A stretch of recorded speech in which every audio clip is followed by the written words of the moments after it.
Hey, is this thing working? Ads are gonna start soon, by the way. Which kind of sucks. Why do I have a loading circle? Anyway, it's me, King Evelyn, and I think things are gonna work now. I hope. I don't know why I have a loading circle.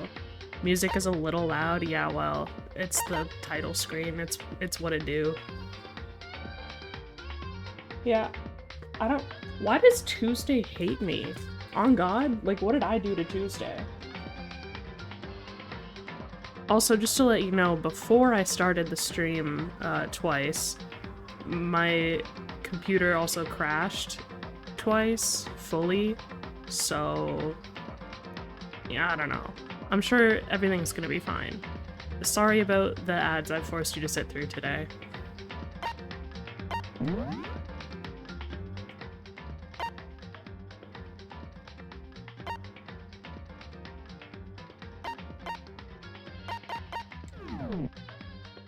And I hope that the game is gonna show me controller settings. If it doesn't, I'll lose my mind.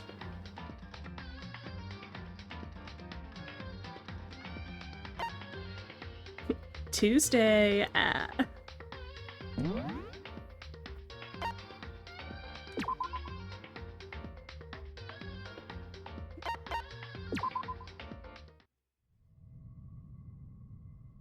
I've played this game before, fully, but I keep meaning to replay it because I want to replay Danganronpa 2 again, but I felt like I should probably do this one first.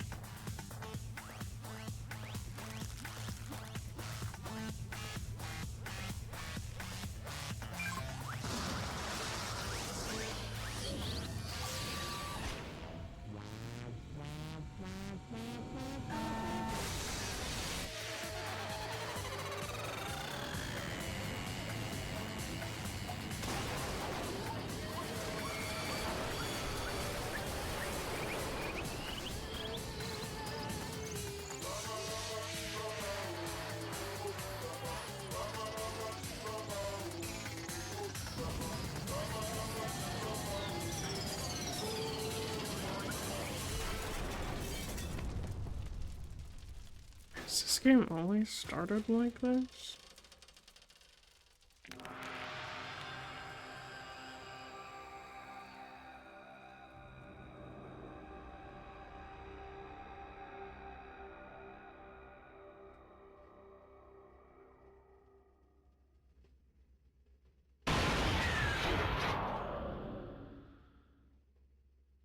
Oh yay! It's Danganronpa time! Ray is in ads. I understand. I just didn't want to delay any further because, like, you know, you were in ads for so long while my computer was exploding. The massive high school towers over all the other buildings in this bustling urban area. It's showing me the wrong inputs.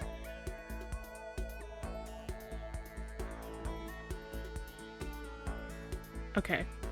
You know what? If you're in ads, I'm gonna restart the whole game. That's fine.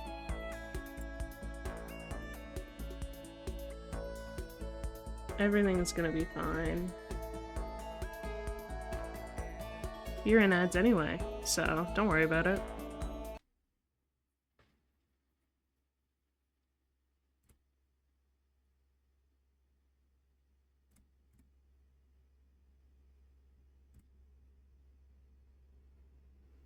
You were in ads anyway. Oh fuck, out of ad. Oh.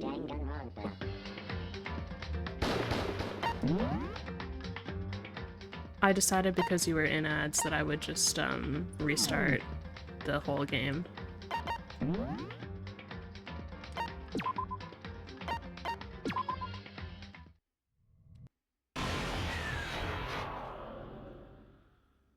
It's because I saw the input and it was a mouse, and I don't want that. I want the controller. Now it's showing me the wrong one. It's showing me an Xbox controller. But that's fine. I know what the A button is. It's like the school stands at the center of the entire world. Hope's Peak Academy. It brings in top students from every field imaginable, a government-funded school of privilege. What? Oh no, what?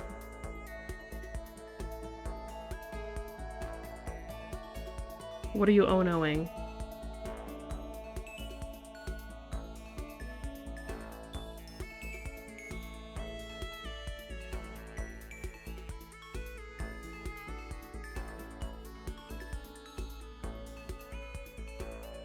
I don't seem to know the controller.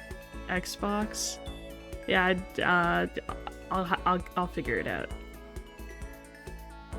They say that if you come here and manage to graduate, you'll be set for life. With hundreds of years of tradition, it sends the cream of the crop into the workforce every year. It was built to raise hope in the nation's future, which makes Hope's Peak a pretty fitting name. How's the sound? Is it okay? Level? There are 2 things you need to attend this school. 1, you have to already be attending high school. 2, you have to be the very best at what you do. No ordinary student could enroll here. The only way in is if you're scouted by the school itself. And standing there at the gate of the ultimate school filled with the ultimate students was me. Before we go any farther, I guess I should introduce myself. My name's Makoto Naegi. As you can see, I'm nothing but a hopelessly average high school student. Average on the outside, average on the inside. I really don't have much going for me when it comes to grades, special abilities, even personality. I mean, yeah, I have hobbies and stuff I like to do, but it's not like I'm a psychic or mutant or whatever. Like, if you asked me what my favorite song was or my favorite movie or TV show, they'd all just be whatever's most popular at that particular moment. Even among the average, I'm completely average, so I can't even say I'm your everyday hero type. That's just who I am. Anyway, I figure it's always good to introduce yourself right off the bat. But you know, if I have any kind of strong point, so to speak, I'd say I'm a little more gung-ho than other people. I mean, look at me. I'm completely ordinary, but still, here I am, standing in front of the anything but ordinary Hope's Peak Academy.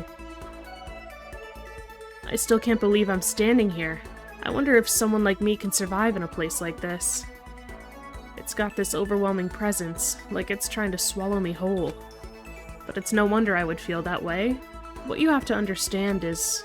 well, let me just tell you about the preparation I did last night to get ready for today.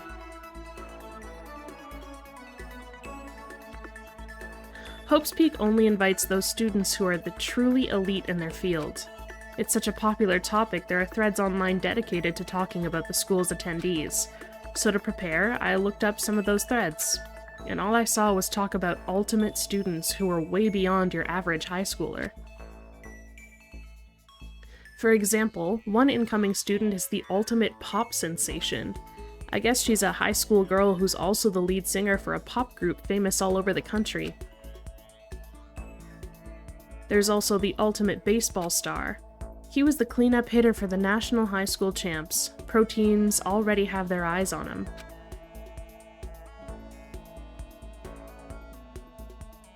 Then there's the ultimate fashionista.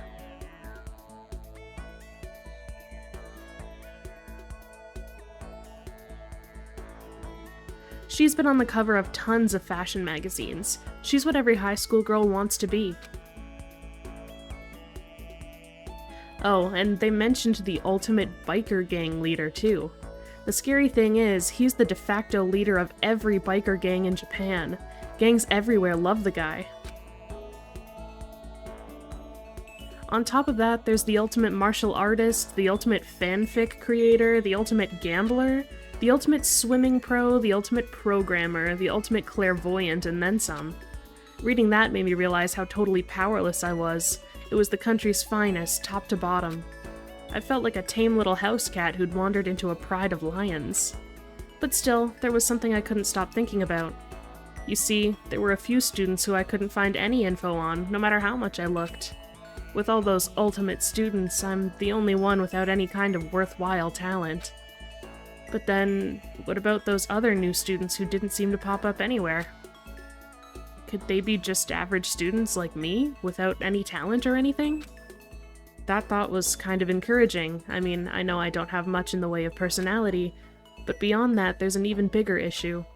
How did such an unbelievably average student like me get picked to come to this ultimate high school? I mean, I guess there is a reason. You just have to take one glance at the acceptance letter they sent to me to see why. We recently held a lottery to select one ordinary student to attend our school. As a result, you have been selected and we invite you to join us as the ultimate lucky student. They spelled it out plain as day. I got invited by pure luck. Honestly, I probably would have been better off just declining their offer. But after hearing how graduating was a guarantee for success later in life, I just couldn't say no. But then, actually standing there in front of the school, I started to feel lost, like I didn't belong there. I could feel myself losing my nerve. But still, I can't just stand here in front of the gate forever. Frozen in place, murmuring to myself, I looked down at the acceptance letter clutched in my hand. It said there'd be a meeting for all incoming students in the main hall at 8 a.m. The meeting still isn't for a little while, but I should probably just head in. Yeah, let's do this. I gathered up all of my determination and tried to act like I'd done this a million times before, and I took my first step toward the main hall.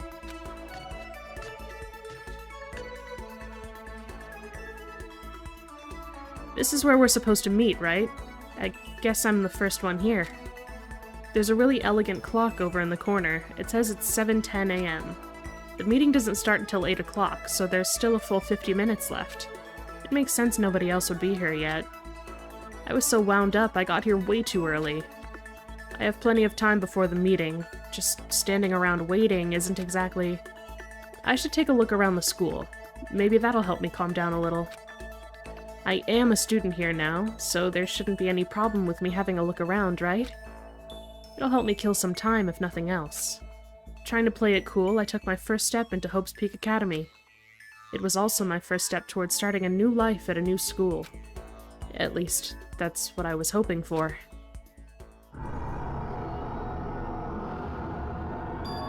What the? But the instant I took that first step forward, my view became warped, twisted. It was like some kind of delusion, melting away and mixing together into something else. Spinning, mixing, melting away, then spinning again, and the next moment, everything went black. That was how it all began, and how life as I knew it came to an end. At that point, I should have realized the reason I was brought to Hope's Peak Academy wasn't because I had ultimate good luck. It was so I could experience ultimate despair. Welcome to Despair, prologue.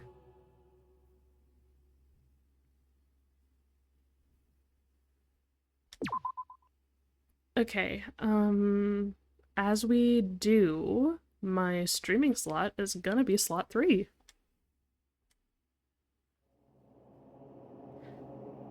Ultimate despair with streaming on a Tuesday. It's crazy I just went from 20,000 dropped frames to none. Yeah.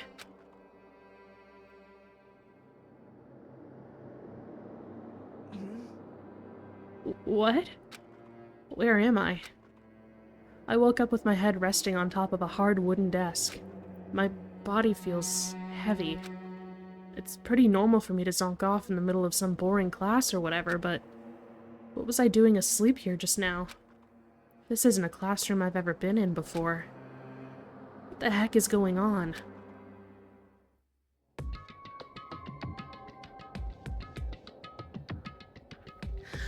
Welcome to Hope's Peak Academy! Firstly, we'd like to explain the basic controls. I don't need that.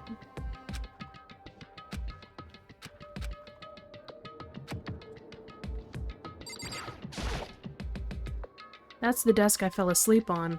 I can still see a line of drool I must have left there. I'll have to clean that up later. Hey, what's that on the desk? An orientation guide? It's some kind of cheap-looking pamphlet, and there's something handwritten on it. The next semester is about to start. Starting today, this school will be your entire world. What the hell? Is this someone's idea of a joke? Geez, I can't believe it's already 8 o'clock. It was just after 7 when I first got here. Has it really been almost an hour since then?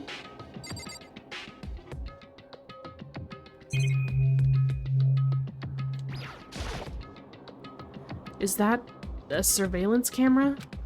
It's a dangerous world we live in. I guess they have these to keep weirdos from just wandering in. What the heck? In any normal classroom, that's where a window should be. But it looks like some kind of metal plate has been bolted over it. If I were to knock on it... Yep, definitely metal. Thick too, very solid. Wait, that's not what matters here. More importantly, why are there metal plates all over the windows? Okay, let's see. So what might have happened is... I got myself so wound up I passed out in the main hall, and then someone carried me here? If that's true, it must mean... this is a classroom inside Hope's Peak. But then if that's true... that just raises more questions. This is all really strange. I mean, those metal plates covering the windows... it's like it's a prison or something. None of this makes any sense. I should probably head back to the main hall. It's already past the meeting time. There might be other students there now.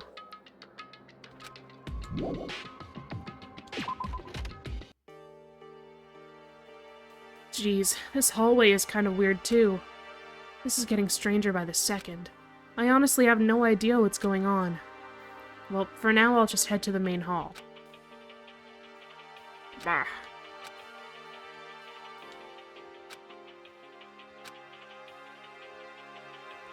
Okay.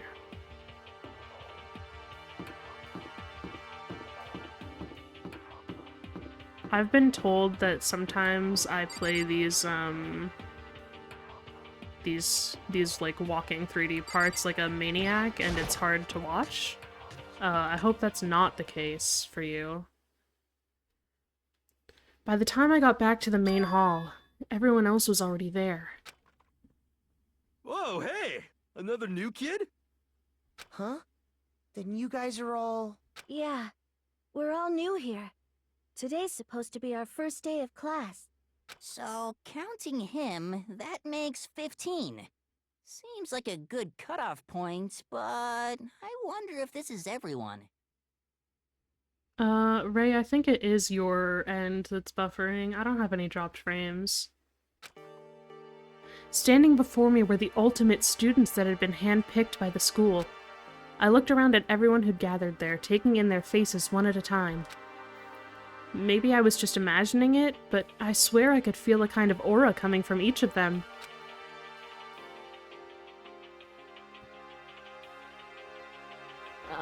How's it going? My name's Makoto Naegi. Sorry I'm late. A bunch of stuff happened, and then all of a sudden I was just asleep. Huh? Whoa, you too? Things just keep getting curiouser and curiouser. So strange. I declare beyond a shadow of a doubt that this is a strange situation indeed. What are you talking about? I honestly have no idea what's going on right now. Got it! Just a moment! There's something else we must address. Listen to me! Makoto! Your tardiness is unacceptable! Surely you were aware the meeting was to start at 8 a.m. sharp! To be late on your first day is unspeakable. I must report you, and you must accept your due punishment. What? What's your problem? It's not like he wanted to be late. He didn't have any control over it. That's right. Everyone just calm down. Listen, why don't we all go around and introduce ourselves? Huh? The hell? Now's no time for friggin' introductions. Maybe, but it might be good to at least find out who we all are before digging into the bigger problems here. I mean, how are we even supposed to talk to each other if we do not know each other's names? Yeah. That's a good point. Okay, so let's get introductions out of the way, then we can move on to whatever else. Sound good? I'm still totally lost, but I think it's best to just focus on getting to know each other for now. So I guess this is as good a chance as I'm gonna get. I already looked everyone up on that Hope's Peak Academy thread online, but I still don't really know what kind of people they actually are. Time to find out. I'll start by talking to those 5 over there. Yes. I'm Kiyotaka Ishimaru. I believe in bold simplicity. Let's work together on our educational crusade.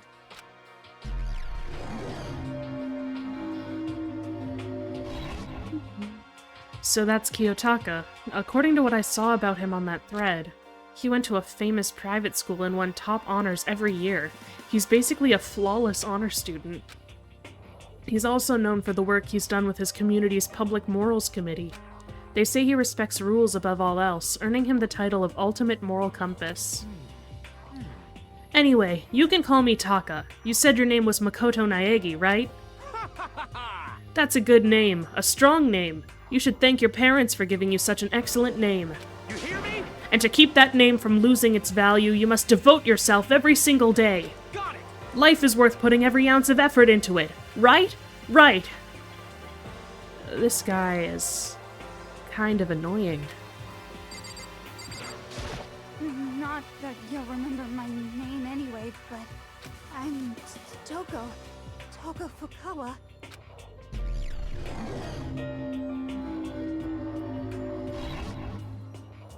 Yeah, she wrote a novel when she was 10 that got everyone talking and launched her literary career. Then 2 years ago, she released So Lingers the Ocean, a love story said to be her masterpiece.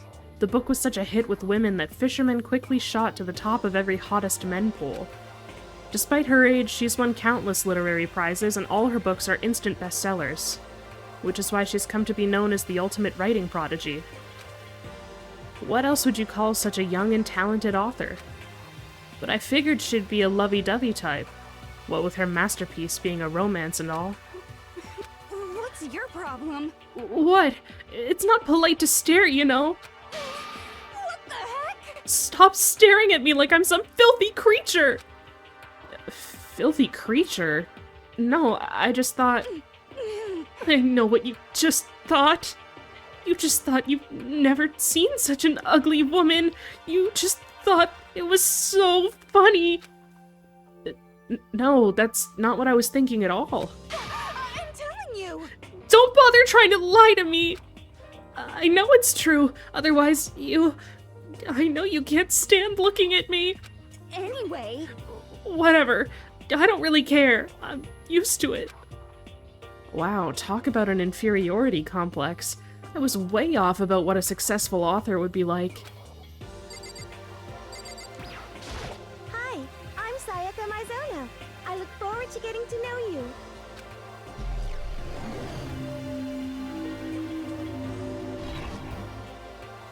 The way she moves is positively mesmerizing, and that pleasant scent I can't quite place.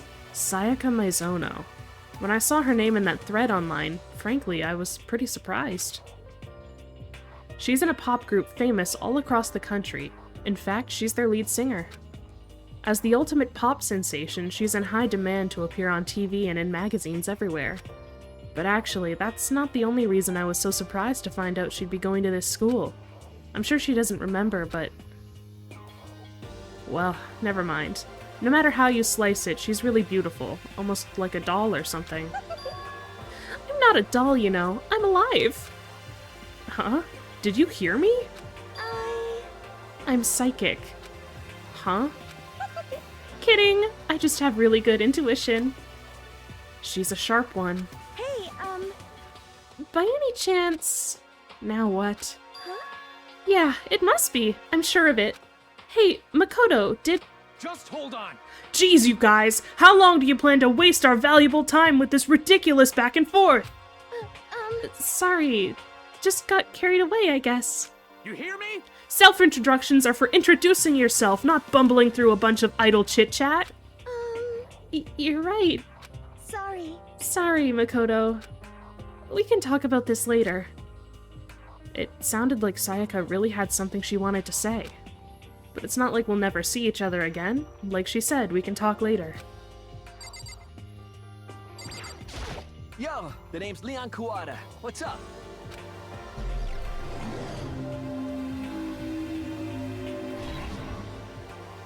I recognize that name. He played for the National High School Champs as their cleanup hitter, the ultimate baseball star. And that superb athletic specimen is... You? Seriously? Huh? What's wrong? Nothing, I'm just surprised. I figured with you being the ultimate baseball star and all... Give me a break. What, were you expecting some kid with a shaved head? Shaved head? No, I was just expecting more of a, you know, sporty-looking, traditional baseball player type. I mean, when I found that article and picture of you online, that's how you looked then. What? Aw man, you found that picture of me playing baseball? Seriously? I hate that picture. What the crap? This is not cool. This is so not cool. Seriously, I'm like mega embarrassed right now. I didn't have a choice, okay? Shaving your head like that is part of national championship regulations. I mean, seriously? But now I refuse to cut my hair, and I'm not gonna dye it back to normal either. Hey, listen. Actually, can I be totally honest with you? You know... I don't like baseball, like, at all. I've never gone to a single practice. He's never practiced, and he was still his team's star player? He's some kind of prodigy. Yeah! And as soon as I got accepted here, I quit baseball for good. I have my own dream for the future. A dream for the future? My only path in life is getting into music. You can feel that star quality aura I have, right? You know what I mean. I'm gonna be a singer, so all I need is a songwriter and someone on guitar and we're set. How cool is that? This new version of me that's chasing after my dream is like super cool to the max. I can't believe what I'm hearing. I never imagined I'd hear something like that from a baseball all-star. I am Hifumi Yamada. But if you want to call me by my nickname, The Alpha and the Omega! I don't mind. So basically his nickname is Jesus. For those of you that don't know, that's who that is. Mm-hmm. By the way, how much do you know about the world of 2D art? World of 2D? Well, in that world, I'm well known and supremely well regarded as the ultimate fanfic creator. Virgil? Mm-hmm. Oh. Well, it also comes from, you know, anyway. I once sold 10,000 copies of one of my fan comics at a school festival. The event has passed into legend. Some of them didn't get it, of course, saying I'd tainted the event. How stupid can you be? That's too bad about them, but selling 10,000 copies like that is definitely pretty remarkable. However, The world is of the words of such idiots mean nothing to me. I'm like Van Gogh, utterly unappreciated in my time. I am a soldier, serving night and day to destroy all mindless preconceptions about fan fiction. I'm sure if you were to observe my work, Mr. Naegi, you would comprehend its greatness immediately. For my work is filled with deepest meaning. What kind of meaning? yes indeed. It's about embracing our basest urges. I don't think I want to comprehend it. Okay, now to talk to those 5 people over there. Heya! I'm Aoi Asahina, but my friends just call me Hina. Sup?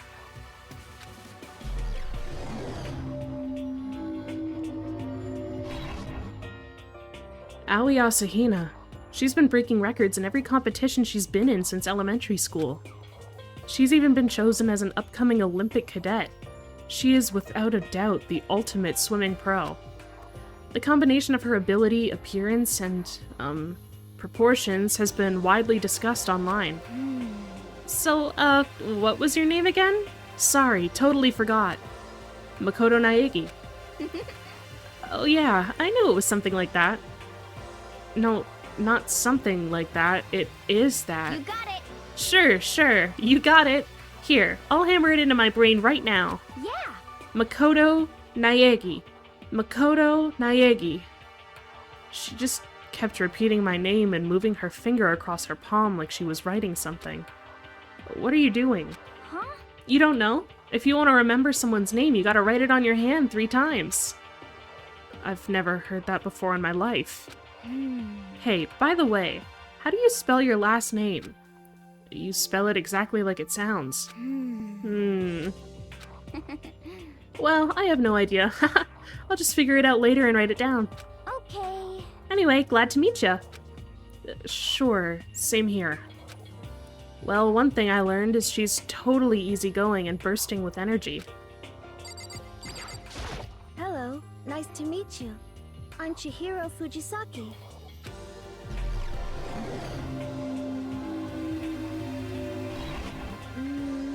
Sorry, I get kinda embarrassed whenever I introduce myself like this. Anyway, I hope we can get along. Same here, nice to meet you. Huh? Maybe it's just my imagination, but have we met before? I don't think so. We just met for the first time, which is why I said nice to meet you. I'm sorry. Good point. Sorry. You don't have to apologize for that. Yeah. Chihiro Fujisaki is known for all the cutting-edge programs she's created. She's the ultimate programmer. She's also got that timid little bunny type thing going, which has endeared her to her legion of fans. Hey, so listen. I'm sorry. Huh? What are you apologizing for now? Well, just 'cause you seem upset. You must be mad at me, right? No, not at all. I was just lost in thought about something. Huh? Lost in thought? Yeah, it had nothing to do with me being upset or anything. Thank you. Oh, that's good. I was afraid maybe you didn't like me. I'm glad. I'm starting to understand why her fans are so into her.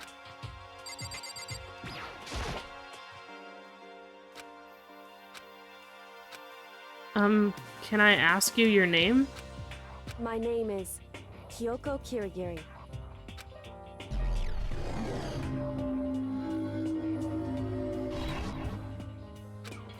She's pretty tight-lipped, huh?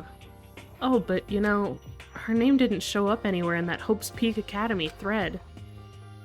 And I did see that there were students like me, ones who didn't have any real identity or presence. Could this girl be one of them?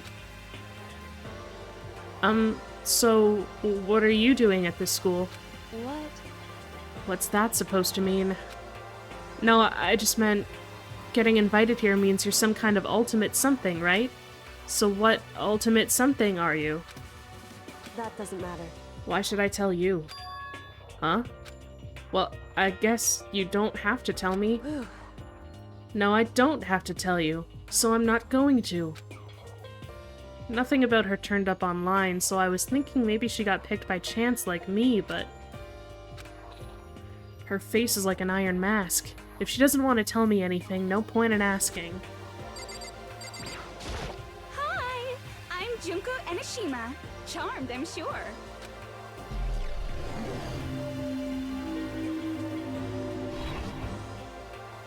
Anybody would recognize this one.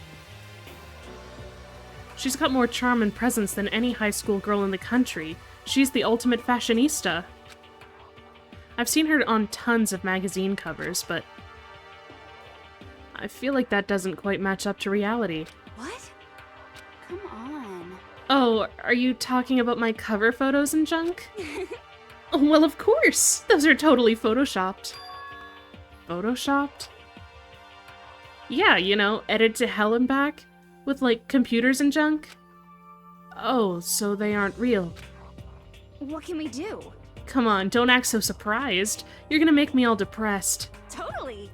It's totally normal these days to Photoshop the crap out of cover photos. If you're surprised by that, you'd be totally blown away by a certain dangerous little diva of ours. They make the eyes and junk super big and tweak the skin so it looks all ceramic and porcelain. Oh. So many dreams are getting crushed today. Name's Mondo Owada. Nice to fucking meet you.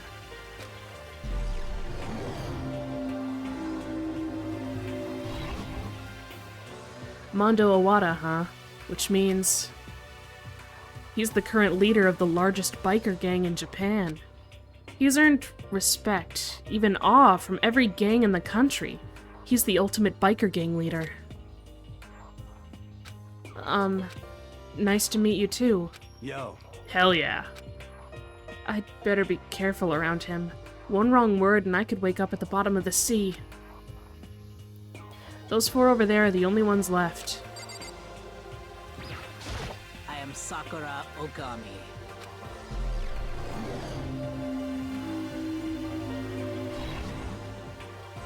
Oh geez, I almost asked her if she was a guy. The day I see something like that... the day I say something like that out loud is the day I get turned into a human meatball. But now I remember, she competed in a martial arts tournament in America and won despite being a girl. She's the ultimate martial artist. She's fought in over 400 matches and never lost a single one. That thread also said a bit more about her. Some call her Ogre. Some even think she's the closest known relative to the Primates, the famed missing link. Any incoming Hope's Peak students who are reading this, let me warn you right now. If you value your life, avoid her at all costs. They're so mean to her online. Standing in front of her now, I don't think they were exaggerating about all that. Check your stereotyping, Makoto. Hey. You. Yes? I snapped to attention without even realizing it. Then she started to poke and prod at my body. What are you? I see. Muscular quality and quantity is right around that of an extremely ordinary high school student. What a shame.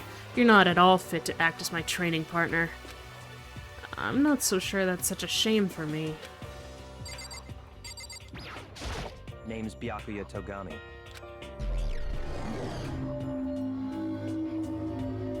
Ultimate rich kid, bro.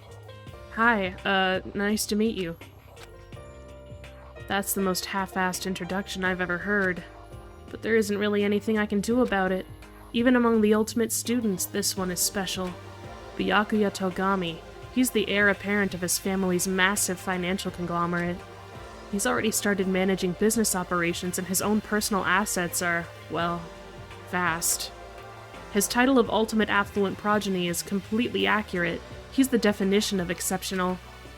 That's everything I learned about him from that Hope's Peak Academy thread online. Come on. We're done with introductions, right? How much longer are you going to stand there? Go away, I'm sick of looking at you. His aura says to me you and I will never stand on the same level, like a king in training. I'm Yasuhiro Hagakure. Hero for short. Take it easy, yeah? I know I will.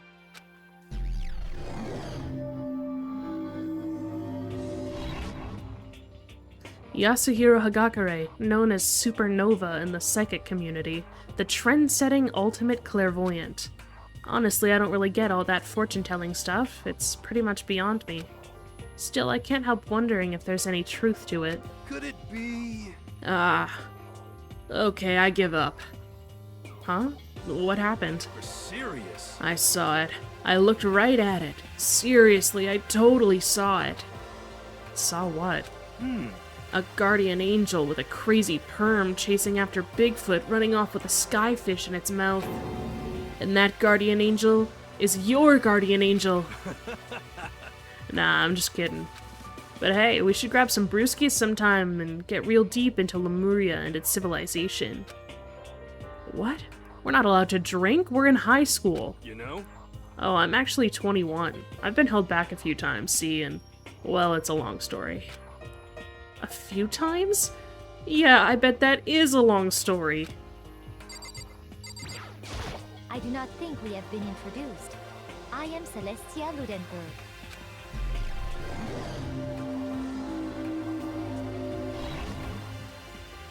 Celestia Luden, huh? Ludenberg. It is my name, but if you don't mind, I would prefer for you to call me Celeste. You are Japanese, right? Huh? Of course, why do you ask? If you don't mind, could you tell me your real name? I don't know what you are talking about. Celestia Ludenberg is my real name. But as I mentioned, I would much rather you call me Celeste. She's polite but pretty forceful at the same time. I don't think she wants to say any more about it. I guess the rumors in that thread were right about her. The self-styled Celestia Ludenberg. She's the ultimate gambler who's never lost a bet. Other than her obvious love of gothic Lolita clothes, everything about her is wrapped in a veil of lies. They say she entered and won an underground gambling tournament, earning the title Queen of Liars. She totally cleaned out the other players, taking their life savings and laughing as she did it.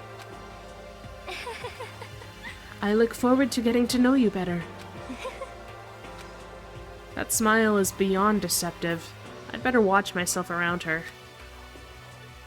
And with that, all the introductions are done. Even though they're all ultimate, they each have their own individual sort of, something. Okay, time to get down to business. This is no time to stand around making friends like a bunch of dull-eyed baboons. Oh, that's true. I think someone said something about a bigger problem or something? What was that about? Listen. Well, you see... Makoto, you said a bunch of stuff happened and then you were just asleep, right? Well, the same is true for all of us. What? Seriously? I mean, seriously? Just after each of us got into the main hall, we lost consciousness. And when we came to, we were somewhere here in the school. That's what happened to you, right?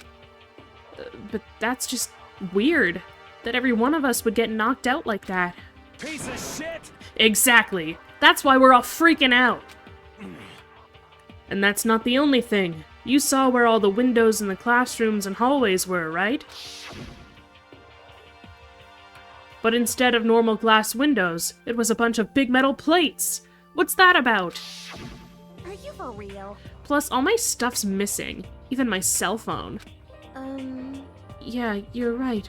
I haven't seen my PDA anywhere either. And then there's the main hall here. The front exit is completely blocked by some giant metal hatch. What does this mean? But there wasn't anything like that when I first got here. What the heck? What's it doing there? Maybe we just got cut up in some kind of, like, you know, crime or something? Is it, like... What, like a kidnapping? You think maybe someone grabbed us and hauled us off and we're not actually at school? Hey, come on. Don't think like that. Cheer up. I bet this is all just part of the school's orientation procedure. You know? Yeah, I'm sure that's it. So I'm just gonna take it easy for a little bit. I see. So, you think they wanted to do something to surprise us? What the hell? Well, if that's all it is, it's a nap time for me. You know what I mean. I was up way too late last night, so I could use a little shut-eye. I could feel everyone's tension evaporating. But then, it began.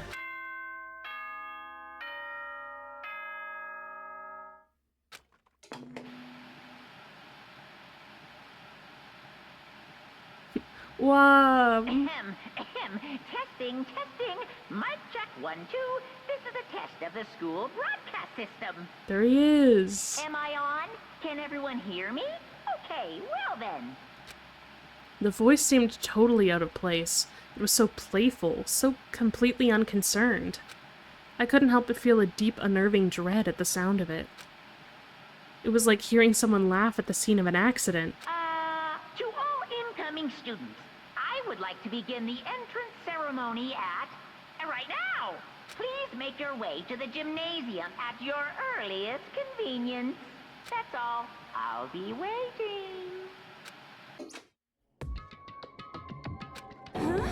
What the hell was that just now? Goodbye. Well then, if you'll excuse me. Hey! What are you gonna... What? What? You're just gonna take off like that? Could it be... Oh yeah, now I get it. This whole thing was just to get us all pumped for the entrance ceremony. Man, thank God it was all a joke. I'd be totally freaked if this was real. You know? Alright, guess I'll head out too. Wonder what they got planned for us next. Damn, was totally looking forward to that nap too. Why'd they have to go and kill the mood? Huh? Wait for me. I want to go with you. That is that then. I will see you all there. Anyway... Not that anyone cares, but I'm gonna go too. Everyone took off for the gym, but I was frozen where I stood. That uneasy feeling I'd had before. I couldn't get it out of my mind, and it looked like I wasn't the only one. This doesn't seem right. This is bad. Yeah, that announcement was totally weird. However, Maybe, but just staying put doesn't mean we'll be safe. Besides, aren't you guys just a little bit curious to find out what's going on around here? I see. If we do not move forward, we learn nothing. The only choice is to push ahead. I guess she's right. But still, I'm really nervous. We don't have a choice. We have to go. They said to go to the gym, right?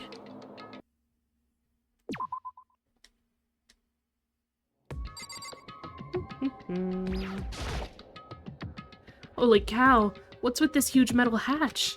It looks like the kind of thing you'd see in a secret military base or something. This is the same main hall I was in before, right? This door definitely wasn't here then, though.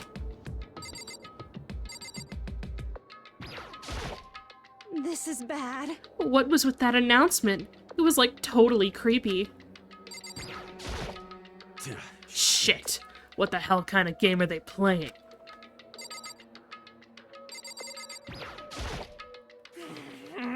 What the hell? Is this some kind of bad joke?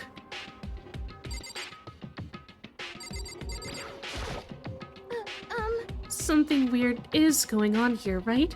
It's not just me? listen. I know how you feel, but all we can do now is check it out, right? True. If we do not move forward, we learn nothing. The only choice is to push ahead. Well... Are you okay? Is everyone okay?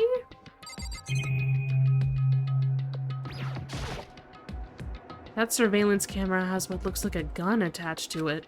But there's no way that's a real gun, right?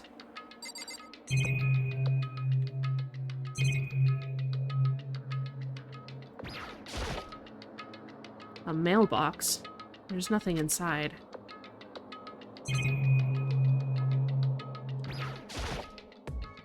There's a TV. The school is funded by the national government, so I guess it's not that weird to have TVs in here. Something feels off. I wonder what it is.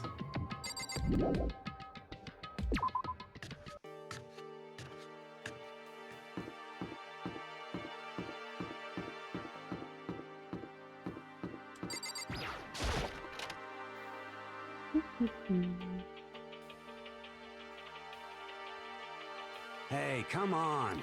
God, I had no idea this Hope's Peak Academy place was gonna be such a pain in my balls. It really ain't that much different from the time I spent in juvie. Hell, this place is even worse. And why isn't there anyone here? Walking through the halls, I didn't see a single person. This is bad. Isn't that, like, seriously not good? They're just trying to spook us. They'll take those metal plates down later, I'm sure of it. All we can do now is hope for the best and prepare for the worst. Nothing ventured, nothing gained. Shit. What? Well, hell. It ain't like I'm scared or nothing. Let's just get this over with. Hey, damn it. Where's whoever called us here? What are you thinking? Mondo, stop! No running! Well then. I too shall go. Hey, wait! Don't leave me here all alone! Okay. I've been observing, girlie. You don't gotta tell me. A display case. There are all kinds of trophies and plaques inside. Of course, all the students who go here are ultimates, right? So this is probably just a tiny fraction of all their awards.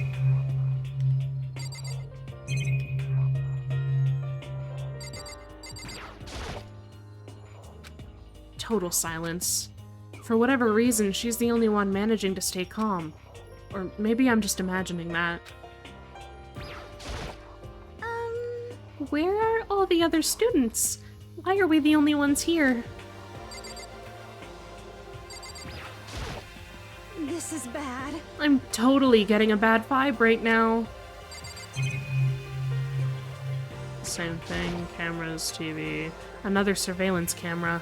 I feel like we're being watched every second. I don't like it. The school has a lot of TVs. They couldn't all just be for that weird school broadcast, could they?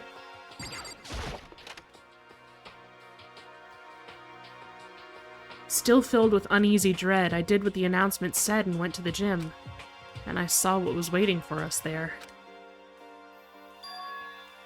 Oh, it really does look like an entrance ceremony. Yo! See? Told ya. It's totally normal entrance ceremony stuff. Hiro was right. But in a way, that just emphasized how completely not normal all of us were. Hey there! Howdy! Hello! Is everyone here? Good! Then let's get things rolling!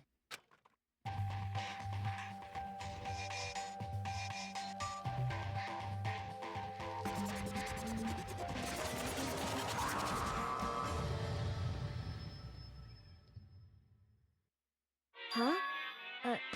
Teddy bear? I'm not a teddy bear. I am Monokuma! And I am this school's headmaster. It was the strangest thing I'd ever seen. Right before my eyes, it was... What I was seeing was... It was utterly incomprehensible. Nice to meet you all. Such a bright voice and carefree attitude was completely out of place. And all that anxiety I'd been carrying with me suddenly transformed into outright fear. Say what? That teddy bear can talk? Calm down. I'm sure there's just a speaker inside it. Hey, come on now. I told you already I'm not a teddy bear. I'm Monokuma, and I'm your headmaster. Say what? It moved! Seriously, man, calm down. It's probably just a remote-controlled toy or something. How dare you compare me to a child's plaything? You've cut me deep, deeper than the Mariana Trench. My remote control system is so complex, even the folks at NASA can't recreate or even comprehend it. Oh, but don't make me say stuff that might destroy NASA's dreams. I just couldn't bear that. Well... Bear that? Really? You are unfortunate. Now then, moving on. We really must hurry and get started. Come on. Giving up already? No other stupid bear puns? Now then. Quiet down now, quiet down. Okay, so... He has abandoned the gag. Good morning! Everyone stand at attention and bow. And good morning. You hear me? Good morning. What's your problem? You don't have to say it back. Now then. Let us commence with the most noteworthy and memorable entrance ceremony. First, let's talk a bit about what your school life here will be like. Now, make no mistake, you few students so full of potential represent the hope of the world. And to protect such splendid hope, you will all live a communal life together solely within the confines of this school. Everyone will live in harmony together and adhere to the rules and regulations of the school. Huh? Now then, regarding the end date for this communal life, Too bad. there isn't one. In other words, you'll all be here until the day you die. Such is the school life you've been assigned. What did he just say? Until the day we die. Yep. Oh, but fear not. We have quite an abundant budget, so you won't lack for all the common conveniences. Hold on a second. That's the least of our worries right now. Yeah, what the hell? You're saying I have to live here forever? You're screwing with us, right? It's true. I'm not screwing with you. I'm no liar. Of that you can be 100% sure. And just for your information, you're completely cut off from the outside world. So you don't have to worry about that dirty, dirty land beyond those walls ever again. Cut off? So all those metal plates all over the school? They're there to keep us trapped in here? That's exactly what they're there for. No matter how much you may yell and scream for help, help will not come. So with all that in mind, feel free to live out your life here with reckless abandon. Hey, come on. What the hell is this? I don't care if the school or whatever is behind it all. This is just a really bad joke. Damn you! Cut this shit out. It isn't funny anymore. Unbelievable. You keep saying this is a lie or a joke. A bunch of skeptics, all of you. What are you gonna do? But I guess you can't help it, huh? You all grew up in an age where you're taught to doubt your neighbor. Well, you'll have plenty of time to find out whether or not what I say is true. And when that time comes, you'll see with your own eyeballs that I speak the undeniable truth. Most unfortunate. Having to live here forever would be quite the problem. What's this? Come now, what's the matter with all of you? You decide of your own free will to attend Hope's Peak Academy, didn't you? And now, before the entrance ceremony is even finished, you've already decided you want to leave? Hey, Oh, but you know, I guess I did forget to mention one thing. There is one way for you to leave the school. Really? Actually... As headmaster, I've crafted a special clause for those of you who would like to leave. I call it the graduation clause. Now then. Let me tell you about this fun little rule. As I mentioned, in order to maintain an environment of harmony here, we rely on a communal lifestyle.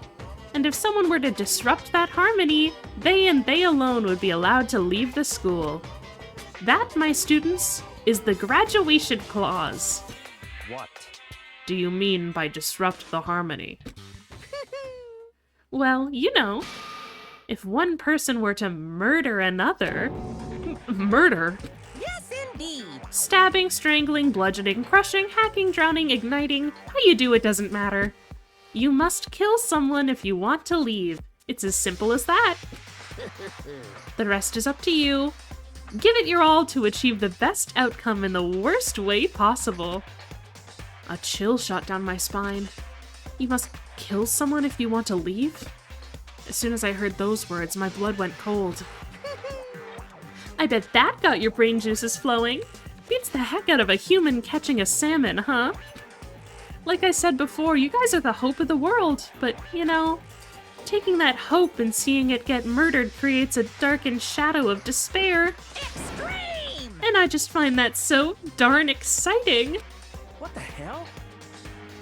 What the hell are you talking about? To kill each other is... it's... Huh? To kill each other is to kill each other. I'm sure there's a dictionary here somewhere if you need it. What are you saying? We know what it means, that's not the problem. Why do we have to kill each other? Say what? Yeah, stop blabbering on with all this nonsense. Just let us go home already. Blabbering? What do you mean blabbering? Stop blabbering on about blabbering on!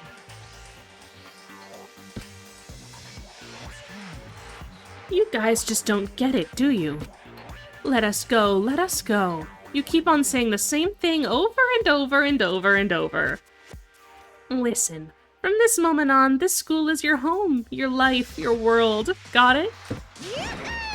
And you can kill as much as you want to kill. So go ahead, go on a killing spree.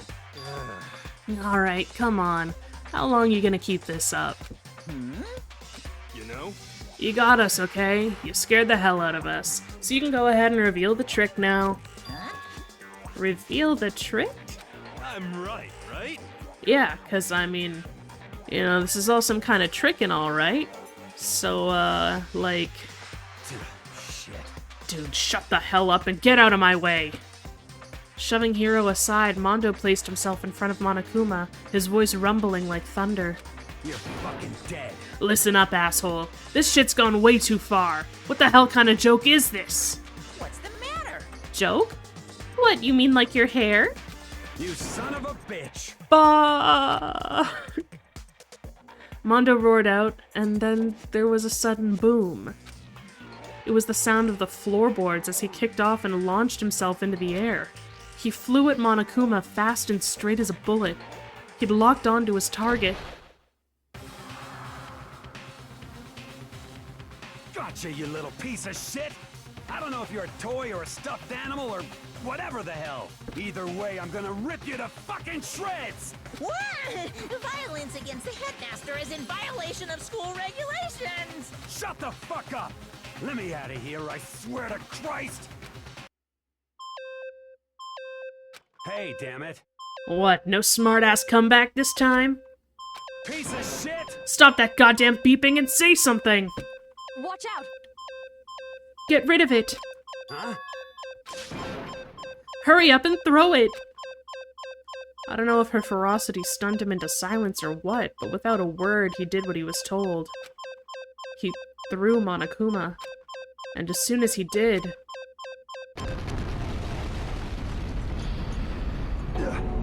The hell? What the? That sure as shit wasn't a joke! It blew the hell up!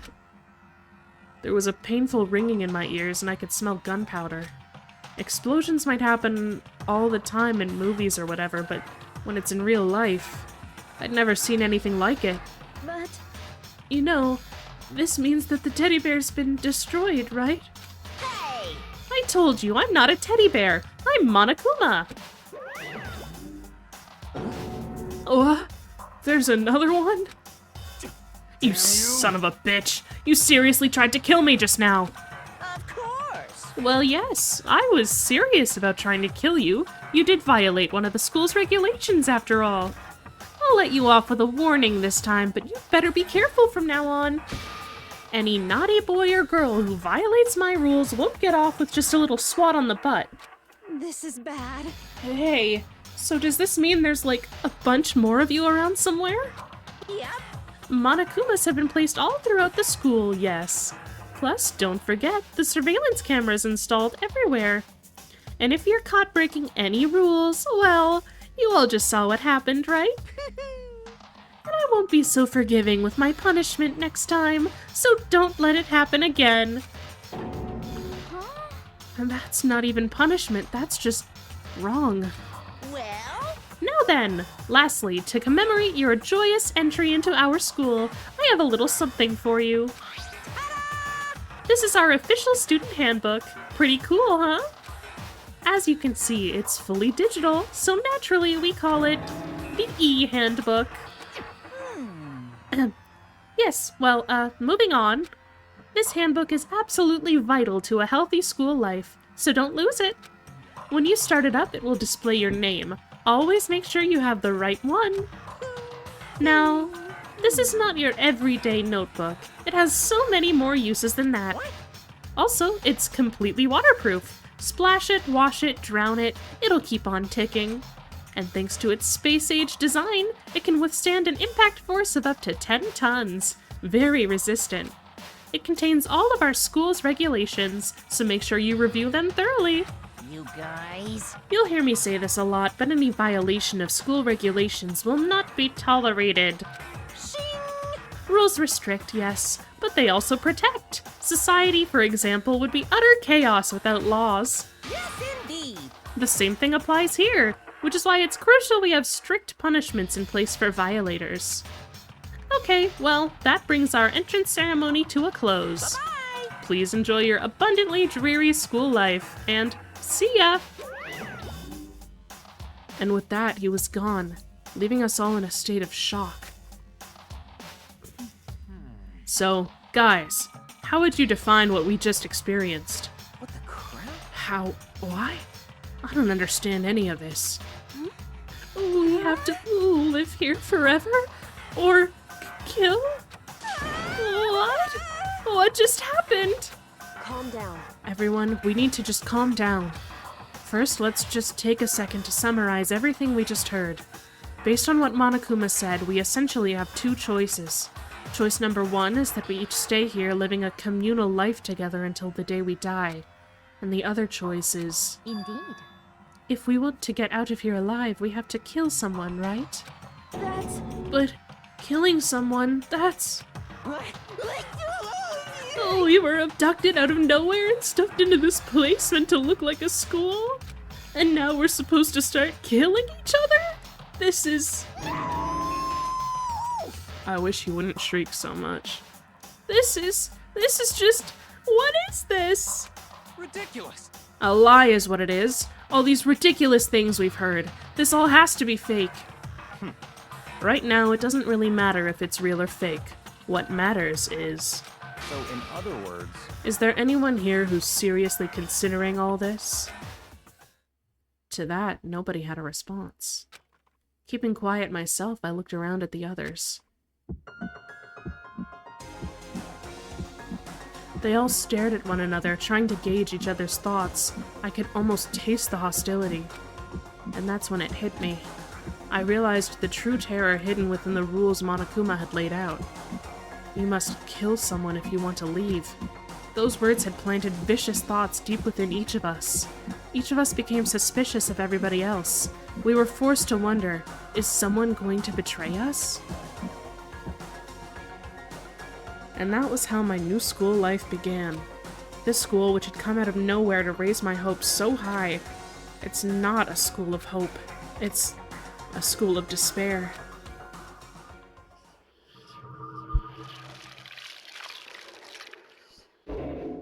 Yay, we did it!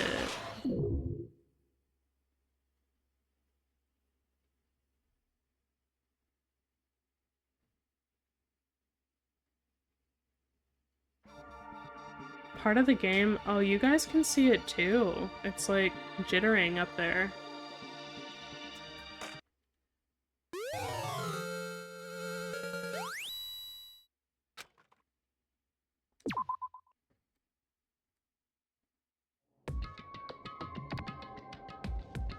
You must kill someone if you want to leave. My mind froze and my breath caught in my throat as I thought about that. I could feel a paralyzing fear slowly making its way through my body, dominating every last nerve. The air hung heavy on me, pressing down like a weight around my neck. It took everything I had just to endure that weight.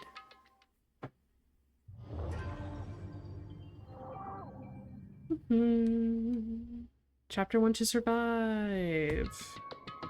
But for as heavy as the air felt, all it took to pierce it was her sharp words. And?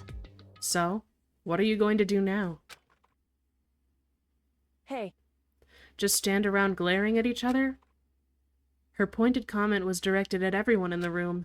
It helped pull us all back to reality. Right! She's right! Listen to me! Sometimes, even if you're nervous or afraid, you just have to step forward. To forget such a simple fact, I can't forgive myself. I'm so ashamed. You hear me? Please, someone hit me. I can't forgive myself. Someone hit me. Punish me. Huh? Jesus. If you have time to yell about it, you have time to do something about it. However... Perhaps, but what is the mission exactly? Stupid. Idiot. To look for a way out. Duh. What the... And we totally need to find whoever was controlling that stupid bear and beat the hell out of him. But... Before we do all that, maybe we should take a look at the handbook. It's probably best to check out the school regulations Monokuma mentioned before doing anything else. This is fine. True, if we stumble around with no clue what the rules are, something like that might happen again. Shit. Alright. Fine. So then... Let's hurry up and check out the stupid rules already.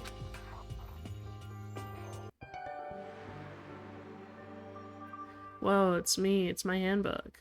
After turning on my e-handbook, the first thing that appeared was my name. So just like Monokuma said, the owner's name showed up front and center. Then from the main menu that popped up, I selected the school regulations icon.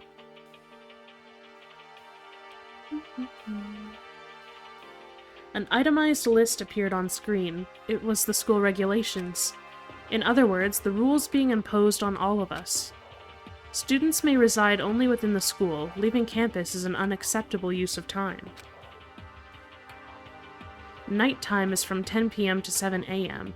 Some areas are off limits at night, so please exercise caution. Sleeping anywhere other than the dormitory will be seen as sleeping in class and punished accordingly. With minimal restrictions, you are free to explore Hope's Peak Academy at your discretion. Violence against Headmaster Monokuma is strictly prohibited, as is destruction of surveillance cameras. Anyone who kills a fellow student and becomes blackened will graduate unless they are discovered. Additional school regulations may be added as necessary. Feeling a slight dizziness, I raised my face up from the screen. As I looked around, I saw the same stormy expression on everyone's faces. Stop fucking around! This is bullshit! What the hell kind of rules are these? I'm not gonna let them control me. Well then, why don't you wander around the school without a care in the world and see what happens? Personally, I would love to see what happens when someone breaks one of the rules. However... But if he got punished like what we saw before, I don't think there'd be a respawn waiting for him. Yo. Ever since I was a kid, I grew up with my older brother pounding this into my head. When a man makes a promise, he has to keep it, even if it kills him. And... So what? What? I've made a ton of promises that I still have to keep, that's so what? Piece of shit! So I can't afford to die in here. None of that made much sense to me, but you are saying you will follow the regulations, is that it? That's true. Huh? Oh, well, yeah, I guess you're right. Hey, I have a question. For regulation number 6, what do you think it means exactly? Anyone who kills a fellow student and becomes blackened will graduate unless they are discovered. You're talking about the second half, right? Where it says unless they are discovered? I was wondering about that myself. It's saying that if you want to graduate, you have to kill someone without anyone finding out it was you. But why? Why do we have to do that? I don't see any reason to worry about it. Just worry about following the rules as they've been explained to us. Such ignorance. Frankly, I don't want to hear anything from someone who waits for others to decide what to do for them.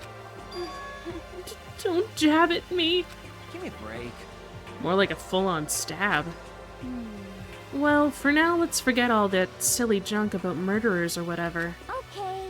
Now that we know the rules, let's start exploring the school. True, we need to find out where exactly we are. Is there any way out? What about food and supplies? You understand? There are tons of questions we need to answer. Let's do it! Damn straight! Okay, then let's all start looking around. I'll be going alone. What? Why? It's a pretty stupid idea, don't you think? Someone here might already have started thinking about murdering one of us. Are you saying we should stand around with them in our midst and make it that much easier for them? Hold on a second. That would never... What?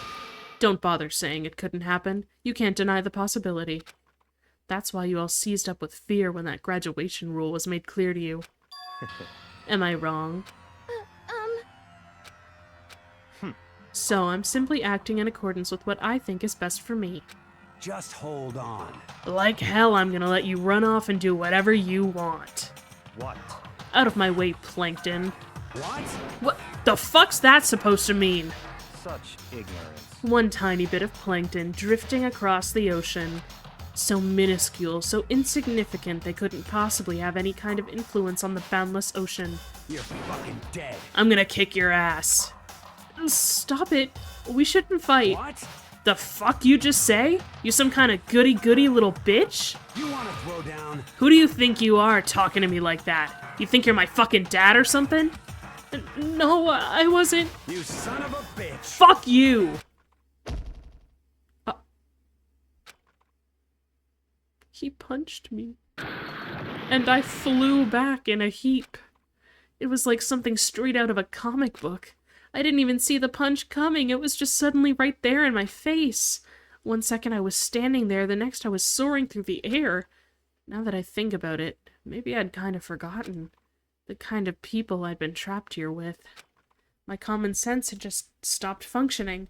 Being around all these ultimates had blown my fuses. So I guess I shouldn't be surprised it led to something as absurd as this. but I just lost track of that sense of reality. That was my last thought as my consciousness started to fade, before it finally cut out completely. And when I finally opened my eyes again, what I saw was... Yeah. Huh? Where am I? As if it had become part of my daily routine, I woke up in yet another room I'd never seen before. Okay, so... where am I now?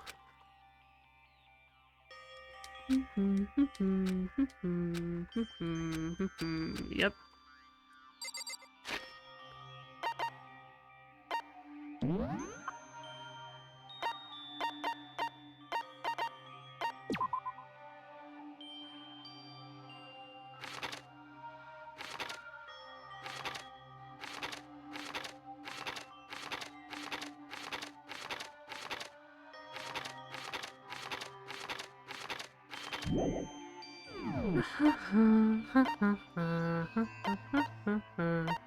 Let's save from here, right? Yep. Okay. It's some kind of lint roller. I guess we're supposed to clean up after ourselves? There's some kind of metal plate mounted here. Is it to keep us all trapped in here? It's a notepad. I guess the school must have given one to each of us. It looks like there's something in the drawer. It's a toolkit. It must be brand new. It's still in the shrink wrap. I don't really need it right now, so I'll just leave it in here. This must be the key to the room. My name's written on the keychain, which means it must be mine, right? I'd better hang on to it for now. Just an everyday trash can. I don't see any kind of trapdoor or hidden compartments or anything.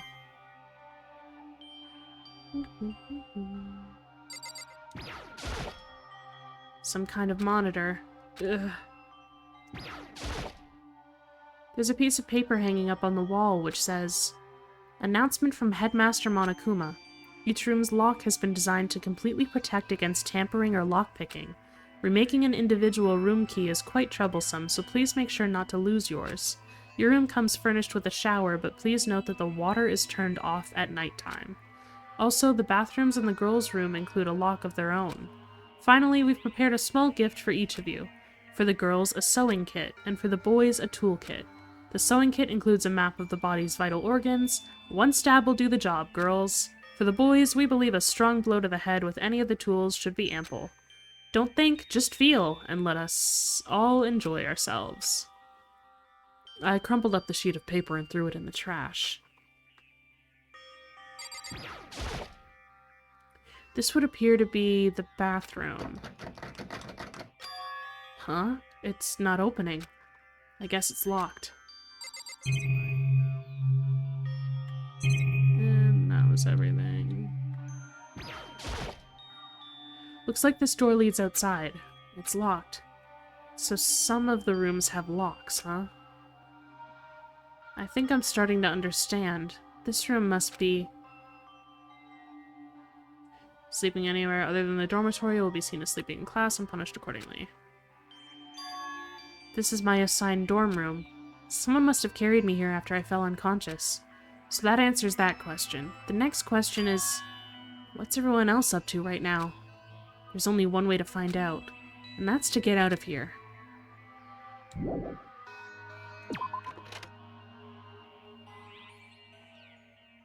I rushed out of the room to meet up with all the others, but there was someone waiting for me there. It was like something out of an old TV show.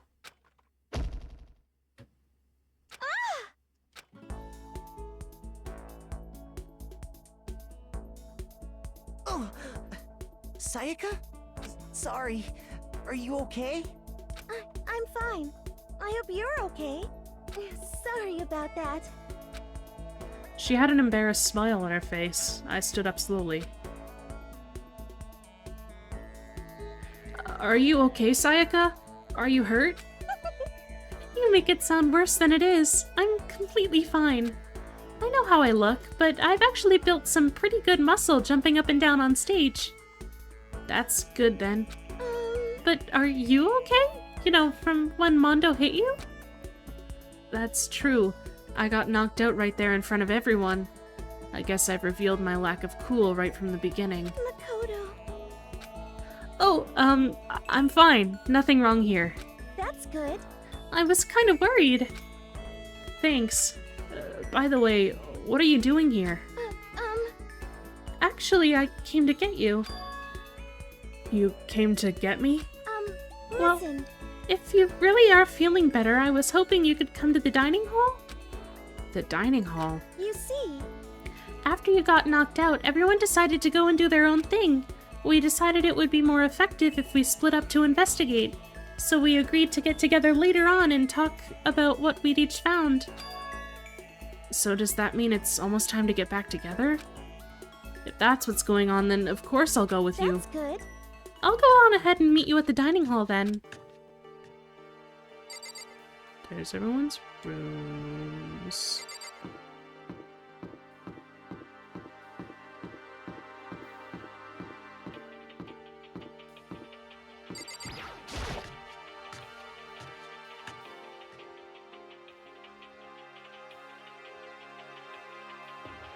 This must be the dormitory dining hall. It looks pretty clean, so that's good. I guess that's not really important right now, with us being prisoners here and all. Yeah, that's true. Nobody was there waiting for us. We don't really have much choice. I guess we should just wait here for now. Okay, let's just wait here. Huh? You heard that? Like I said, I'm psychic.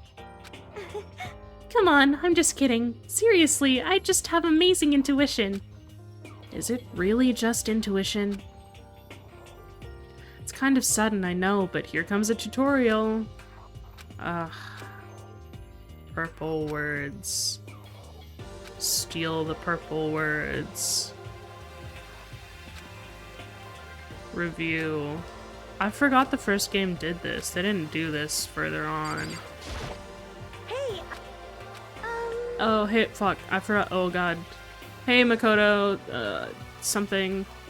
Well, it's just... I know this is kind of continuing the self-introduction thing, but I wanted to ask you something. Continuing our self-introductions? We kinda got cut off before, but I had a question I wanted to ask you. Sayako wants to ask me something? I wonder what it is. Now I'm really curious. Hey,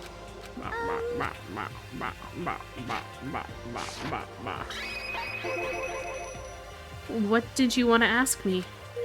Makoto, did you happen to go to Blackroot Junior High? Were you maybe in class 2? Yeah, actually I was. I knew it! I went there too. I was in class 4 though. Do you remember me? Do I remember? Even back in middle school, she was a celebrity with all kinds of ultimates surrounding her. How could I forget? Almost as surprising as her question was, that she remembered me. We'd never even talked to each other, but somehow she still knew who I was. Hey, Are you okay? Yeah. I'm just surprised is all.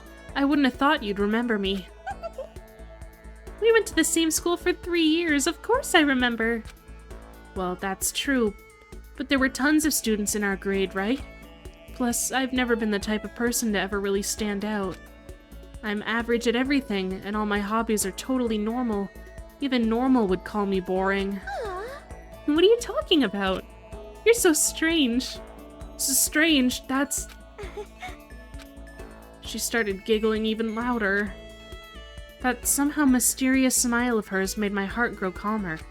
Her smile was the nicest smile I'd ever seen. That's good. Anyway, I'm really glad that I know somebody here. Talking to you has made me feel a lot better about all this. You're amazing, Makoto. No, I'm really not. I'm nothing at all compared to all the ultimates. But you're the one that helped me find my courage again, not any of those ultimate students. Thank you for saying that. Okay. And to thank you for helping me out, I'm going to become your ultimate assistant. Huh? My assistant? Yep, I'm your assistant now. I'm gonna help you out as much as I can, so let's get out of here together.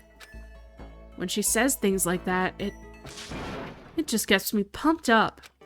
Which is nice, but still, everyone else is still late. Besides that, I don't even know what time it is right now. There must be a clock around here somewhere. Sure is. So what time is it right now? Wait, 7 o'clock? At night? You were unconscious for a pretty long time. I see. Without being able to look out a window, I've lost all sense of time. If I have to stay in this place for too long, I might just go crazy. Hey, I can't believe no one's here yet, but I'm sure they'll start showing up soon. Almost like he'd timed it, Taka threw open the dining hall doors right as Sayaka said that. Hey! Makoto! Sayaka! So you two got here first, huh? How unfortunate. Too bad. I was sure I'd beat everyone here. I guess that just means I don't have enough fighting spirit yet. Got it! Well, I won't give up. Next time I swear I'll win no matter what it takes. Justice shall always prevail. That's a bit much, don't you think? And soon after that, everyone else came strolling in one after another. After a few minutes, everyone had gathered in the dining hall. Okay, it looks like everyone's here. Time to start the meeting! Let's all go around and share what we found out during our respective investigations. The sooner we find out what's going on, the sooner we get out of here. Hold on a sec. What are you talking about? What about, what's her name? You know, the silver-haired girl? Oh yeah, Kyoko. What about her? Aww. She's not here. What? I took another look around the dining hall. Sure enough, she was nowhere to be seen. I wonder where she went. Has anyone seen her? But everyone just shook their heads. Huh? Wait, so nobody's seen her? Why hasn't Kyoko shown up yet? Could it be because... Yes, indeed. Yeah, I'm not gonna read this again. The Monokuma voice. Maybe I'll just read it normally. Rest is up to you. Nah. We'll see. We'll see what I do in the future. Is it possible? Was she really? No, I'm just overthinking things. Darn it, Kyoko! You're really going to be late like this on your first day of school? Not only is she late, she didn't tell anyone that she would be late. A most unbecoming personality trait. Come on. You're being a real jackass right now, you know that? Well, what do you want me to do? Punctuality is everything. You hear me? Now then, I declare that the first session of the Hope's Peak Academy briefing meetings has begun. Makoto, actually, first of all, I've talked enough. Maybe we should listen to what everyone else has to say. Okay, let's do that. You know... Huh? What's up? I feel like I really have become your personal assistant. Don't you agree? I may not be the best assistant in the world, but I'll give it everything I've got. No, you've already done so much as my assistant. Okay. Let's chat people up.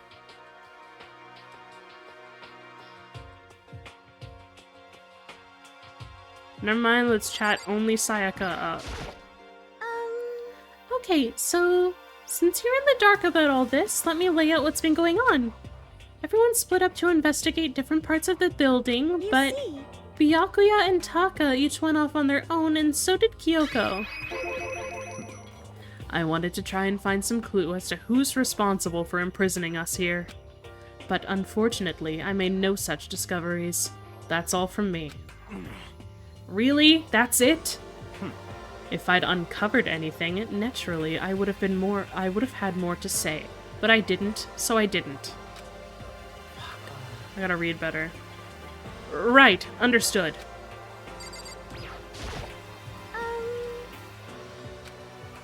You see... I spent some time looking around the dormitory, and Listen to me! there I made the discovery of the century. I found that there was exactly one room for each person.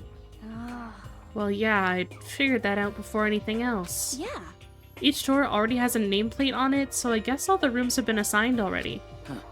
And each room key was attached to a keychain with the owner's name precision etched into it. Which confirms that the room I was in earlier is, in fact, my room. And plus... And Chihiro and I found out that all the rooms are totally soundproof. Your next-door neighbor could scream their lungs out and you wouldn't hear a thing. Well, each room also had a private bathroom which could also lock. But it looked like there were only locks on the bathrooms in the girls' dorms. Huh? But when I checked my bathroom door before, it definitely seemed like it was locked. That's weird. I should double-check that later. Hey, come on. So they got a bunch of rooms ready for us. They're assuming we're gonna be here for a while. Quiet down and listen! Well, better to have that than have not. At last, we don't have... Well, fuck. I'm gonna lock in, guys. At least we don't have to worry about surviving like wild animals. That can't be all you have to report, can it, Mr. Honors Student?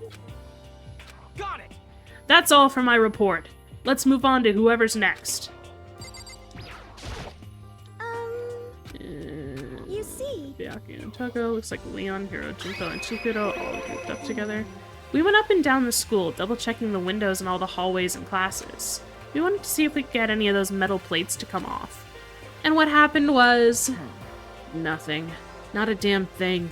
We couldn't get a single one to budge even a little bit. What should I do? There wasn't any hope of escape anywhere. The school really has been totally cut off.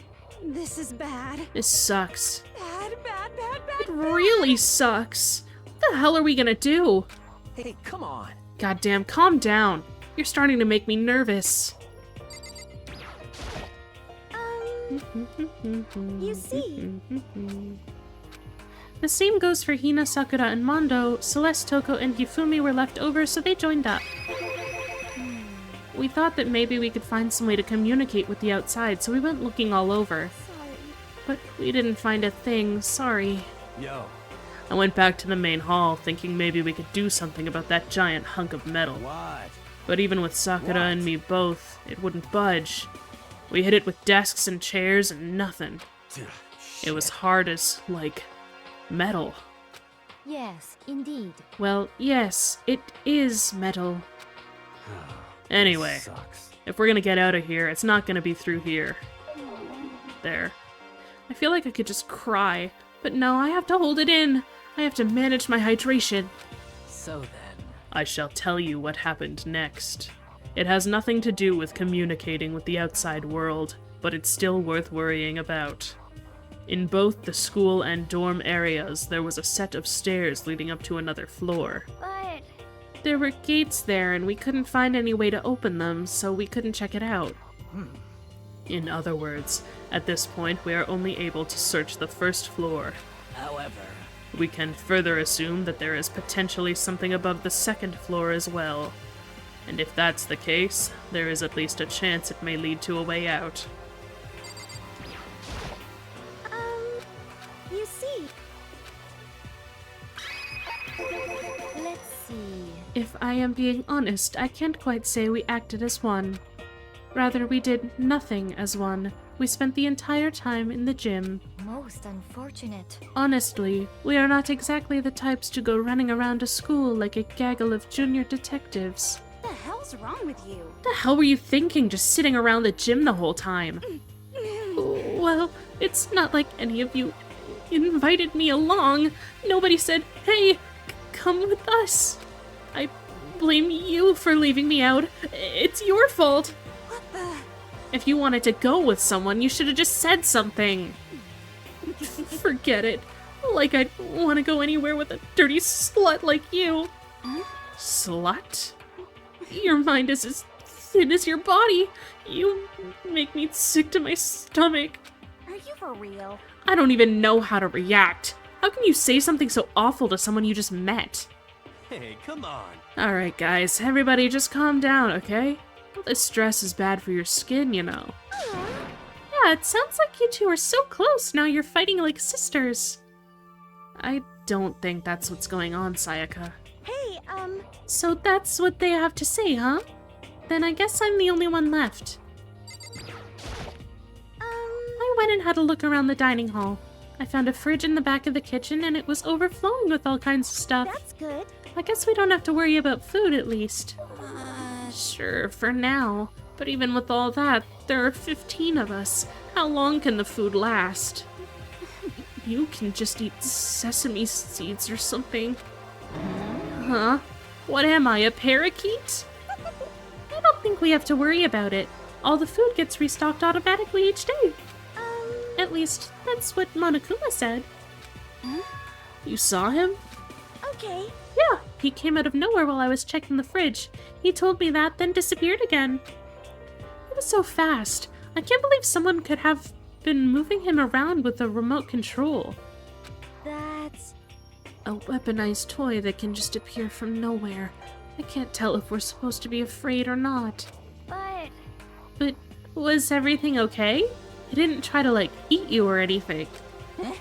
Eat her? What do you mean by that? I mean, when you say eat, what kind of eating are we talking about? Come on, man. Hey, you bastard! What the hell, fatty? You're acting like some kind of sleazy drunk dude. Actually... Not like there's a good kind of drunk dude. Hey! Stop screwing around, all of you! Are you still asleep or something? We're prisoners here. We could all just die any second. Shit. She's right. We can't be making stupid jokes right now. We gotta do something or... A voice cut through the noise, interrupting Mondo. You're all spending an awful lot of time yelling and carrying on. Do you really think you can afford to do so? Have none of you accepted the reality of the situation? Kyoko! Where the hell have you been? We already started the meeting without you! She didn't say a word. Instead, she just dropped a piece of paper on the table. Huh? What's this? It appears to be a map of Hope's Peak Academy. A map? What the? Where did you find this? Well... It doesn't matter where I found it. What the heck? It does matter! You're really freaking us out right now. But more important... Never mind that. What's it mean? It would seem... Just look at it. The building we're in right now is laid out in precisely the same way as Hope's Peak Academy. So what you're saying is, this really is Hope's Peak Academy? It's true. Well, in terms of its construction, yes. But it looks like it's had a number of strange renovations done to it. Renovations? However... I don't know all the details yet. All I found was details about the first floor. But then, this really is Hope's Peak. We didn't get kidnapped and... Hold on.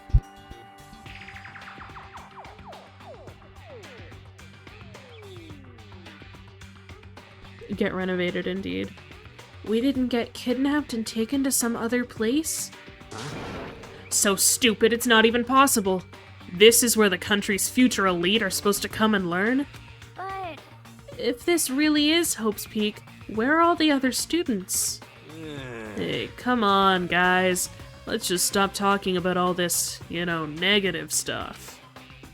But aren't you worried? Things don't look good. Yo! Worried? What's there to be worried about?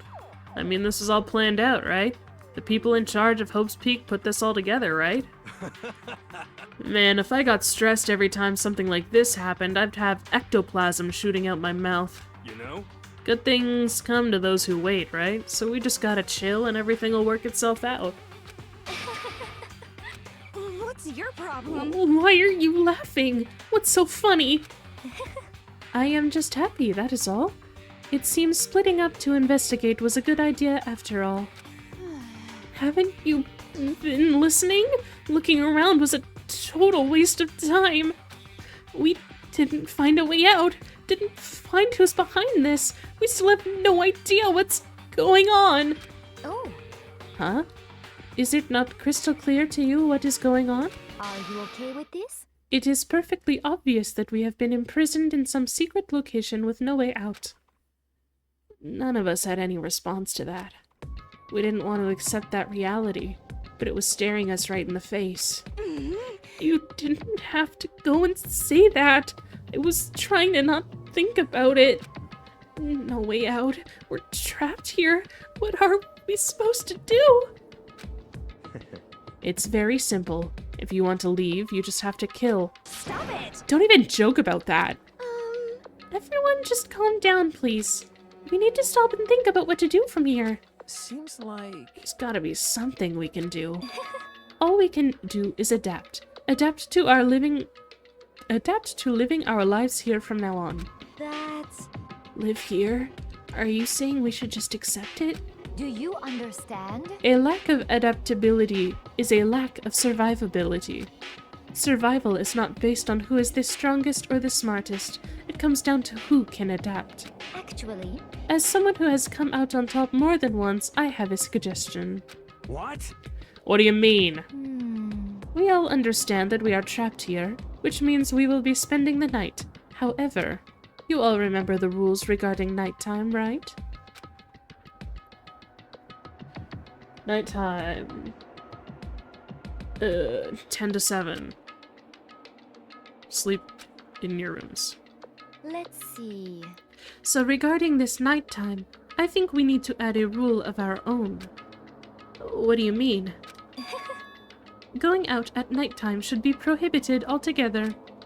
The school regulations do not actually tell us not to go out at night. I would like to make it official. Huh? But why? Are you okay with this? The way things are going now, every time night comes, we will all start to get worried and anxious. We will all be afraid someone might try and come kill us. What? If we have to worry about that night after night for who knows how long, it will wear us down in no time. I see. So you're suggesting we limit our activity at night as a kind of preventative measure? Indeed. However, unlike the other rules, nobody can be forced to comply. We all have to agree to follow it. What can we do? I see what you mean, but I think I can agree to that. It's like the little goth Lolita said. Without something like that, we're just gonna self-destruct. Listen to me! On behalf of all the men here, I agree to comply. What? Hey, you can't just decide to speak for us. This is fine. So everyone is in agreement? Good. Then, if you will excuse me. Huh? Wait, where are you going? Let's see... It is almost nighttime. I want to take a shower before it arrives. I hope you are well. So, goodbye. Moving with pure elegance, Celeste left the dining hall. Her behavior seemed so natural I couldn't imagine anyone even trying to stop her. So I guess it's pretty obvious where we go from here. We'll be spending the night, it looks like. Huh. Adaptability. So, Mr. Chairman, what next? One person already left. Well then, what say we call an end to today's meeting? You understand? Like she said, it's almost nighttime anyway. We can reconvene first thing tomorrow morning. Huh? Do we really have to stay the night here? What can we do? We don't have a choice. We can't go for long without getting some sleep. So we have to just give up. That's all fine and good for today, but what do we do tomorrow? So in the end... Our only option is to split up and look around again, and let everyone know if we find anything. Yeah, okay, let's do that. Aww. Then we're done for today? Good, I'm exhausted. With heavy movements, everyone headed off to their private rooms. Makoto, are you ready to call it a day? Yeah, let's go. Yeah, the killer's gonna abide by the rules so hard. Dark. Is this really where I'll be staying for the foreseeable future? Oh, that's right. I should check the bathroom one more time before I go to bed. Only the girls' bathrooms should have locks on them, right? Alright, let's open it up. It's no use. It really is locked. Bzz. Wrong! Not locked. Holy crap.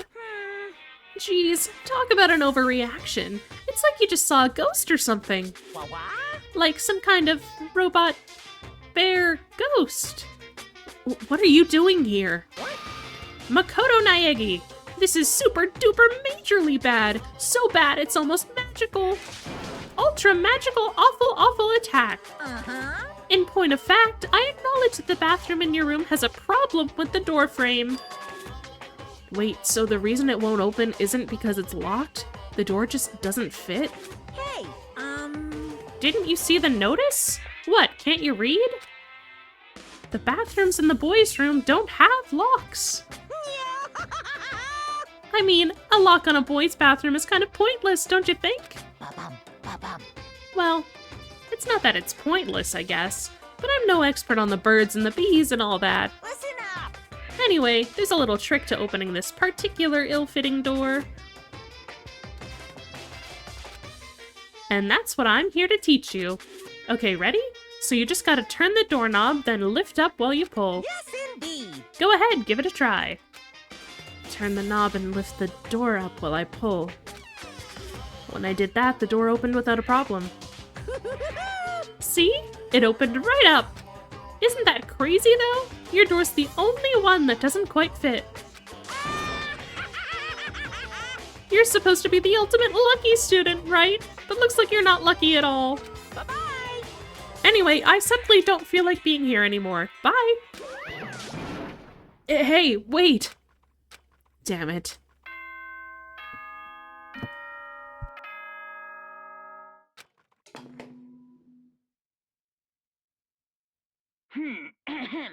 This is a school announcement. It is now 10 p.m.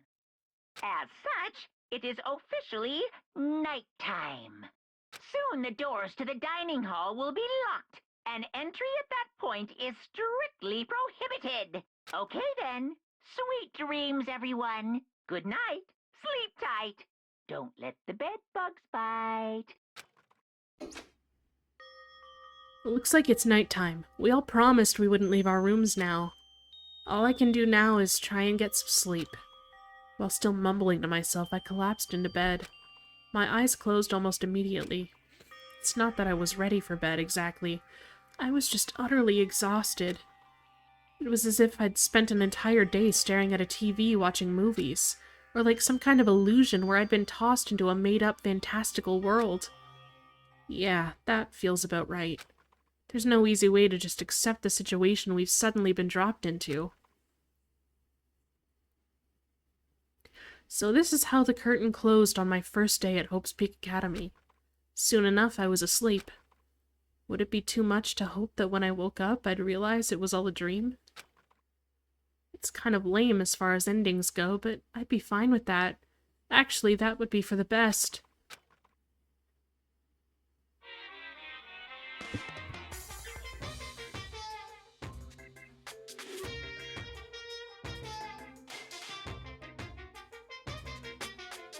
In any normal school, Mr. Monokuma would be a kind teacher, but when I think about what's coming up, I'm just so full of pride and joy. Our ceremony earlier today was absolutely splendid. Thank you all very much. Remember that you're all students of Hope's Peak Academy and strive to refine your ideals. I swear to you, I will send you all off into a new tomorrow!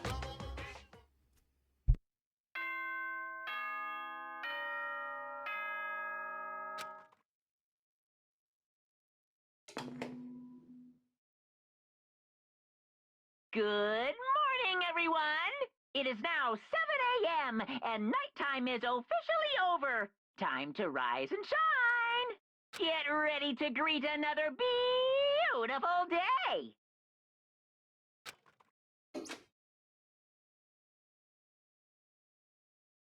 Sorry, I'm taking like the quickest snack break. It's so quick.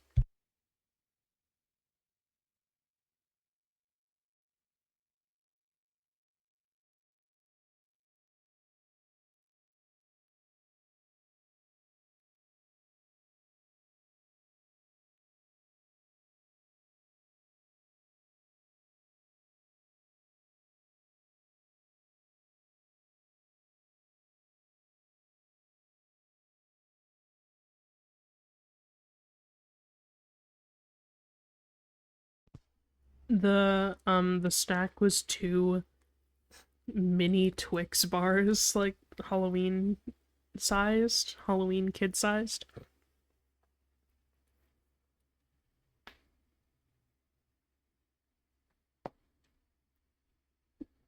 Anyway, Apparently it's morning, but thanks to the total lack of windows, there's no way to know for sure. Anyway, what should I do now? Maybe I should go find Sayaka, and we can figure out where to go from here together. She did say she's my assistant now. Okay, it's decided. I'm gonna head to her room. With a newfound determination, I left my room. I'll head to her room later. I'm gonna look around. Unless it tells me I have to go to her room. It's like a little railroady at the beginning. It's like I can't get in.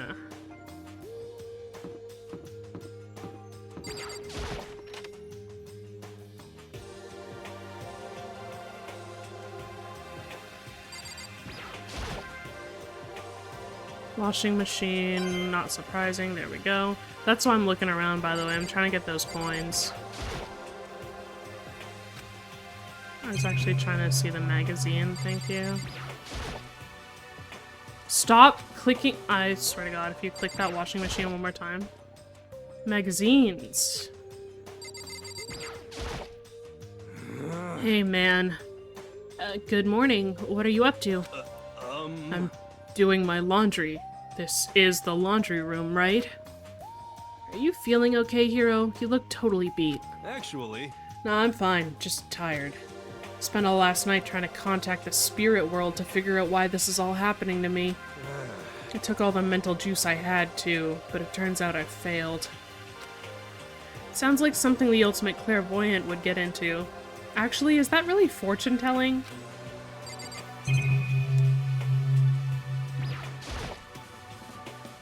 There's a swimsuit hanging out to dry. I wonder whose it is. We've got the ultimate swimmer in here and you wonder whose fucking swimsuit it is, Makoto.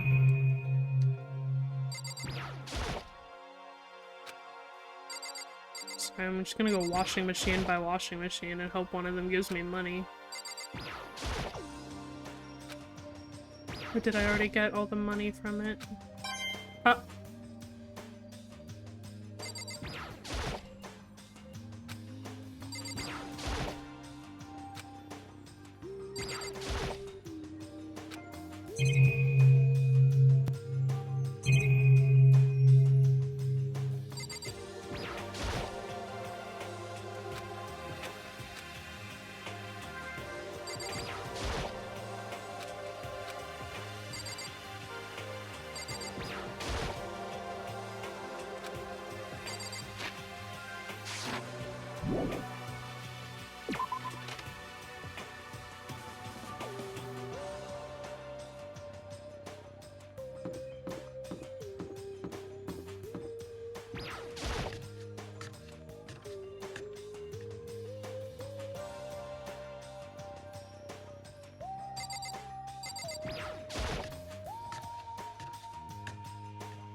Kitchen knives.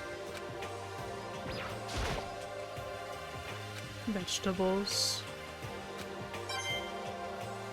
Money.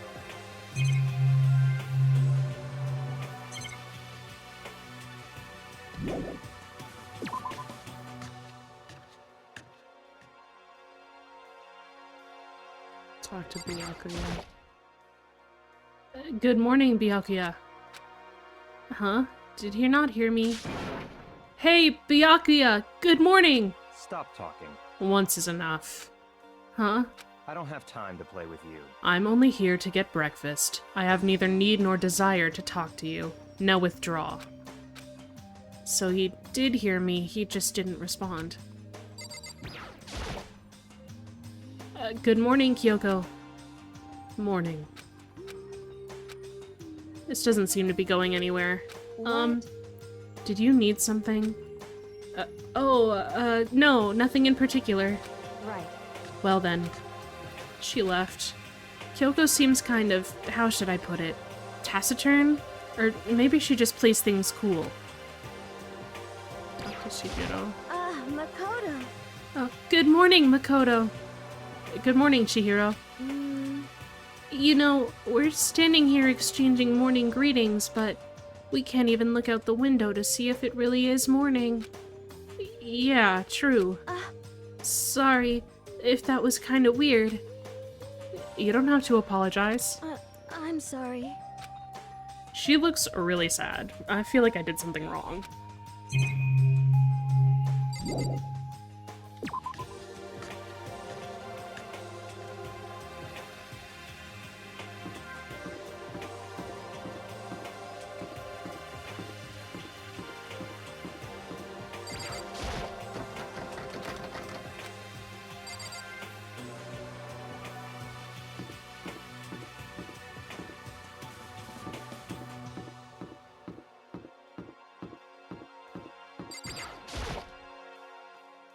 This is the girls' bathroom. Obviously, I can't go in.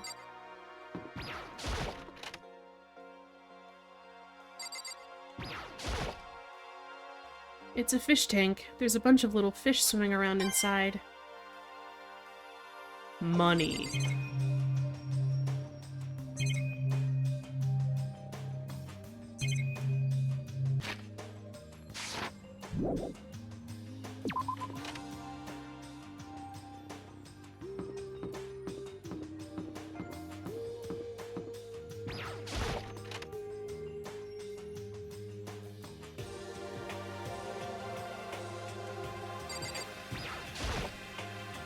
I can't get inside. The gate's in the way.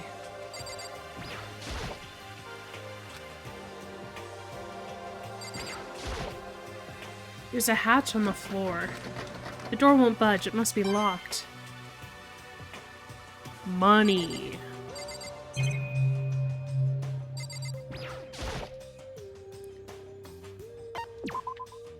Let me just take a look here. See if there's...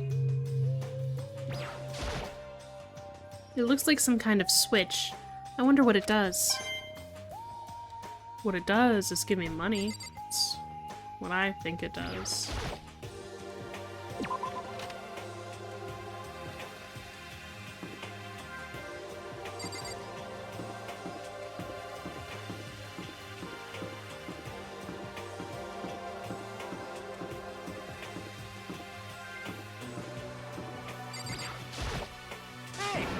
Good morning, Makoto! Good morning. Yes, morning greetings are quite a delight. Such an energizing way to start the day. You understand? Now then, let's make sure we both do our very best throughout the day. Sure. I wonder if he's always like this. Oh fuck, that was Kyoko. Whoops. Sayaka. There we go.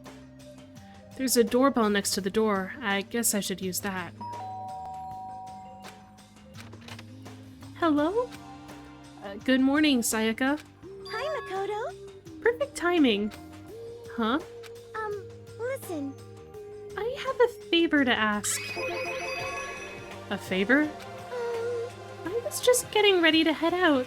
If it's okay, would you like to come with me? Maybe we could talk. Yeah, sure. Where are you headed? I've been thinking that there might be something around here I could use for self-defense. Self-defense? Well, I mean, whoever's keeping us here could show up and attack us at any time. You never know. Whoever trapped us here. Whoever presented us with rules for murdering each other. Whoever put us in this insane position. She's right. We never know when they might attack. So I just want to be able to protect myself no matter what happens. A weapon to protect herself. Well, now that I think about it, that display case in the gym entryway had a bunch of stuff. Maybe... Oh, the gym? Okay, let's go. Again? Like I said, I'm psychic. Come on, I'm just kidding. Seriously, I just have amazing intuition. Am I really so easy to predict? Anyway, we should head to the gym. For anyone who just hates walking around the school, we've got some good news. You can now teleport using the map section of the handbook menu. It's as simple as opening the map menu and choosing where you want to go. However, you can only teleport to hallways and marked waypoints. Yeah. I'm going to walk. Because I think there will be more chances to get money. Oh, wait, that was the laundry room. I had to go in there.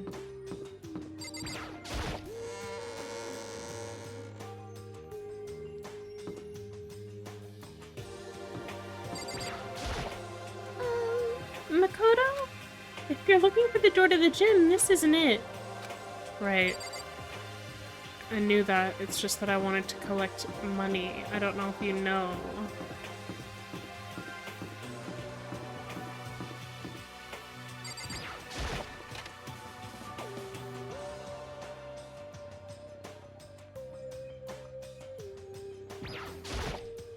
Hi! Hi there, Makoto. Oh, is it just the two of you right now? Are you on a date? What? Come on. Damn, Makoto, I never would have guessed, but you're a total player, huh? No, it's nothing like that. I'm his assistant. To be dismissed just like that is somehow... What? His assistant? What is that, like some kind of new roleplay thing? Sorry. Well, whatever. What you're into is your business. I don't judge. Anyway, if you don't mind, let's just head to the gym already. Yeah, let's go. Except I won't be doing that. I'm gonna be clicking around to get money.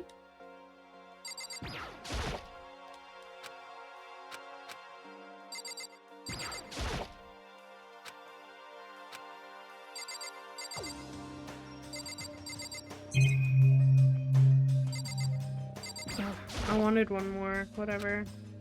Maybe if I turn the knob, a prize will come out. Would I like to play the lottery? Yes.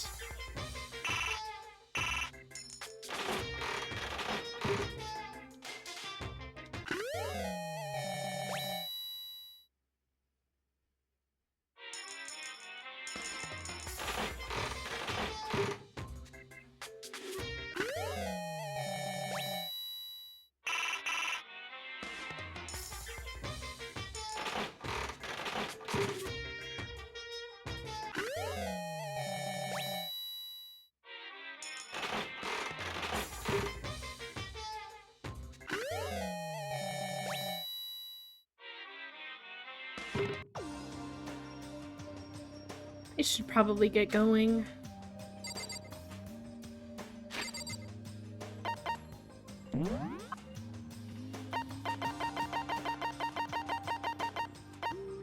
Okay, everlasting bracelet. Leaf covering.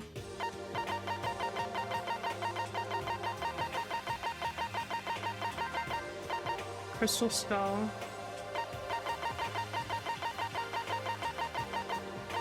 Water flute. School crest.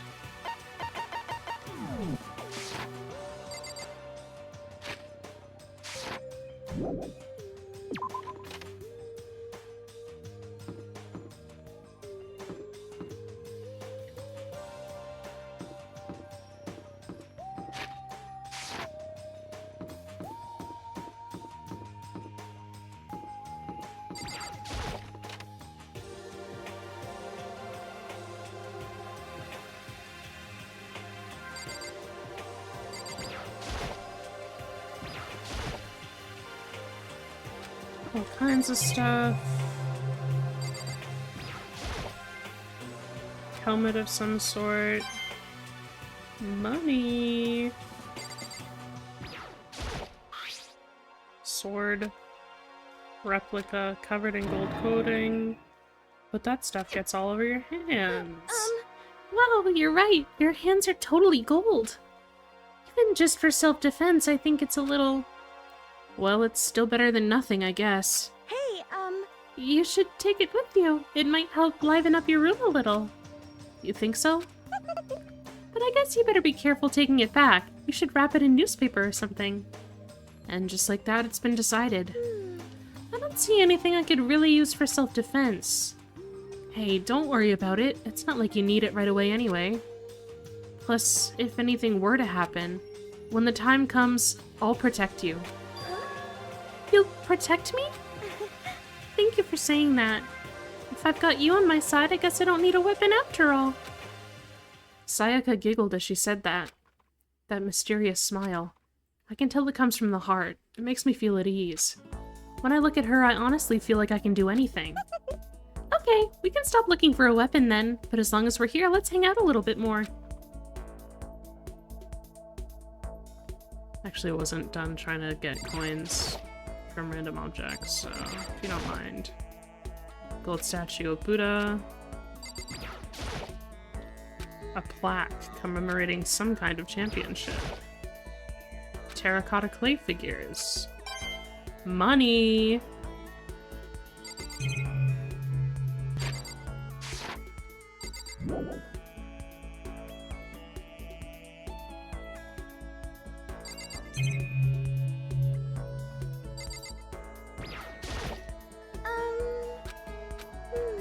I know I said I wanted to talk to you, but now that we're here, I don't really know what to talk about. Sorry. And I was the one who invited you to come with me, too. Sorry. It's okay. I mean, if there's nothing to talk about, then we can just not talk, right? Huh? You don't have to force yourself to talk. We can just, I don't know, stare off into space or whatever. Stare off into space. Oh, but you're probably super bored, just standing around doing nothing. No, it's not that it's boring, it's just... I've never really done it before. I don't have a lot of time to just do nothing. I guess that makes sense. You're not a normal high school student like me. You've got tons of stuff to do every day. Listen. This is kind of out of nowhere, but... Makoto, do you have a dream? Well, what about you, Sayaka? What's your dream? I'd love to hear. My dream is... I've always wanted to be a star, as long as I can remember. I grew up without a mother, you know, and my dad worked really late every night. I was always home alone. I was just a kid, you know, so I was really lonely. But that all changed when I saw a pop star on TV for the first time. She was so pretty, like a princess, and she could sing and dance. But more than anything else, there was her smile. Looking at her smile, I could feel my loneliness melting away. I decided that's what I wanted to be someday. I wanted to give that kind of encouragement to others. Eventually, that became my dream. That's so amazing, though. You were able to actually fulfill your lifelong dream? Honestly, it's really incredible. I did whatever it took to reach that dream. I mean it. Even some things that weren't so pleasant. Huh? You see, I honestly believed that as long as you kept chasing your dreams, someday they had to come true. But to do that, you can't take your eyes off your dream, not even for a second. Even if sometimes it's a bad dream, whether you're awake, whether you're asleep, to make your dream a reality, you have to keep your gaze fixed on it no matter what. In that world, if you lose focus for even a split second, you get left behind. You have to keep on swimming against the current without even taking time to breathe. That's the kind of world my dream lives in. Is it really that tough? Is it not fun at all? Oh no! Don't get the wrong idea, it's super fun. But... That's exactly what scares me. Huh?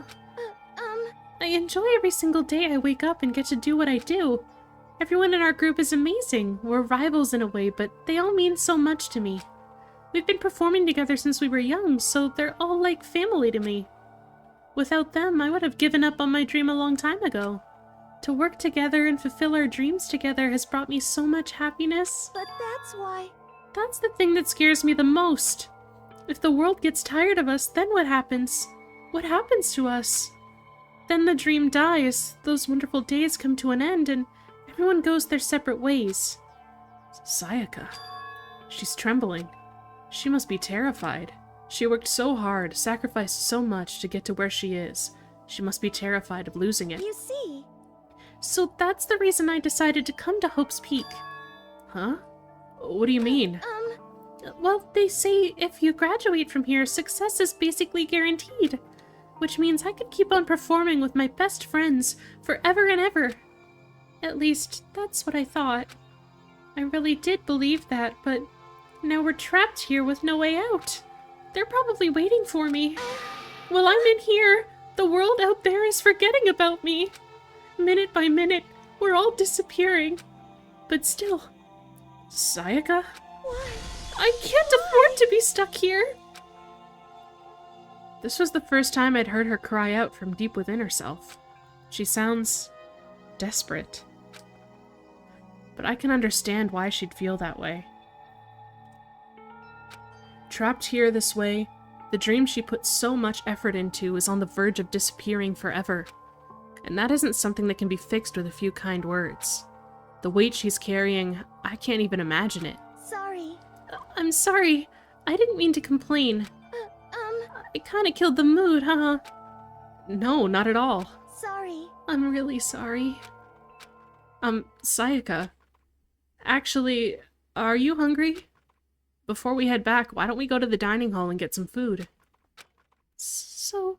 Okay. You want me to make us something to eat? I might not look like it, but I'm actually a pretty good cook. Wow, really? What's your specialty? Chili oil. You mean the condiment? Just kidding. She burst out laughing. Her earlier mood disappeared, replaced by the bright smile I'd quickly grown used to. But how'd it happen so fast? It was almost like a mask, like some kind of neutral expression. Anyway, we headed to the dining hall to get something to eat, before returning to our rooms. Yeah, new sword just dropped. The only thing in my room is a fake sword covered in gold. All it does is make me feel that much more uncomfortable. Anyway, there's still plenty of time left in the day. I really don't feel like just sitting here. Maybe I'll take a look around. Not at all. Alright, it's free time. Yay! Fake sword. I'm just looking around to see if there's any coins in my room now.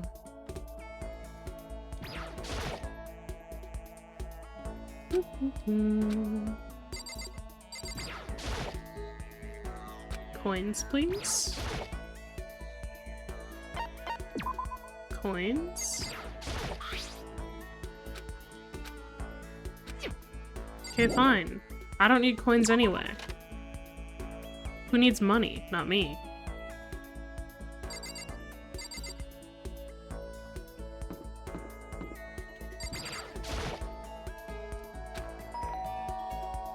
What's your problem?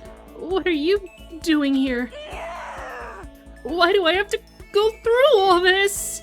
I didn't do anything to deserve it. Okay. My bad, Toko. Shit.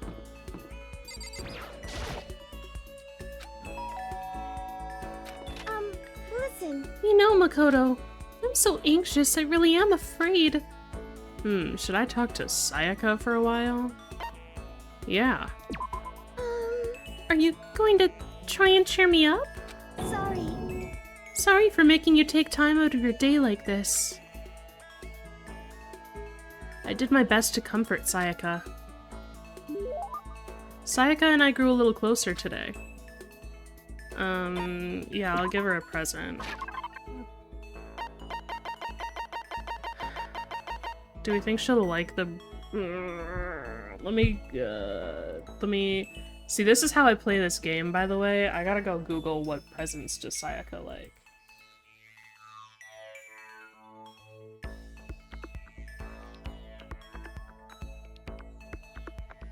I gotta optimize my present giving. Presents.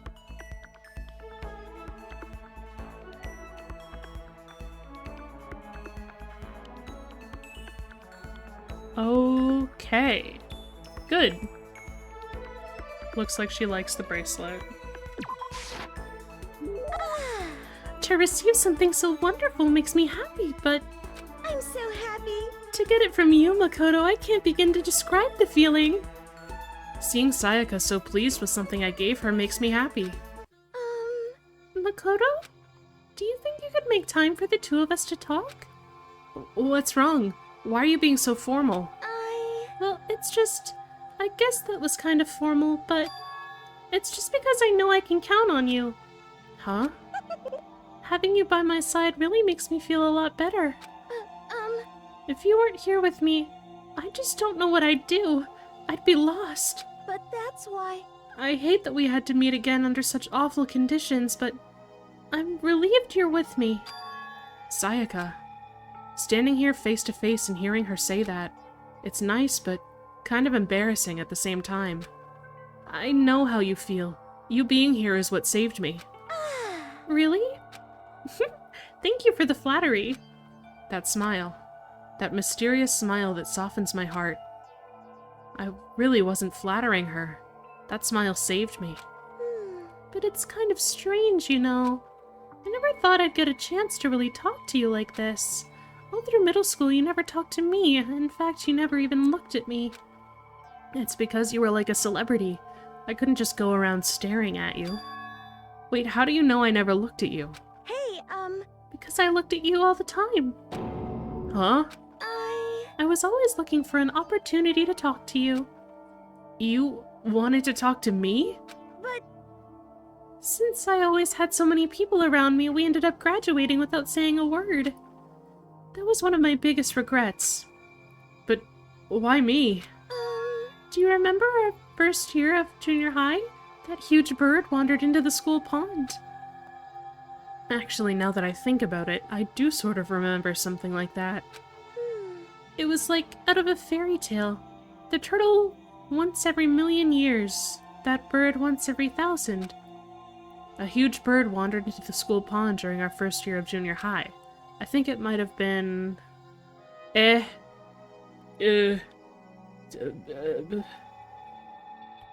Hold. I'm not gonna lose. I won't lose.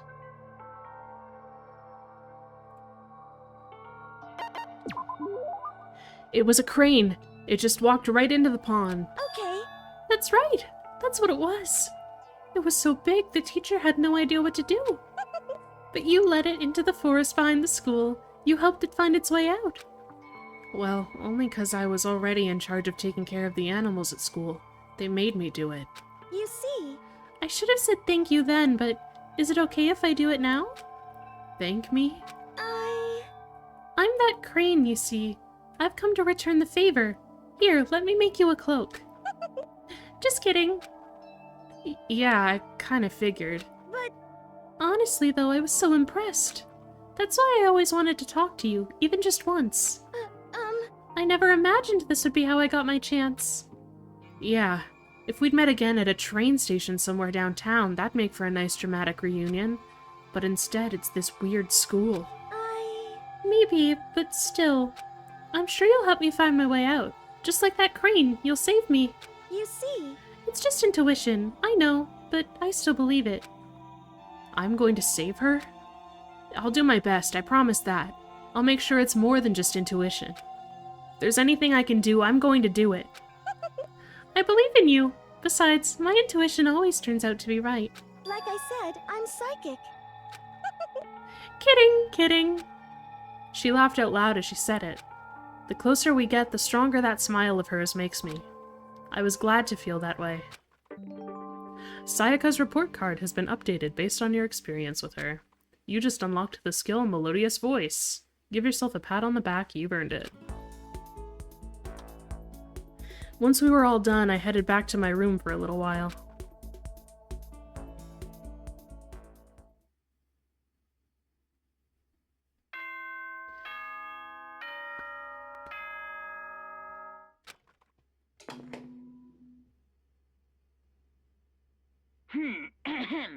This is a school announcement. It is now 10 p.m.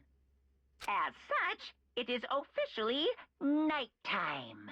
Soon the doors to the dining hall will be locked, and entry at that point is strictly prohibited. Okay then. Sweet dreams, everyone. Good night. Sleep tight. Don't let the bed bugs bite. Today's already come to an end, but I swear, tomorrow I'm going to find some kind of clue. I swear.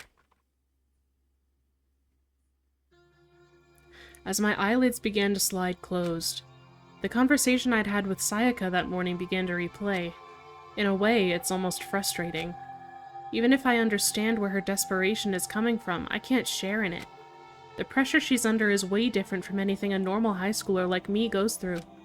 She didn't just stumble into this school the way I did, so I can't say I feel things the way she does. Compared to her, no, compared to everyone else here. There's no doubt I just don't match up. I guess that might explain my own frustration.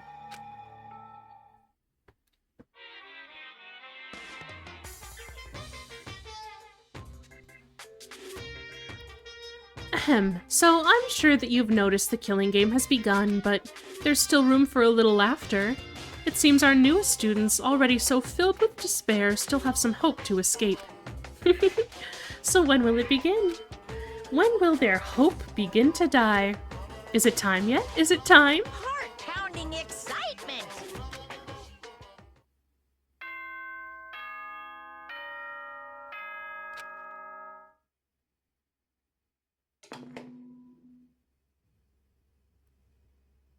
Good morning, everyone! It is now 7 a.m., and nighttime is officially over. Time to rise and shine! Get ready to greet another beautiful day! I am probably going to go until after the first death and investigation and stop right before the trial, and then next time start the trial, probably. We'll see. That's been my plan in my head, but we'll see. What should I do today? Free time. Okay. I have to check. I have to do a Google to see what skills I have time to get.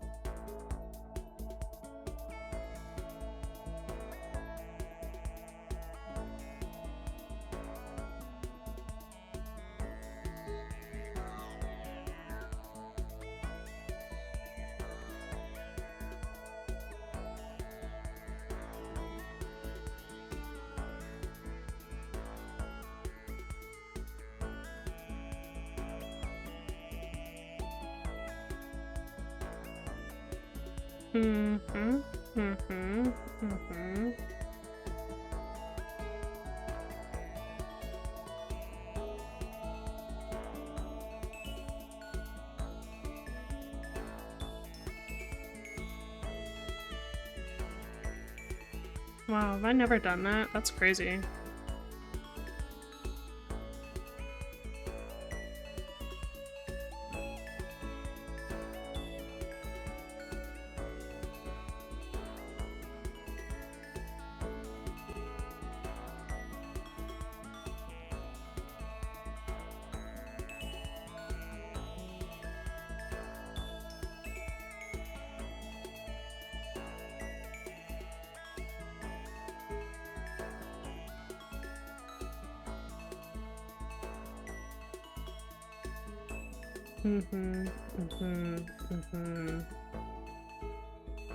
Okay. Sorry, I'm looking and calculating what I have time for and what skills I'll get.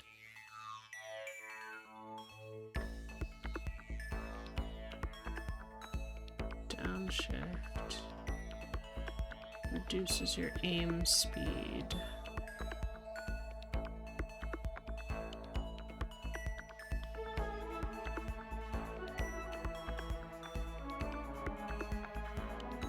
Downshift is not bad.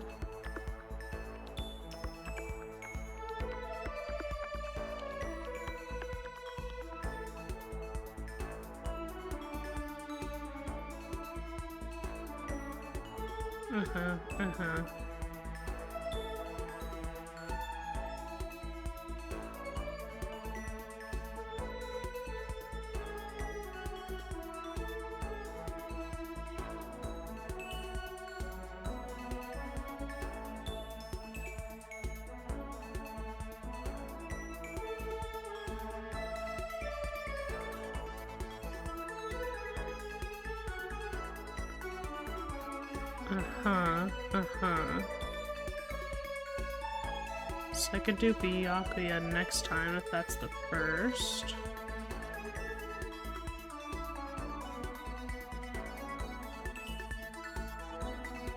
How many do I need to do?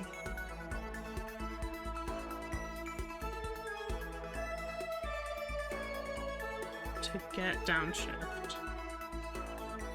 2.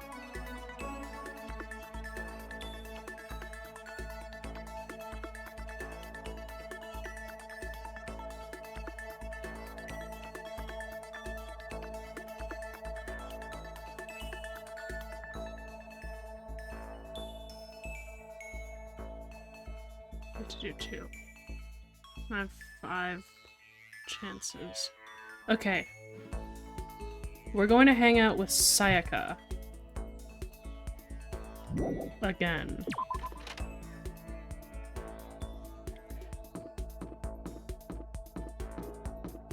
But for now, we're gonna go get some items. And hope we get something she likes.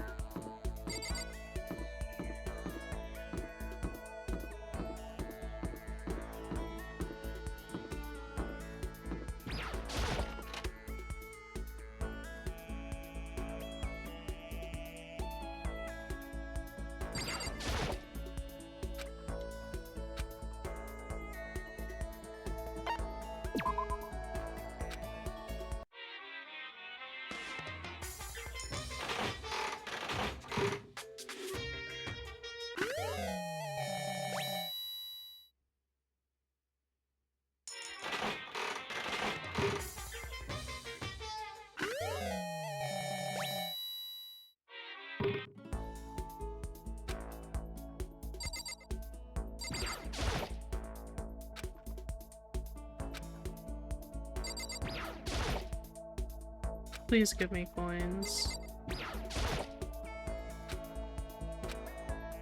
I did not get something that I need.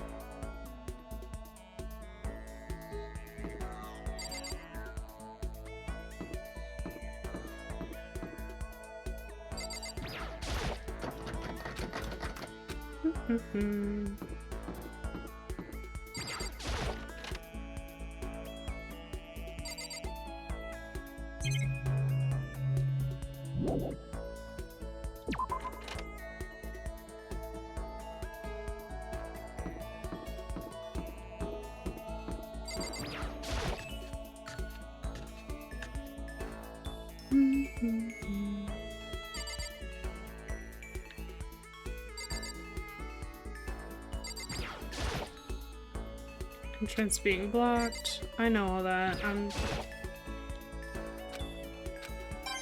Coin. Yes! I'm only here for the money.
Okay.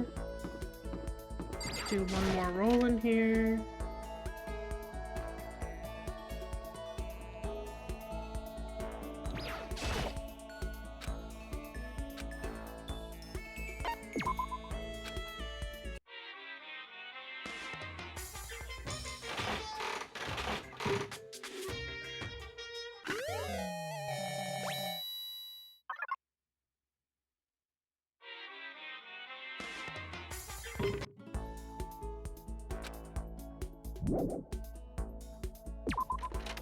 Okay. I'm sure that's fine. Gotta be something that she at least kinda likes.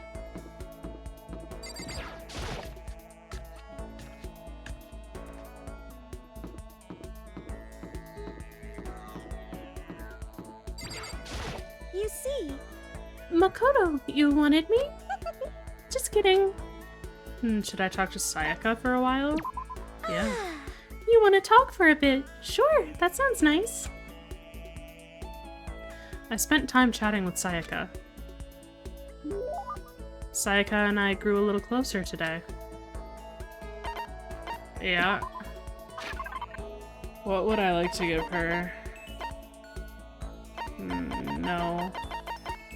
Everlasting bracelet, I don't have any. Scarab brooch. Leaf covering. Unending dandelion. Wow wow wow wow. Wow wow wow wow. Presents. Unending dandelion. She likes it. It's not her favorite, but she likes it. Huh? A present for me? Thank you. I'll cherish this forever. Does that mean she liked it? Listen, may I ask you just one question? So polite again. What's going on? And so polite again, I'd like to ask, do you have a girlfriend? What? That's like way out of nowhere. Are you embarrassed? Does that mean you do? No, I don't. A girlfriend? Not at all. Listen. Then, do you at least have a crush on someone? Just wait a second. What's going on here? Why are you asking all these questions? I was just curious, so I thought I'd ask. Is that bad? It's not that it's bad. But it's only natural I'd be curious, right? Because we're classmates going through the same thing together. Classmates. But... Although that's not all there is to it. You and I are more than just classmates. More than that? We're friends. We've been friends since middle school in a way. That's true. Yeah, we're friends. Of course. So, aren't you gonna ask me? Huh? What? Listen. No, not what. Aren't you gonna ask if I have a boyfriend or not? I mean, it's not like I don't want to know. Of course I want to know. You're really popular, right? So I wouldn't be surprised if you did. Oh no! Nope, I definitely don't. The truth is, I'm way too busy for things like that. Then, do you have a crush on someone? I wonder. Let's just say there's someone I'm interested in. Sayaka stared straight into my eyes. I could swear her cheeks were tinged with red. Wait, me? But... I need to put those feelings aside for now. Getting out of here is all that matters. Yeah, you're right. Hey, Let's get out of here together, Makoto, no matter what. Please don't turn your back on me, okay? Of course. I would never turn my back on you. I want you to know something, Makoto, and I want you to know I mean it. I can't fake my feelings. That's good. I'm really glad you're here. When she smiled at me like that, I could feel my entire body filling with power. It was like her smile was a source of pure energy. My friendship with her is my one source of courage. My bond with her makes me stronger, so I have to do my best in here. For myself and for Sayaka. I'm so happy you're gonna do your best for me. What? You heard me? Like I said, I'm psychic. Okay. Kidding, I just have really good intuition. But is that really what you were thinking? Well... Anyway, let's just help each other out and get out of here no matter what it takes. I'm gonna do my best for sure. Okay. Yeah, you're right. We need to work together and do our best. I'm gonna do my best. I carved those words into the walls of my soul. Sayaka's report card has been updated. I've never done the second free time with her, so I just got the achievement for finishing her friendship. Your maximum number of skill points has increased. Hey, look at you go. After vowing to Sayaka to give it my all, I went back to my room.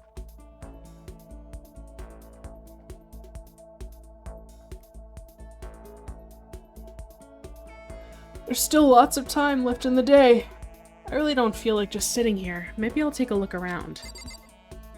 Yep, and I'm gonna briefly look around at other people's friendships. Is there anyone else that gives me one on the first chat?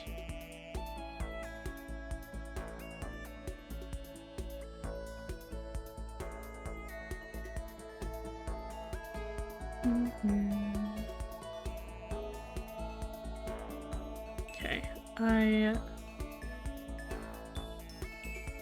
don't have room for that, so might as well not waste my time.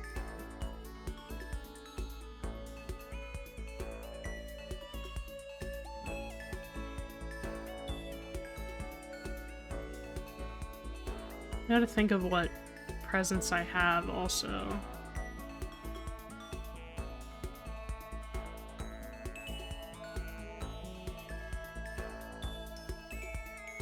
Steadies my aim a little.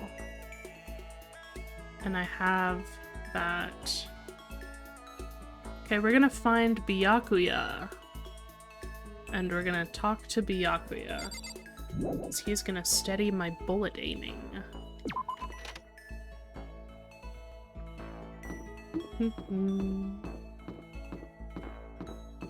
And because I have something he likes.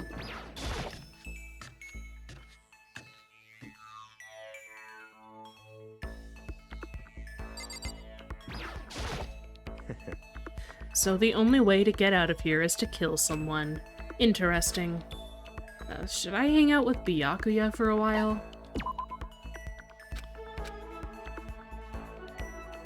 I spent some time with Byakuya in silence.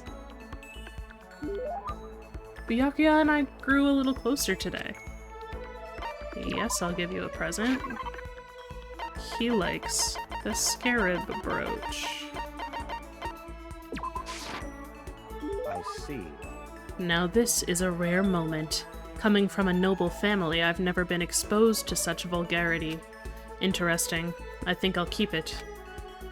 Seeing Byakuya so pleased with something I gave him makes me happy. I have a question for you. Huh? You do? That's right. Something's been bothering me for a while now, and I can't take it anymore. So to answer my question, I need you to explain to me what exactly your ultimate lucky student title means.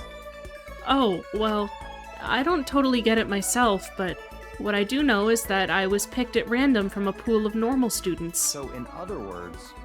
So you just got into Hope's Peak by blind luck. I see. Well, that answers my question.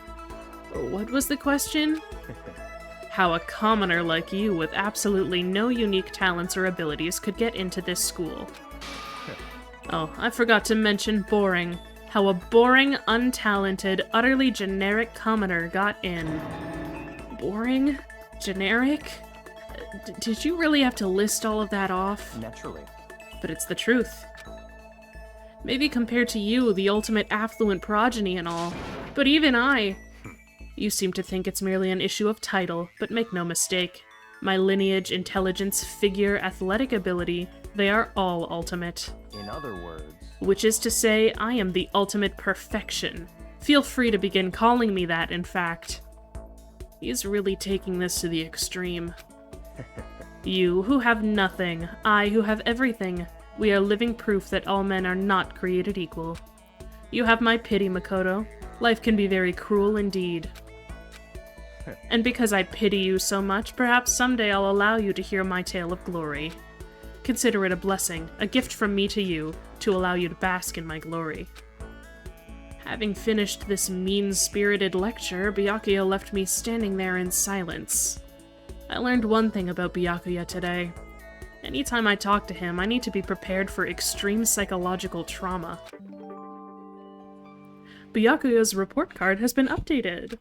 I unlocked the skill Cool and Composed. Give yourself a pat on the back, you've earned it. I did my best to keep my spirit from shattering like glass and went back to my room.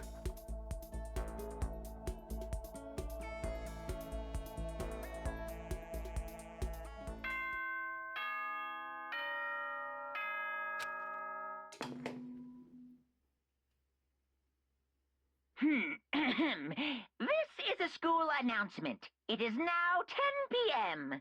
As such, it is officially nighttime. Soon the doors to the dining hall will be locked, and entry at that point is strictly prohibited. Okay then. Sweet dreams, everyone. Good night. Sleep tight. Don't let the bed bugs bite. The third day here has already come to an end.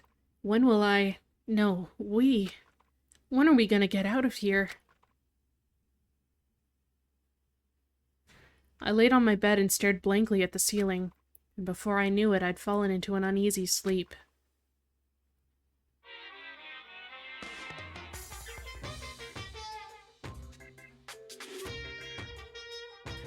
I need an immediate, fast-acting pick-me-up. If it doesn't act now, it's the same as giving in to regret. What do you think guides the world? Speed, of course. That's why Formula 1 drivers are so popular. Any idiot can accomplish something if they take it slow. Even a human piece of excrement could create a masterpiece if they spent their entire life on it. Someone who does things in a timely fashion is both wise and admirable.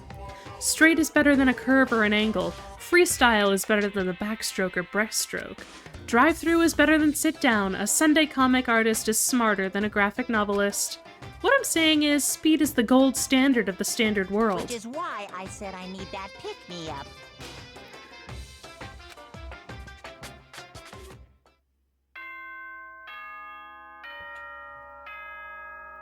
Ding dong, bing bong.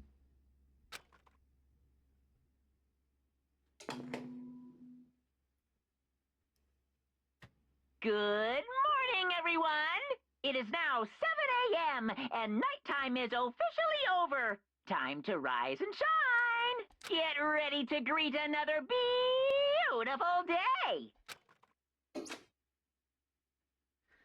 I woke up to the irritating sound of Monokuma's voice. I slowly pulled myself out of bed.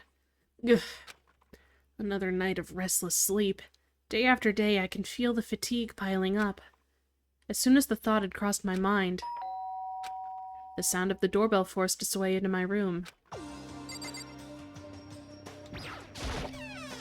Hey!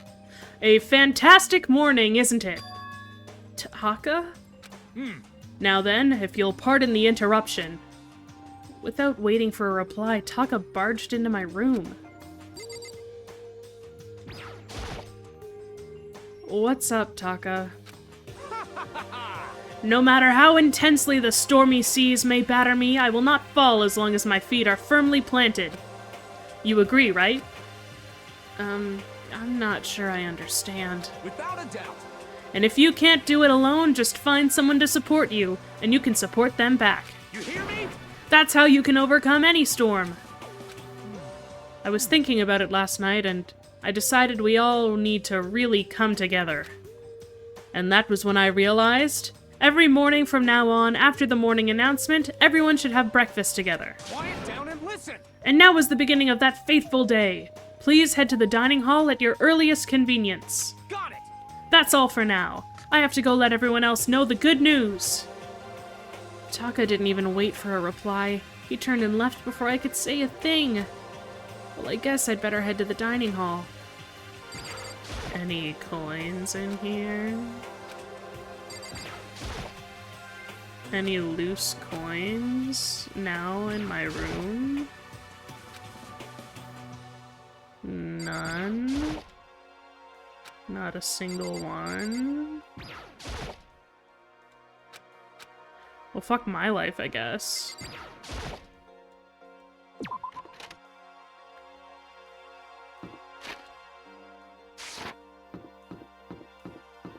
Hey, Toko.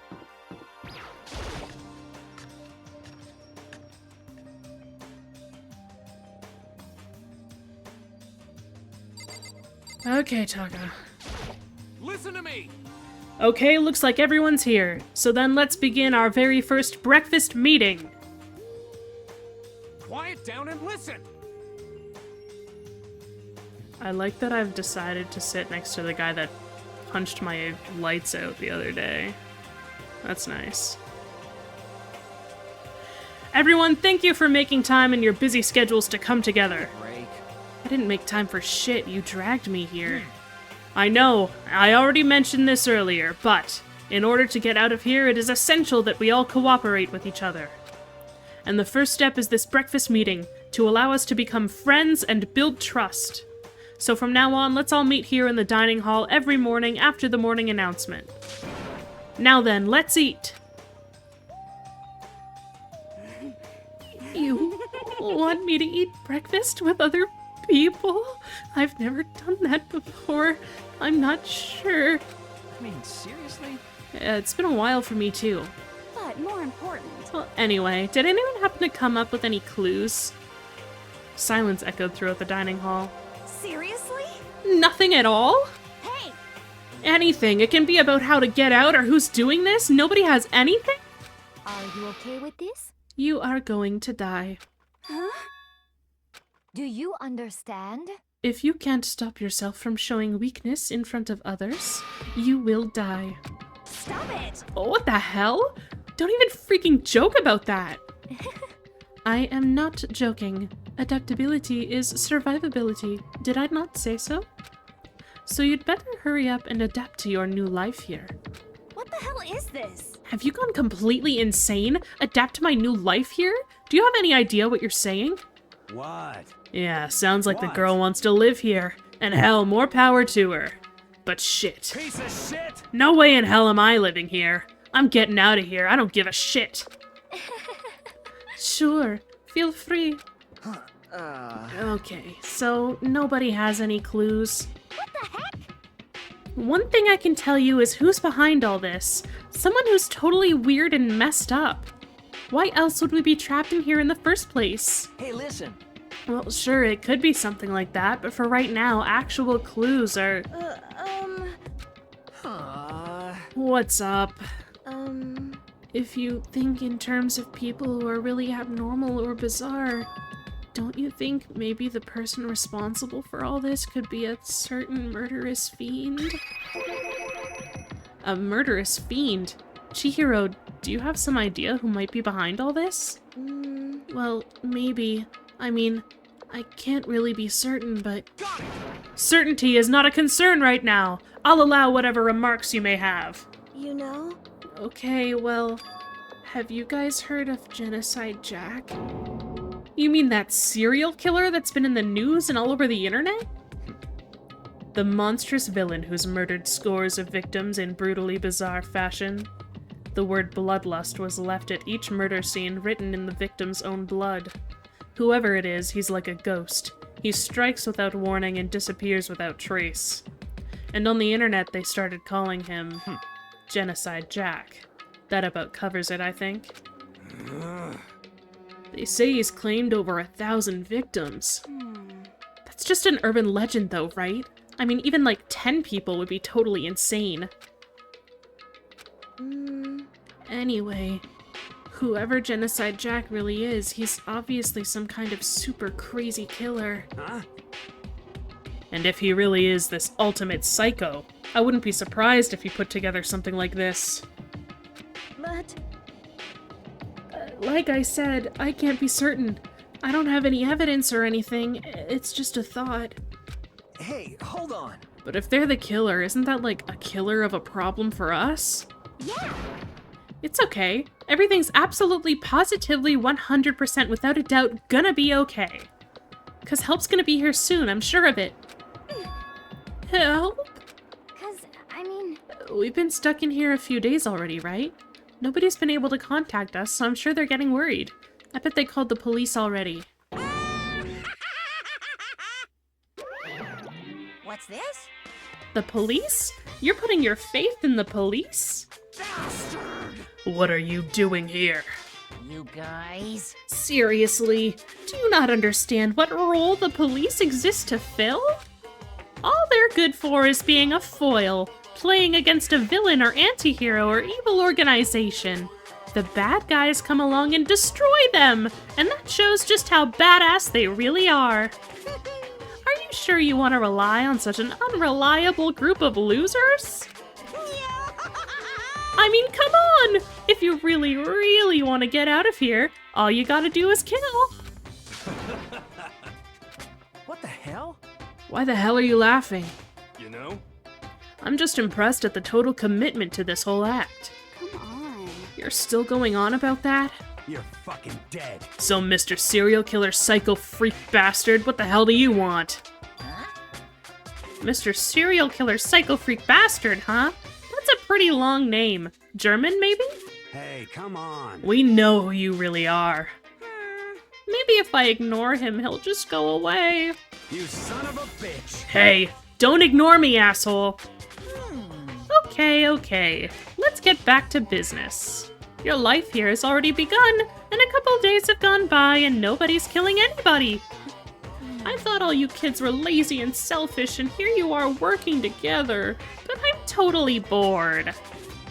There's nothing you can say that'll make us start killing each other. I got it! Wait, I think, yes! Ding ding ding, I figured it out! In other words... All the mystery ingredients are here, right people, right place, so why hasn't anyone killed anyone yet? That's what I couldn't understand, but I just realized there was one very important piece missing. What are you? If you want to know, I'll tell ya! It's a motive! It's so simple. I just have to give everyone a motive. Stop fucking around. Motive? What the fuck are you talking about? Hey, Oh, by the way, there's something I want to show you guys. You son of a bitch. Stop changing the goddamn subject. I have a little video I'd like you all to see. Oh, but don't worry. It's not some pervy adult video or anything. Seriously, it's nothing like that. It's a special video for each of you showing what's going on outside the school. Outside the school? What are you talking about? Oh, Master's so impatient today. Why don't you just watch it and find out? Here in the school, there's a specific place you can go that has everything you need to watch the video. Correct. Good, then we can go watch the video right now. But before we do that, I'd like to know. What are you? Why would you do something like this? What do you want from us? What do I want from you? Well, if you must know... Just there. That's all. Well now. If you want to know more than that, you'll have to figure it out for yourselves. Do whatever you need to uncover the mystery hidden within this school. I won't try and stop you. 'Cause to be honest, it's entertaining as heck watching you guys search so desperately for answers. So I guess I want amusement from you too. He's gone. And once again, he left before we could find out anything useful. Is that right? I think we learned something very useful. He has no intention of standing in the way of our pursuit of the truth. Interesting. However... Perhaps. But what about the video he mentioned? I'm very curious to see what's going on. What's on it? That's true. Same here. Okay, so... Mondo started glancing around the dining hall, but when his gaze landed on me, he stopped. Hell yeah. Hey, Makoto, check this out for us, would you? Huh? Why me? Yo. 'Cause you're closest to the door. That's the rule, right? Rule? Jesus Christ. Hey, hey, hey, hey, hey. Piece of shit! Hey! Stop fucking around. You see how passionately I'm begging you? What's the big deal? Just check it out real quick. Okay, I guess I'll get going then. Hell yeah. Thanks, I owe you one. Hey, If Makoto's going, I'm going with him. It's not safe to walk around this place alone. Yo. Yeah, sure thing. Then we're counting on the both of you. If anything happens, just yell and I'll come running. I can't decide if Mondo is totally dependable or completely terrible. Yeah, I'd have to say he's kind of both. He's not exactly a bad person, but I definitely can't say he's a good person either. So then, where's this specific place Monokuma mentioned? It must be somewhere you can watch DVDs, but if it's a place set up to watch DVDs, then...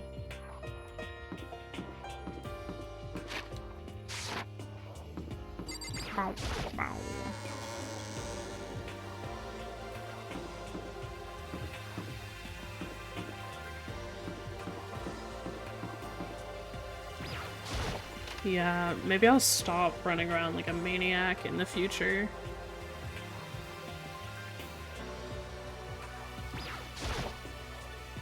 Next to the monitor is a high-end DVD player. It should be able to play DVDs, but I don't see any actual discs nearby.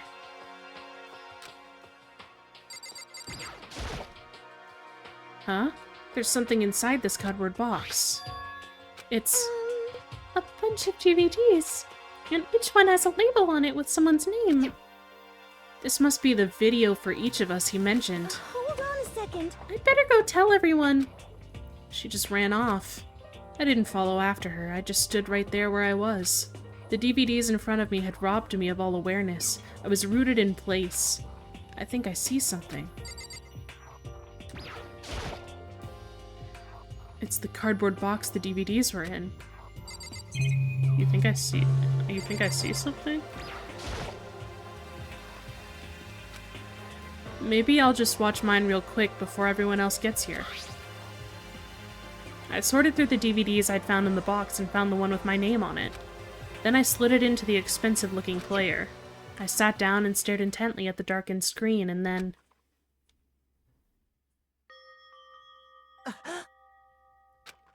I yelled out without realizing it, and my heart started racing. Because what I saw on that monitor, it was my family.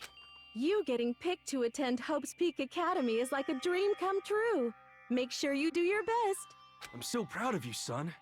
But remember, don't push yourself too hard. Are you really watching this, Makoto? Good luck, okay? If it had ended there, that would have been fine. A message of love and support. After leaving my family behind to attend Hope's Peak, it would have given me hope, given me strength.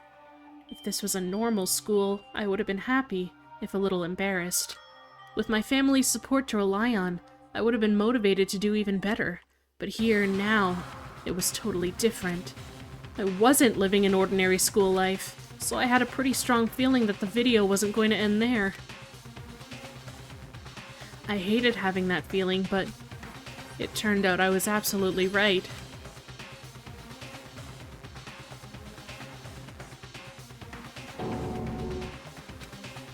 This time I couldn't even make a sound. My voice just died. Where'd everyone go? It looks like a war zone or something. As if in reply, a voice came floating out of the speakers. I recognized the voice.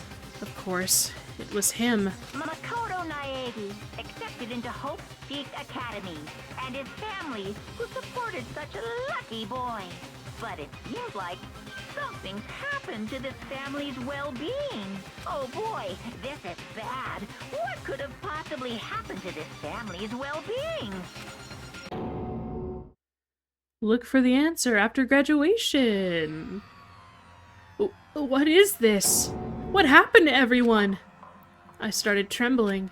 I could feel the fear and anger building up inside me like hot magma. God damn it! I slammed my fist against the desk over and over again. A single thought was racing through my mind. What else? How could I think about anything else? I have to get out of here. I have to get out right now! I need to make sure everyone's safe. Makoto? What happened? Make sure who's safe. I noticed everyone standing around the entrance to the AV room. They stared at me, faces full of confusion. What's going on?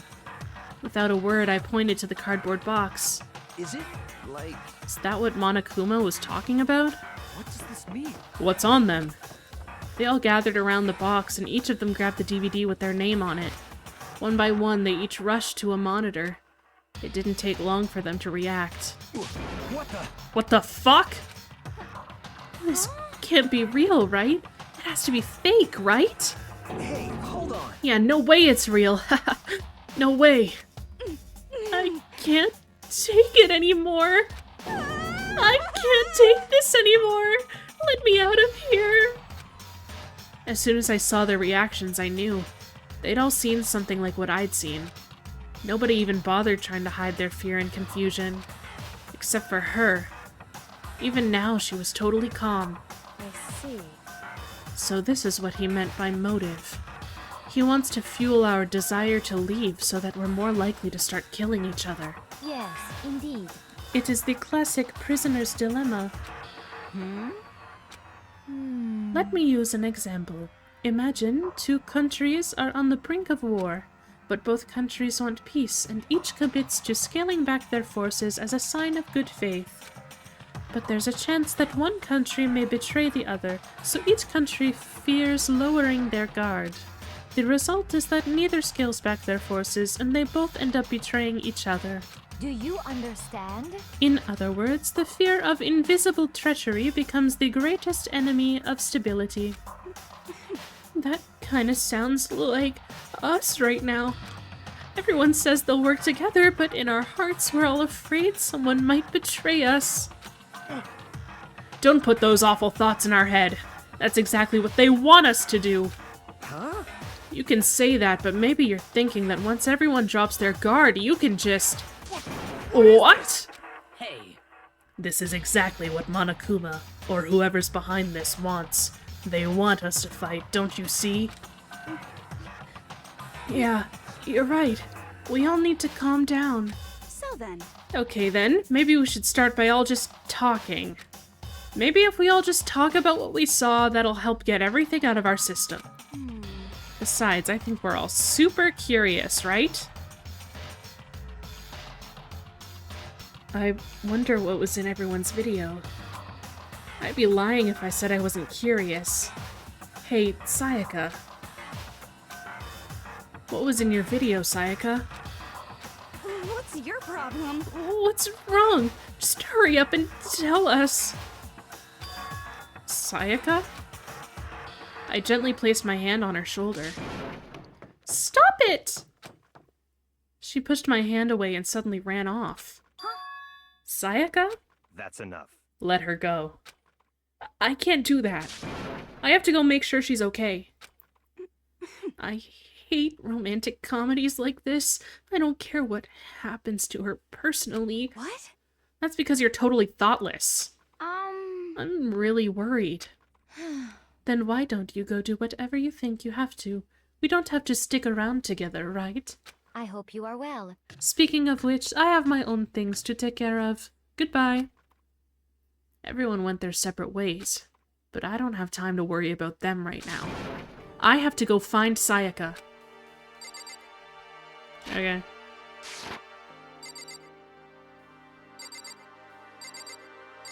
I'm gonna go find Sayaka. Fuck it. Where could she have gone? She can't have gone far. I should check around the school.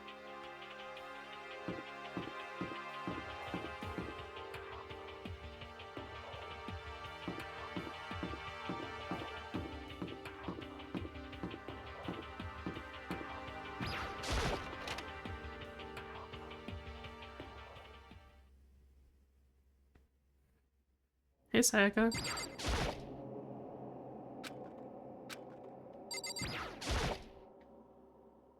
I found her in one corner of an empty classroom. She was sitting in a chair, hands on her knees, staring absently at the floor. She looked like maybe she was upset or angry, or no. She didn't have any expression at all. There was nothing on her face that you could call emotion. It It was as if her original mask had been stripped away. Sayaka? Are you okay? Yeah, I'm fine. Actually, no. How could I possibly be fine? What did we do to end up like this? Why are they doing such terrible things to us? I want out. Let me out of here right now. Sayaka, calm down. As she thrashed around, I grabbed her by the shoulders. I understand. I know how you feel right now, when I think what might have happened to my family. But now more than ever, we have to stay calm. This is exactly what they want. They want us to lose our composure and stop thinking rationally. Think about it. Those videos have to be fake. Because if those things really had happened, people out there would be in an uproar. Our families, the police, everyone. Right? So let's just calm down, okay? Otherwise, we've already lost. I knew I was trying to convince myself just as much as her. I kept repeating those words to myself to clear away the images that had been burned into my brain. Be calm, okay? Just be calm. As long as we work together, I'm sure we can find some way out of here. And help might even come before that. But what if there isn't a way out? What if help never comes? If that happens, then I'll get you out of here myself, no matter what it takes. When I said that, I paused. I had no idea what had come over me. Sayaka? Please, help me. Her voice was small and shaky. Why? Why is this happening to me? To kill or be killed? I just can't take this anymore. Sayaka. Finally, she raised her face up from my chest. She looked at me with those big, wet eyes of hers. Makoto. Can I believe what you said? Huh? That you'll help me get out? No matter what it takes? Absolutely. Makoto. You're the only one I can trust, so please. No matter what happens, please always be there for me. I need you on my side. Huh? Of course I'll be there for you. No matter what, I'm always on your side. I mean, you are my assistant after all. Makoto. Thank you. Hearing you say that, I feel like I can keep going. I can get through this, as long as you're here with me. 'Cause I'm your assistant. The smile I'd come to know so well returned to her face. It felt a little forced, but still, it was a huge improvement over how she was before. Hey! Hey! Okay, Monokuma. What's standing up? Come on! Yeah, alright. Yes. Okay. Get the hell out of here! Just a minute. Damn it. Well, if you won't leave, then tell us what the hell is up with those videos. Anyway.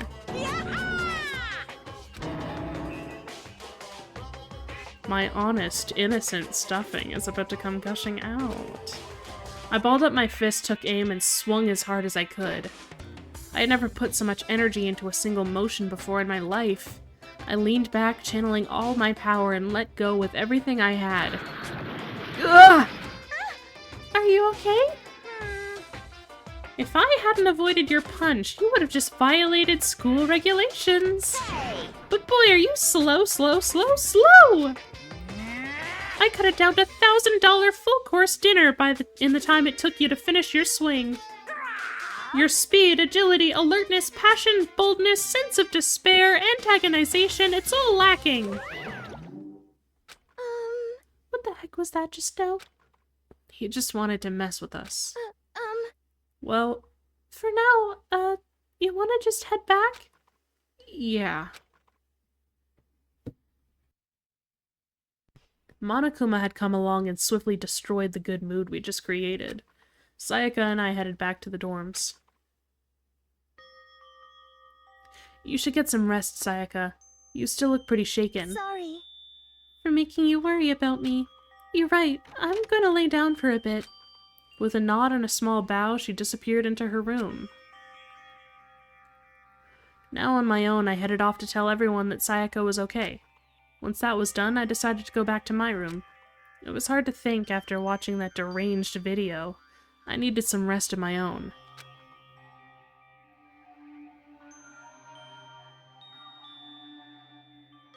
Jeez, seriously, what's going on here? There's just so many problems. I can't even decide what the biggest problem is. That we're trapped in here? That what I saw in that video might be real? Monokuma? What the mastermind has in store for us? Or are we our biggest problem? I want to get out of here, but I could never kill someone. Do the others all feel the same? Yeah, that's definitely the biggest problem right now.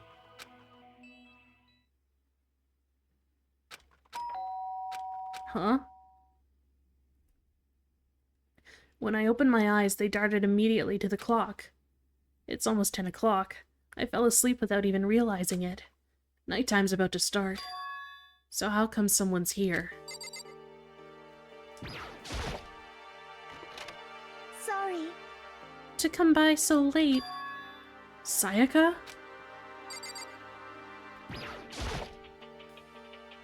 Are you kidding me?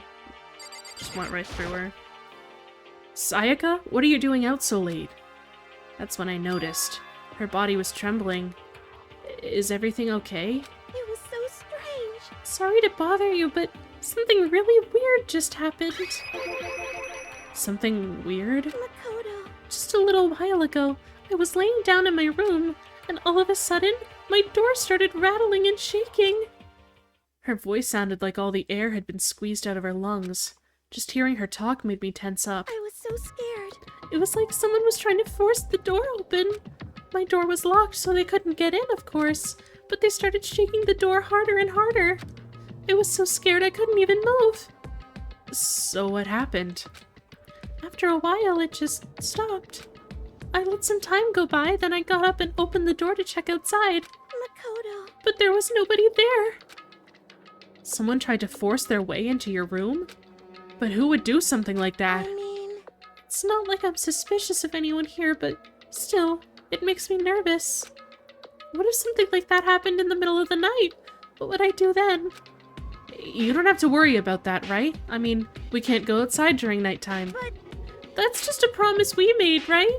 If someone decided to break that promise, then... Why don't you stay in my room tonight? Would that make you feel a little better? All it said in the school regulations was that we had to sleep in the dorm rooms, right? It didn't state specifically which room each person had to sleep in, so... Hey, But 2 people sharing one room is, you know... Oh, geez, I'm sorry, I didn't even think about that. Honestly, that didn't even cross my mind. I know, me either. It's not even that I mind the idea, but... if you don't mind, could we maybe switch rooms, just for tonight? Switch rooms? If it'll help put your mind at ease, then it's totally fine with me. But I don't mind you staying in my room, but are you sure you're okay with me staying in yours? That doesn't, like, concern you? It's fine, I trust you. In that case, then...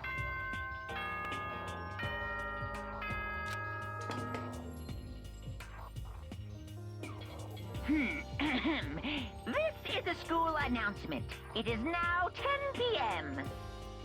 As such, it is officially nighttime.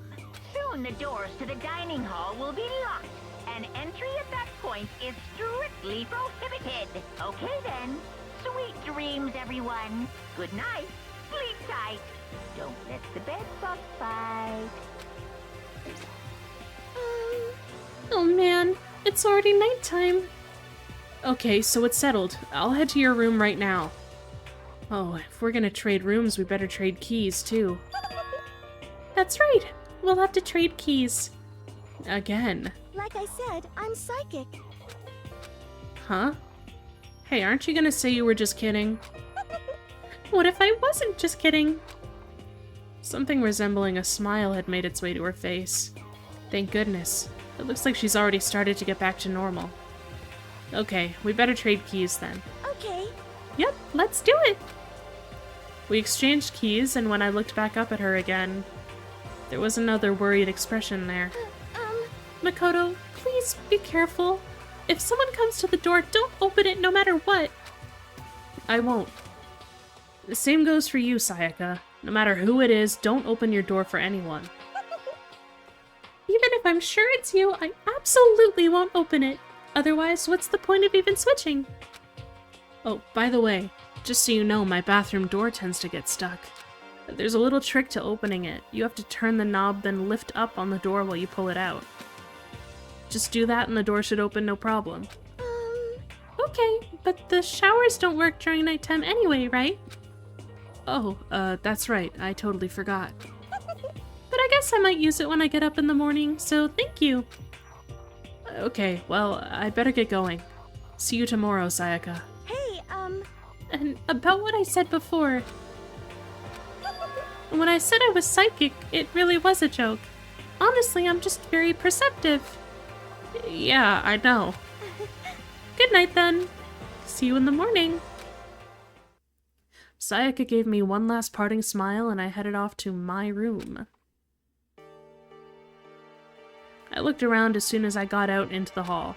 Everyone else's doors were closed. There was no sign of life. Good, there's nobody here. Making sure nobody was around to spot me, I rushed into Sayaka's room. A likely story. So this is Sayaka's room. It definitely doesn't look any different from mine. It smells nice, though. She has the sewing kit. My room came with a toolkit, but Sayaka has a sewing kit, just like the note said. And next to it is the map of the body's vital organs. It's kind of weird to dig through other people's trash, but I couldn't help taking a quick peek. There wasn't any doubt about it. It was the DVD with her name on it that we'd found in the AV room. That reminds me, I never did get a chance to find out what was in her video. But it's probably best if I wait until she brings it up again. If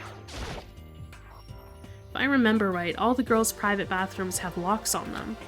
I'm a little reluctant to go in. I don't think Sayaka would like me snooping around too much. I should probably go to bed soon.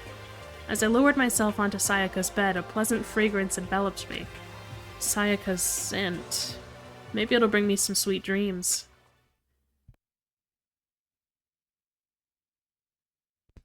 Feeling a little better than before, I fell asleep.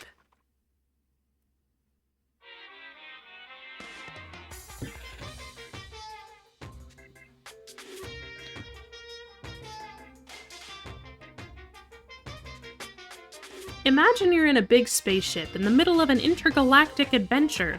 You've heard of Noah's Ark, right? We're sort of like that. We've set sail and left Earth behind. Here you don't have to worry about crazy neighbors, corrupt cops, drunk drivers, and pyromaniacs. You don't have to worry about the ozone layer or asthma-inducing air pollution. And of course, you don't have to stress about studying for finals or practicing for the big game, but even our divine world of freedom has a few rules. After all, freedom can only exist because of rules. If you're really dead set on returning to that tiny piece of dog poop you call Earth, please do your best to follow the rules. I hope I've made myself perfectly clear.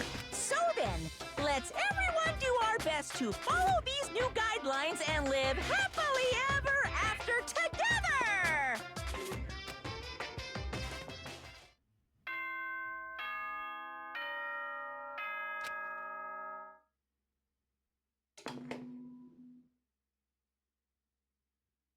Good morning, everyone! It is now 7 a.m. and nighttime is officially over. Time to rise and shine! Get ready to greet another beautiful day! I sat up, still half asleep, and rubbed my eyes. Slowly I pulled myself out of bed. I remembered I was in Sayaka's room. I just remembered I promised to eat breakfast with everyone else. I'd better get going. I left Sayaka's room and made my way toward the dining hall.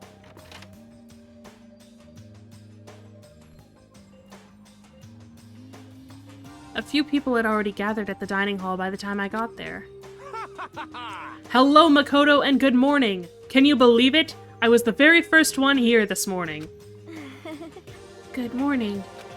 Hey, Makoto. Morning! I suppose I'm early. I figured everyone who had arrived on time could be considered model high schoolers. And the ones who showed up a little late... Yo. Sorry. I'm late. My makeup just would not cooperate this morning. Ah, well, hello. My apologies, ladies and gentlemen. My morning, duty took a little longer than usual. We're the types with a more relaxed sense of time. Most high schoolers fall into this category. And finally, the ones who kept everyone waiting forever. Indeed. I suppose I'm late. Good morning, everyone. My bad, my bad. Slept right through my alarm. What's your problem? Is it so awful to be late? Yo. I didn't oversleep, just so you know. No, got lost. I blame the Bermuda Triangle. Don't care about the time or other people in general. They're the kind to move at their own pace. But regardless, everyone had arrived. Really? I don't see Byakuya. At least, that's how it was supposed to go. Wait, aren't we still missing some people? Yeah, Sayaka and Byakuya aren't here yet. I don't know about Byakuya, but I would definitely put Sayaka in the model high schooler category. So for her to be so late... What? What's going on? Did something happen? Yo. Hey man, have you seen Sayaka? Why would I have? I just came straight from my room to here. Did she forget about our breakfast promise? However... Yeah, thanks for lurking, Milty. I have actually noticed. I got the sense she always had her stuff together. Listening to everyone talk like that, a small dark speck of unease rose up inside of me. Did the viewer number go up? And that speck started to grow quickly. I need to go. I have to check on her. The words had barely left my lips before I flew out into the hall.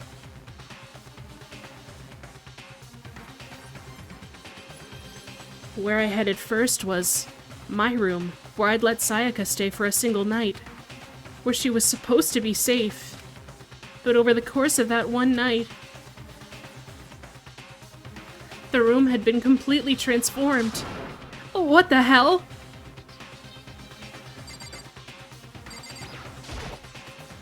There's a keychain on the ground. It has my name on it, so it must be my room key. I gave it to Sayaka when we traded rooms. This is the replica sword I brought back for self-defense. It's been taken out of its sheath. More importantly, where's Sayaka? I better check the bathroom. Let's take a look inside. Oh, hey, the viewer number went up again.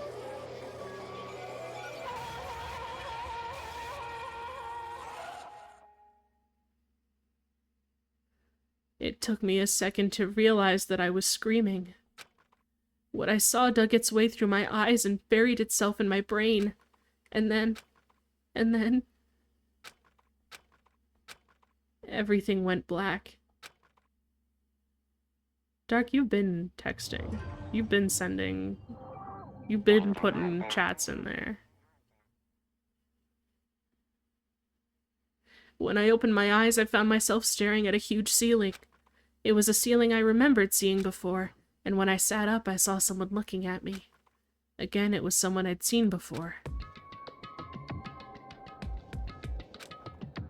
Ah! You're awake! Finally! Are you okay?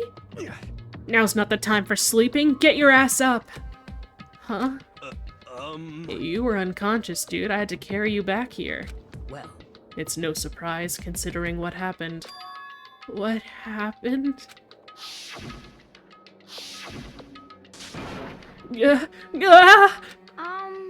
Hey, are you okay?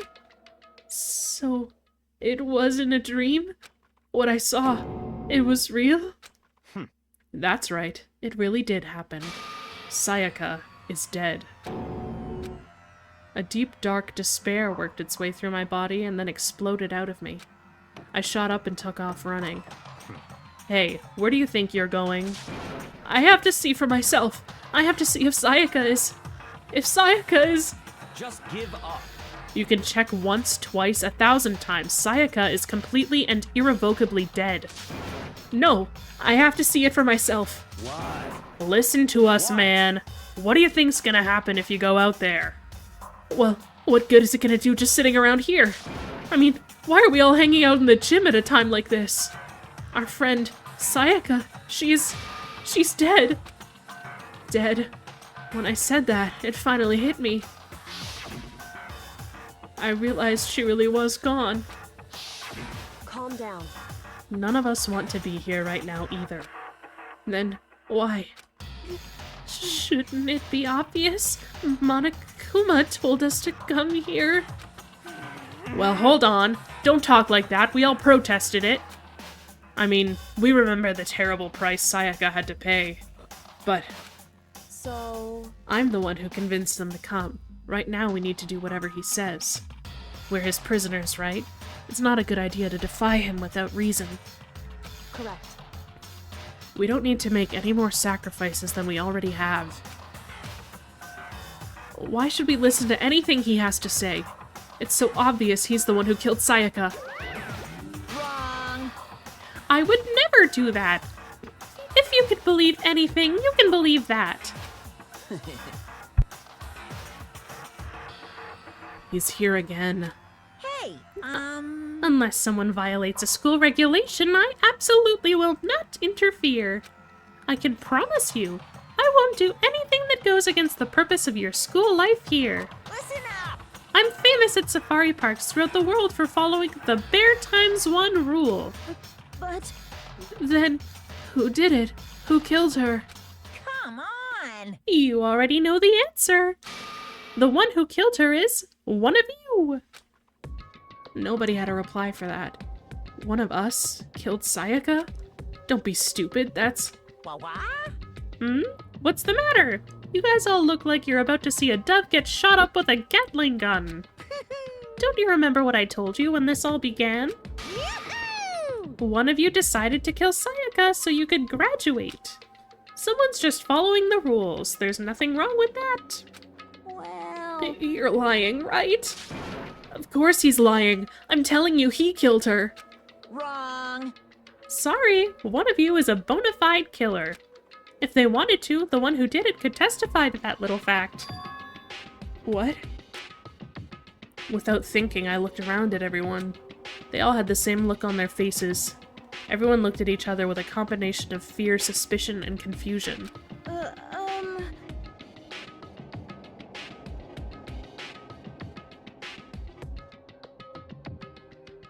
Are you serious?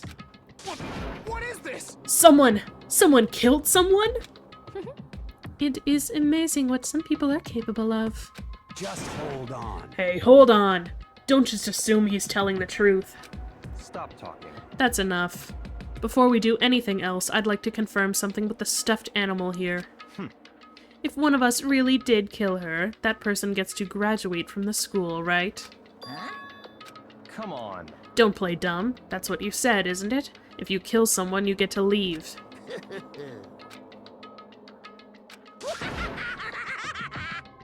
What? Why are you laughing? It's 'cause... Naive. You're just so naive. You think it's really that easy? You can just kill someone and waltz on out of here. Hey! You're super naive. Devilishly naive. Hellishly naive. No. The real thing has just begun. The real thing? Now then. Are you ready? Allow me to explain the second part of the rule regarding graduation. Just like I explained before, you must kill someone if you want to leave. However, even if you do that, there's still one more part to the agreement you have to uphold, remember? Then perhaps... You are referring to rule number 6 of the school regulations? If you are the blackened that committed the murder, you can't be found out by the other students. That is what you are talking about, is it not? In other words... Bingo! It's not enough to just kill someone, you have to actually get away with it. which naturally means you need a system in place to assess whether or not it's been gotten away with. So a certain amount of time after a murder has taken place, a class trial will begin. Class trial? Yep. It'll begin a few hours after the murder. Everyone will gather together, including the Blackened who committed the murder, and they and the Spotless students will all engage in one big debate showdown. During the trial, you'll have to present your arguments about who you think the Blackened is. And once everything comes to an end, the outcome will be decided by popular vote. If the answer you've arrived at is correct, only the one that disturbed your peace will be punished. The rest may continue their communal life. However, if you choose poorly, then the one who got away with murder will survive, and the rest of you will receive your punishment. Which of course means your school life will come to an end. As far as class trial rules go, that's all there is to it.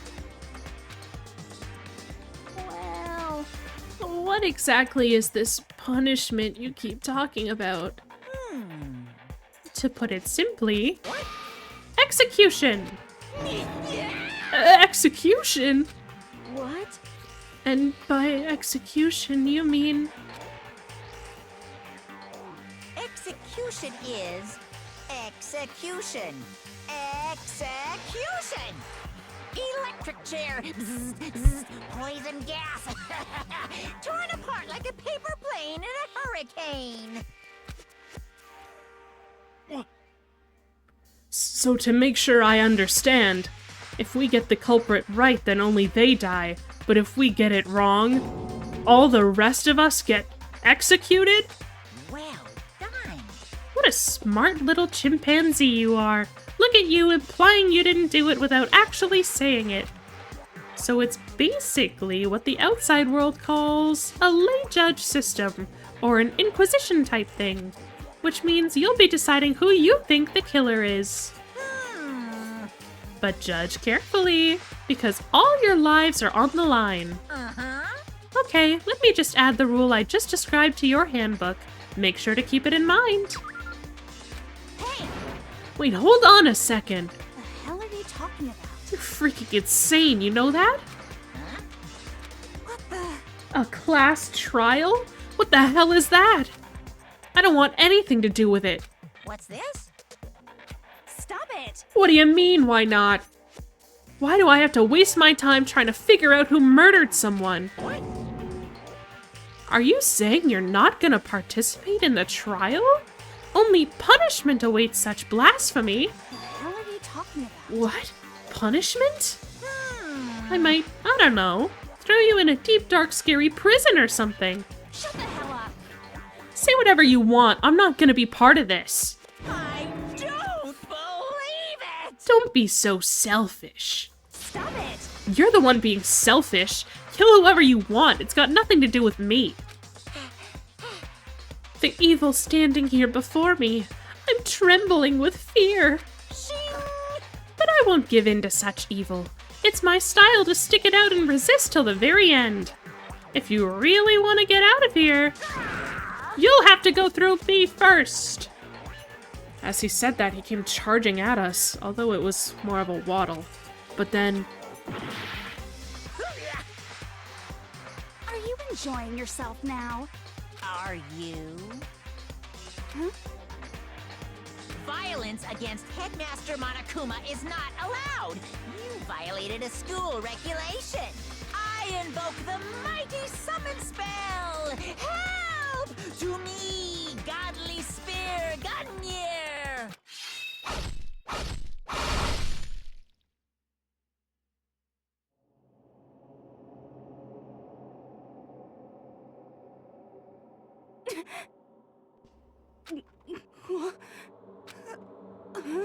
This wasn't supposed to... Why... me? Suddenly, right at the end, her eyes shot wide open. And just like that, she never moved again. No way! Hey! What the? I don't... This can't be real. Well now. I am painfully aware that the great power and meaning of a promise. I really wanted to keep a corpse from popping up for no good reason, you know. But I guess you all needed to be taught a lesson after all. Oh, what an amazing promise. But now you guys understand, right? Now you see just how serious I am. Defy me and you get shot full of holes, exploded, buried alive, disintegrated, etc. Etc. So, if you don't want that to happen to you, you'd best obey those school regulations. Junko's body had been impaled with a bunch of spears. An unbelievable amount of blood started pouring out of her body. It was the first time I'd ever seen the moment someone's life came to an end. Nobody there could deny what they'd seen.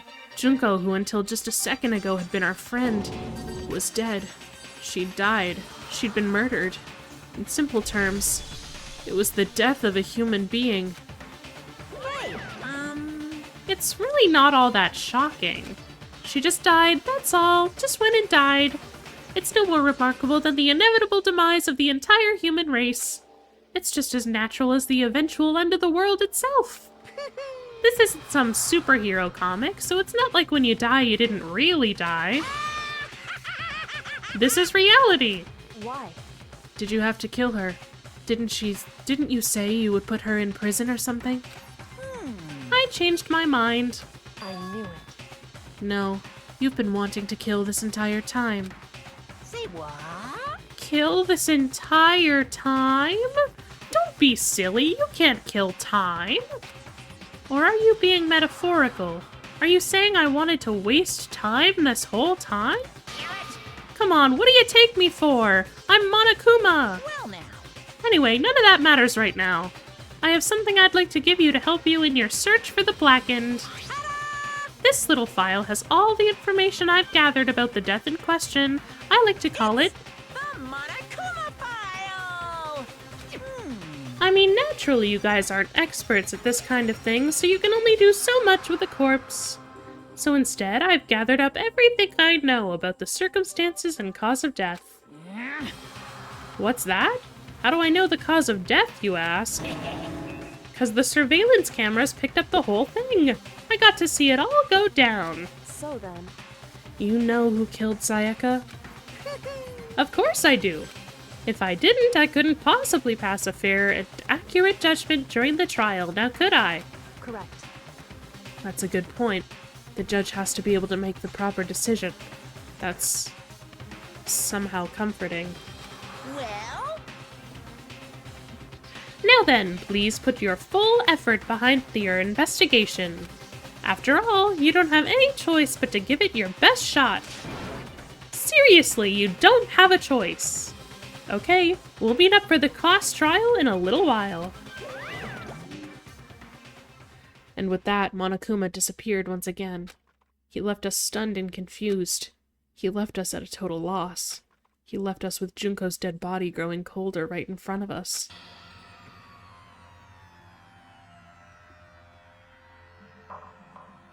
And for who knows how long, nobody said a word. The fact that Sayaka and Junko were dead was a huge shock, of course. There was more to it than that. It was also the idea that one of us had actually murdered someone. And that if we didn't find out who it was, we would all die here. We found ourselves in a situation where we couldn't help but look at each other with open suspicion. It was the worst situation imaginable. And yet, even in such a perversely terrible situation, she didn't show the slightest hint that it had gotten to her. Hey. Now's no time to wallow in your depression. The worst thing we can do right now is lose all faith in each other. That would lead to the same disastrous result as having total faith in everyone else. What? Huh? In other words... Cooperation is absolutely key at this point. Who you decide to trust or not trust is, of course, up to you.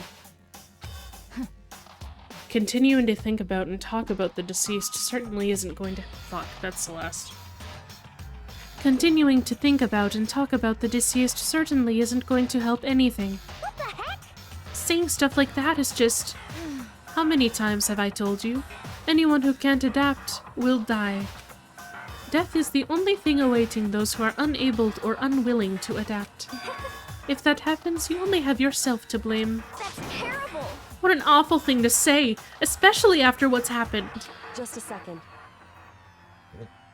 Hold on, bro. I'm fucking drowning over here.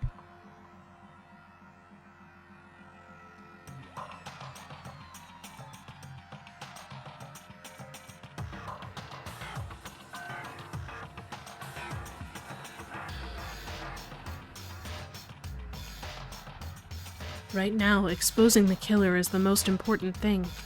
Because if we don't, we're all going to die here. She's right. We need to begin our search right away.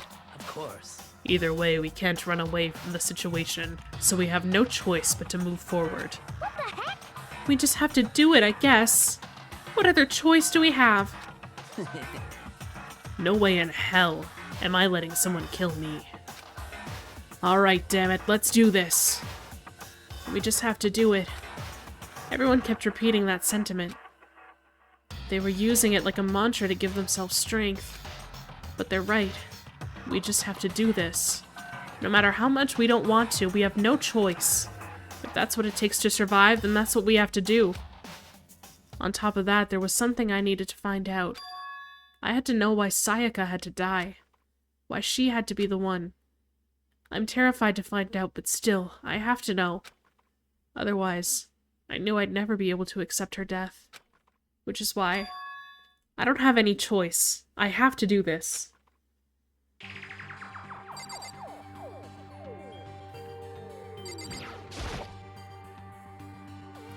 I gently placed my hand on Junko's lifeless body. I touched her wrist to check for a pulse like they do in movies and stuff, but bro, you checked for a pulse? She didn't have like a heart attack, bro. She's impaled multiple times. She really is dead. There wasn't anything else to say. She was gone. I don't know why you even bothered to check. After those injuries and losing that much blood. Frankly, I'd be shocked if she did survive something like that. Huh? Hold on. Hold on. Just wait a second. She's dead? Then that means... What? That means everything that's happened so far is real? It's not a joke or whatever, it's really real? Let me out of here! Hell no. Someone save me. Somebody help me. What's your problem? You're just now accepting that? Yeah, for real, you're just now accepting that? Hey. Before we start searching for Sayaka's killer, we need to decide what to do about securing the crime scene. What do you mean? You're thinking of putting someone on guard duty so nobody can disturb the area, aren't you? After all, if the culprit decides to destroy the evidence, we're pretty much screwed. Hey. In that case, I don't mind doing it. I don't like having to think anyway. I'll let you guys figure out who killed that chick. Okay, then we can let Mondo look after the scene. Well, no, we can't just leave him there alone. What? Why the hell not? Stop talking. Isn't it obvious? If you were the culprit, what's the first thing you would do? By volunteering for guard duty, you're in a position to destroy all the evidence you want. Fuck you! So then... Fine then. I'll stay there on guard duty as well. That way there's no problem. Two-player co-op base defense with the two of them. With their stats, they're totally OP. Since we won't be able to help investigate, we're putting our faith in the rest of you. I'm still pretty freaked out, but I'll try. Can I go investigate now then? Just a second. Before we begin the investigation, isn't there something else we need to discuss? No? Anyway... We're going to find out who the killer is, because if we don't, we're all going to die here. Anyway. Is that what you wanted?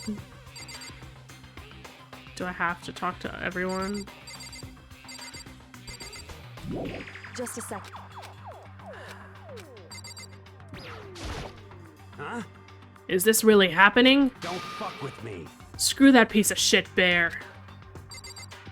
Yeah, this is so helpful. Oh. So you finally noticed. What the crap? Noticed what? Oh. I was looking through the Monokuma file we received, and I noticed something very obvious and very unusual. Huh? What are you talking about? Go ahead, take a look. Notice anything interesting about where Sayaka died? She died in Makoto's dorm. Ah. She's right! Then, could it be? All at once, everyone's gaze turned to me. Hold on a second. You've got it all wrong. For just one night, I traded rooms with her. I did it because she was afraid. You expect us to believe that? Just tell us the truth. The look in everyone's eyes, the look in everyone's eyes had done a complete 180 from just a few minutes earlier. The feeling of suspicion and fear had returned. In other words, you think I did it? So then. Are we all done talking? We need to begin our investigation soon. At this point, we should split up. We need to get to the bottom of this and find out who killed Sayaka. We'll have to collect clues to form a foundation, then construct an argument to come to a final decision. If we get this wrong... So... Well, do I really have to say any more? Actually... I'd rather you didn't know. Goodbye. Everyone, pray for good luck. With that, Kyoko hurried out of the gym. Goodbye. I'll be going too. And just like Kyoko, he was gone before we realized it. Yo. Oh yeah, I'm on guard duty, huh? I better head to the scene of the crime. That's right. Hey, damn it. Let me just say this right now. If whatever son of a bitch did this is here right now and they're thinking of destroying that evidence... You're fucking dead. You'd better not let me find them. I'll skip the trial and cave their goddamn skull in myself. I'm serious. I will fuck them up.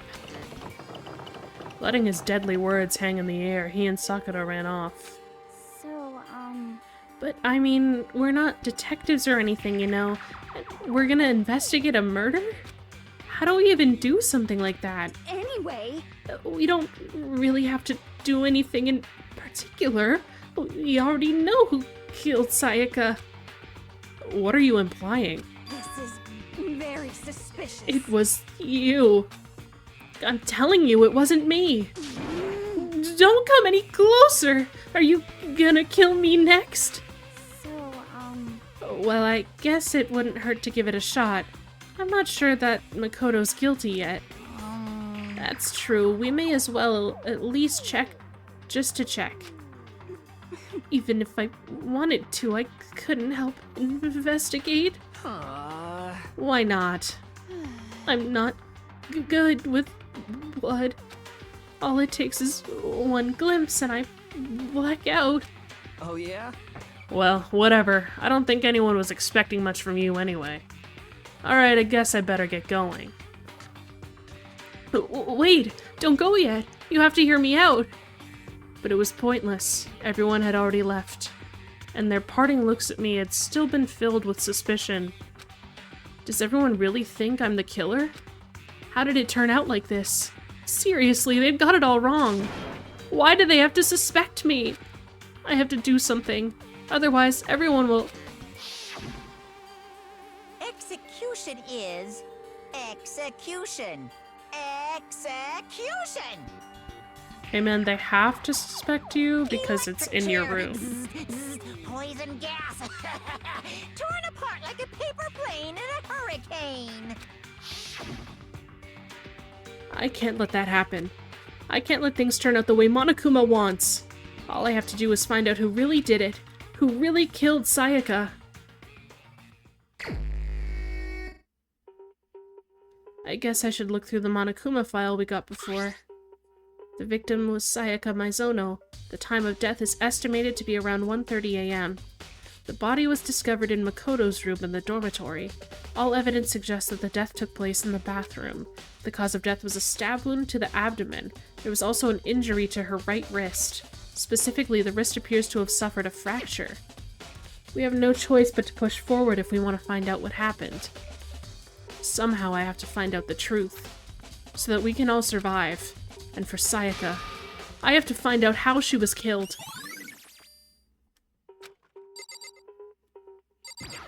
Yunko.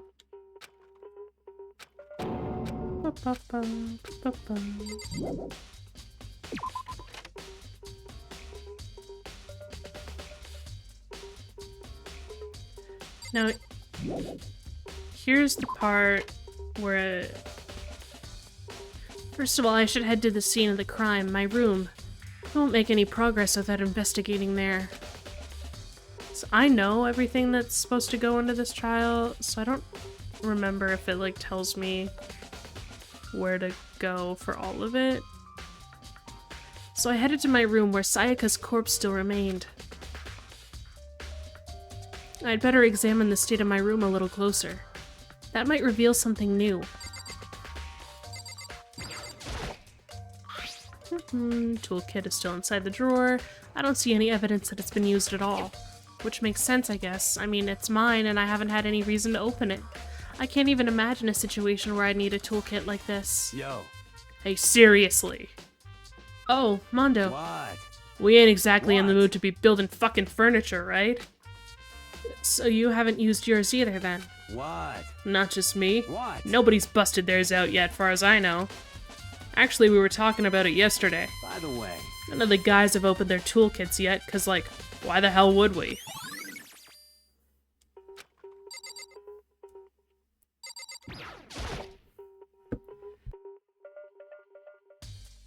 The notepad is still here, but I don't think it's relevant right now.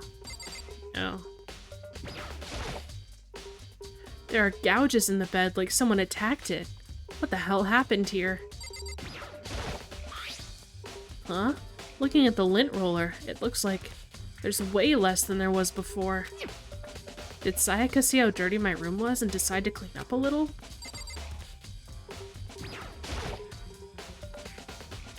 This is the replica sword I brought back for self-defense. Does this mean it was used in the attack somehow? And plus, it's been taken out of its sheath. It hadn't actually looked at the blade itself till now. I shouldn't be surprised it's coated in gold too. On top of that, some of the gold coating has come off of parts of the blade and the handle. Yeah, the handle especially is missing lots of its coating. I remember the coating sticks to you even if you just touch it a little bit.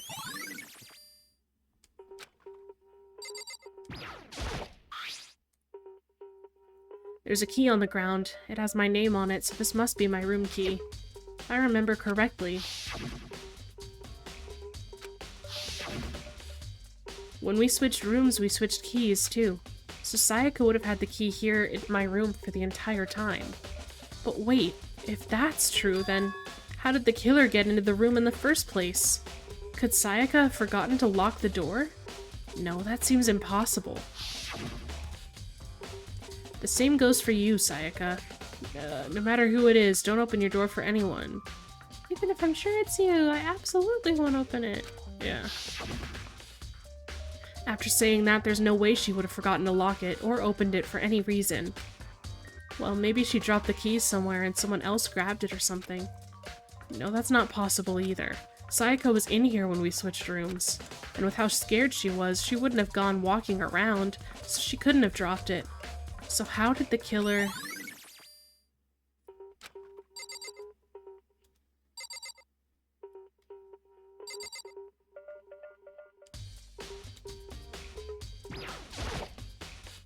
It's the display stand the sword was on. There are scratches and gouges on my walls and bed. Is that evidence of a struggle? It looks like there must have been some kind of fight in my room. Damn it, I was right there I was right there in the other room. If only I'd heard something. Wait. That would not have been possible. Huh? Don't you remember? All of our rooms are completely soundproof. So something could happen in the room right next to you and there's no way you could know. Well, perhaps this was another of Monokuma's strategies, creating an ideal setting for murder.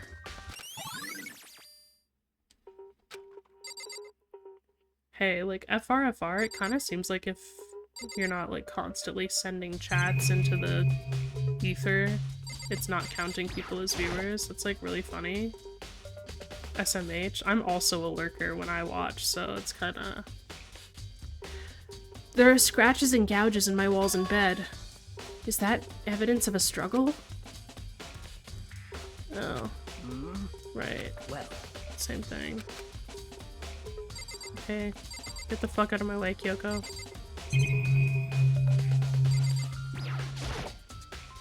I should look around here first. Okay, hi Kyoko. I quietly called her name while she was investigating the area.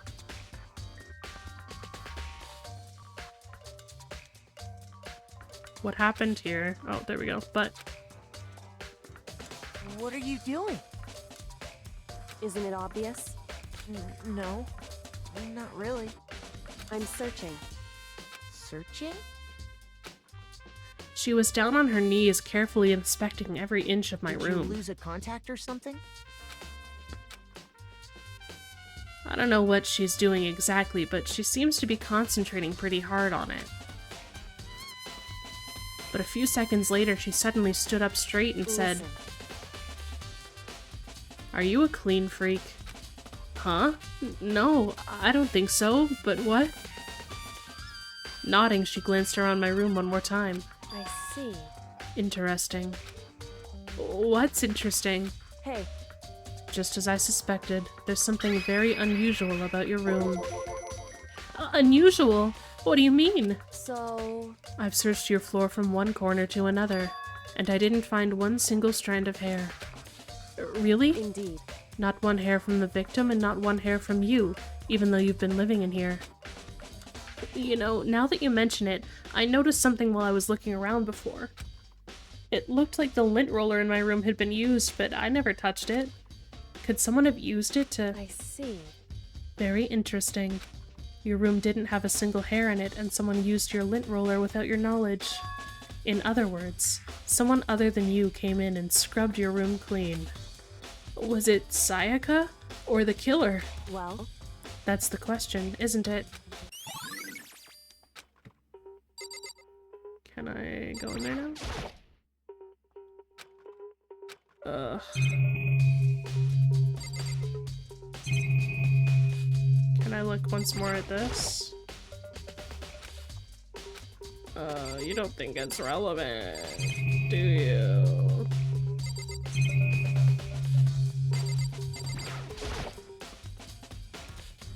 This is the replica sword. Huh? There's some scratches on the sheath. They must have been made with something sharp. But how'd the sheath get scratched up in the first place? Even if someone used the sword during the struggle, it doesn't make sense for the sheath to be damaged. I mean, if you're gonna attack someone with a sword, the first thing you do is unsheath it. A heavy sheath like this would only get in the way. It could just slide off in the middle of the fight. So why are there scratches on the sheath?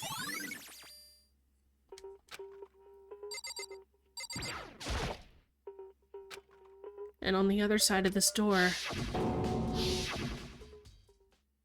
No, I can't let it get to me.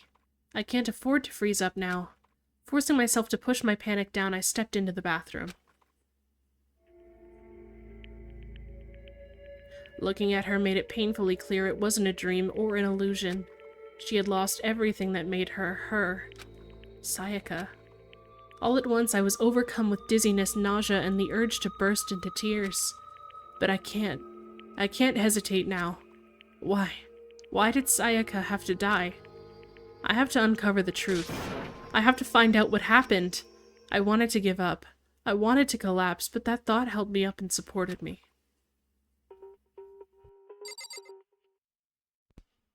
Okay. Hi, Sayaka.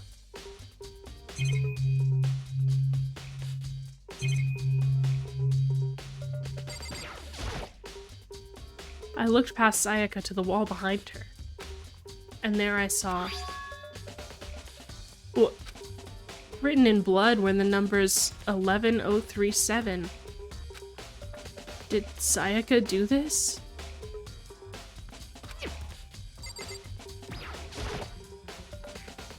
I told myself I simply couldn't face what I saw, but now's not the time to think like that.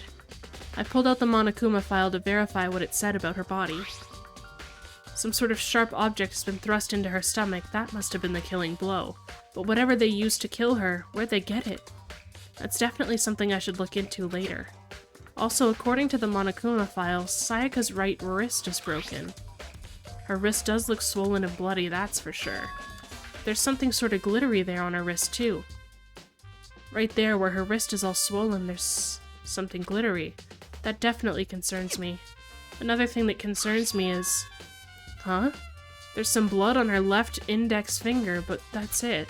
The palms of both her hands are totally spotless, so how come only her left finger...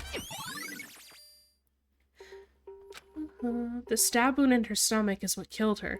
So when she broke her wrist, she must have happened earlier on. She must have been alive.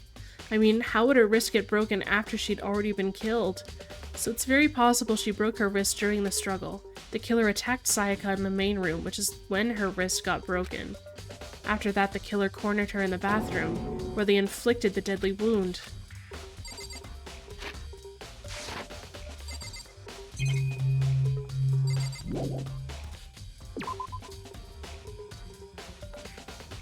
It would seem... It looks like you found it, right, Makoto? The bloody numbers? That's most likely Sayaka's dying message. I've never seen something written in blood before. It really was her final message. It's as if she wrote it with life itself. Right. Do you often talk like an aspiring poet? But the numbers she wrote, what do they mean? I have no idea what that could possibly mean. So... The way she wrote down the way she wrote the numbers makes me think she wanted to use her body to block them. If she wrote them in that location while she was sitting the way we found her, it means she must have wrote them by turning only her hand toward the wall. If you were to write something in that position, do you know what the result would be? The result? Well... Think about it. You're not gonna tell me? Makoto. You need to uncover the mystery of this case yourself. Otherwise, the case will end and you'll remain unconvinced. I have no idea what you're trying to say, but it's obvious you're not gonna tell me. It sounds like Kyoko knows what Sayaka's dying message means, but honestly, I have no idea. Oh, I know who I should talk to. When it comes to numbers, who better to ask than the ultimate programmer? Makoto. There's one thing I wanted to ask you about. Do you know how the door to your bathroom got broken? Broken? Oh, you mean how it gets stuck? What? Gets stuck? Yeah, I guess I'm the only one, but the door doesn't fit the frame quite right. When I first tried to use it, I thought it was locked, but once you learn the trick, it opens no problem. Correct. So the door doesn't quite fit the frame, huh? But actually, I'm referring to the broken doorknob.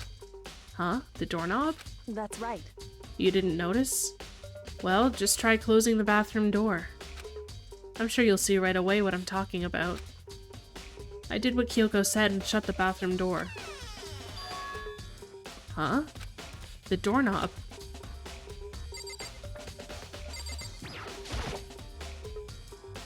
What the heck? The doorknob's practically about to fall off. Why is it like this? It would seem... Someone must have used a screwdriver or something similar to unscrew it. Whatever it was, it's obvious this was intentional. What? It was intentional? Why would someone want to do that? So... I guess maybe they were trying to get the door unlocked and ended up breaking the whole thing. But my bathroom doesn't have a lock on it. Only the girls' bathrooms can lock, right? She stood there for a while, lost in thought. Then, apparently struck with sudden realization, she shot a question at me. Just a second. I have just one more question for you. You mentioned earlier that your bathroom door would get stuck, right? Did you tell anyone about that? Oh, well, I did tell Sayaka about it last night when we switched rooms. So what you're trying to say is, only you and Sayaka knew about it. Interesting. She had the slightest hint of a smirk on her face. I got the sense that she was really starting to get into all this. I see. Then that clears that up? Huh? What clears what up? I'm so lost. Goodbye.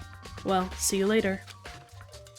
As if forgetting I was ever even there, she suddenly turned and left the room.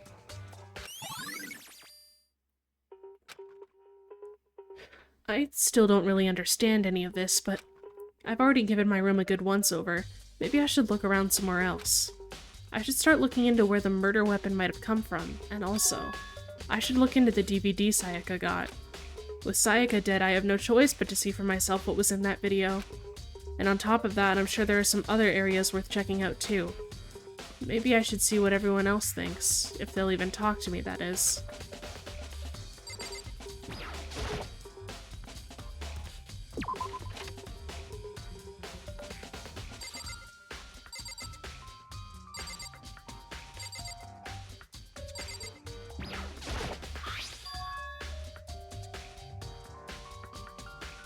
What the fuck?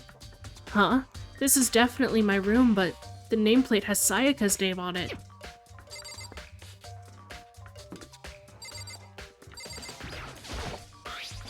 Huh? This is Sayaka's room, right? But the nameplate has my name on it. The nameplates on my room and Sayaka's room were switched? So all that effort I put into switching rooms without anyone knowing was totally pointless. But why would anyone do that?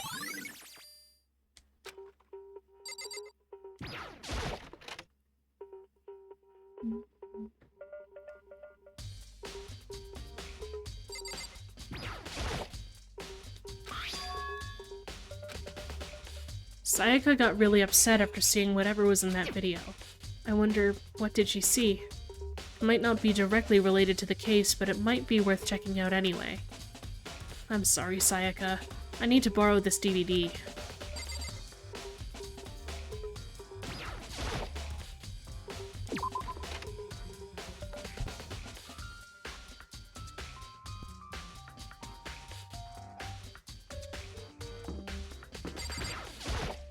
Seems like... Something doesn't seem right. The Monokuma file said Sayaka was killed in your room. I just can't stop thinking about it. Could it be the nameplate? Very strange. Mr. Naegi, what was Miss Maizono doing in your room? Let me just say this. Most suspicious. I absolutely will not allow you to dispose of any evidence in the trash room. Do you really think I'm guilty?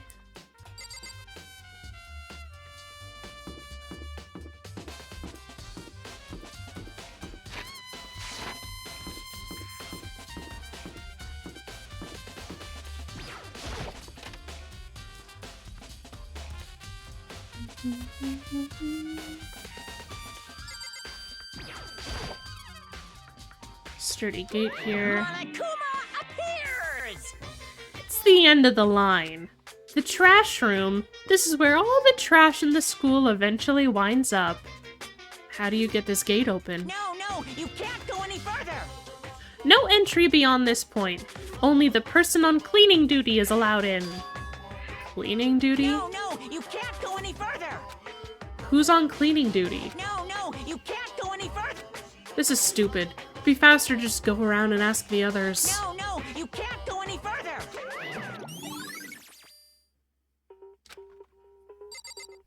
Monokuma!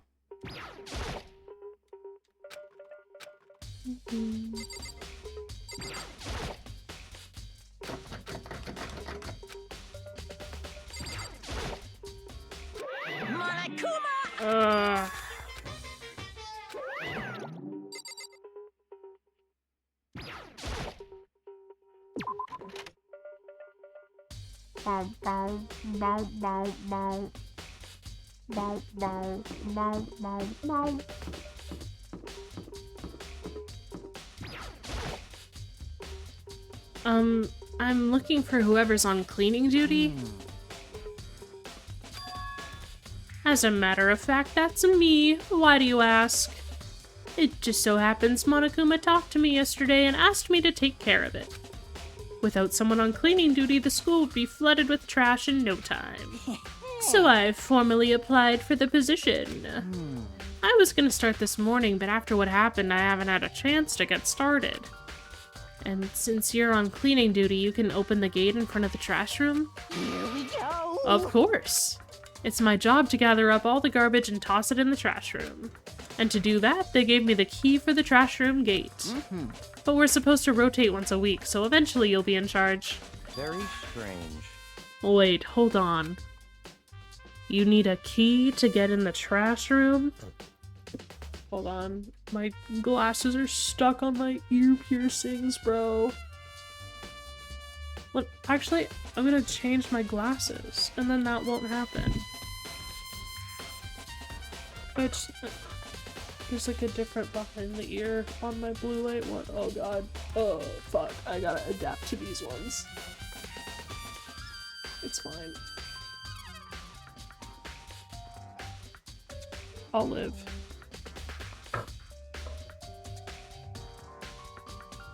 You need a key to get in the trash room, and the only person on only the person on cleaning duty has access to the key. What's the point of going to all that trouble? Why not just leave the trash room open all the time so we can all throw things out whenever we want? That does seem more convenient. So in other words... Actually.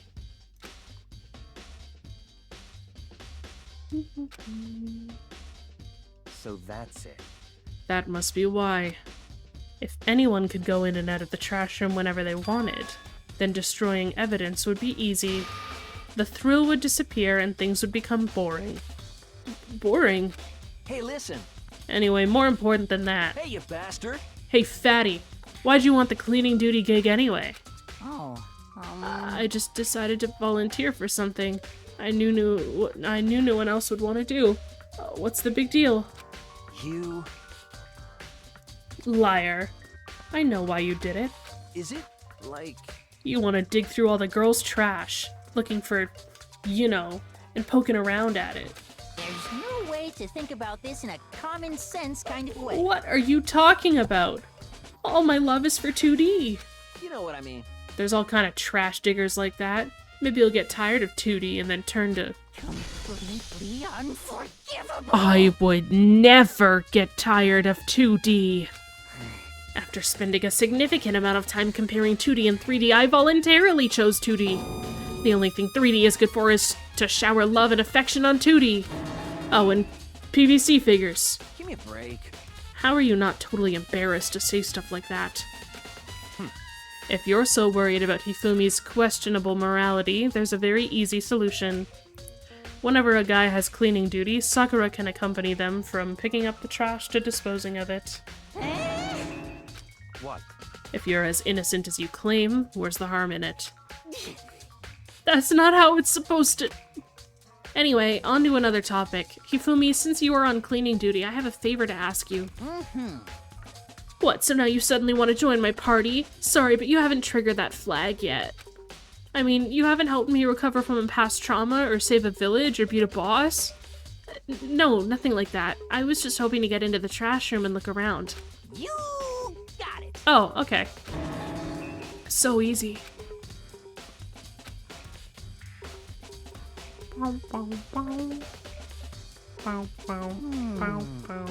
You'd like me to open the gate, wouldn't you?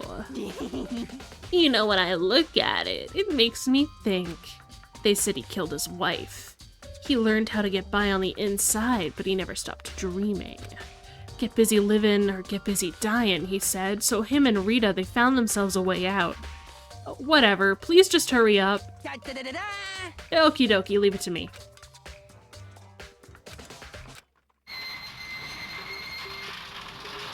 Mr. Naegi! Without a doubt. Surely you aren't planning to use the trash room to destroy evidence, are you? You fiend! You planned this all along! No, I just wanted to see if the actual killer had tried to destroy any evidence or not. But the actual killer is you, isn't it? You want to see if you left anything behind. What? Wait, maybe a parallel world?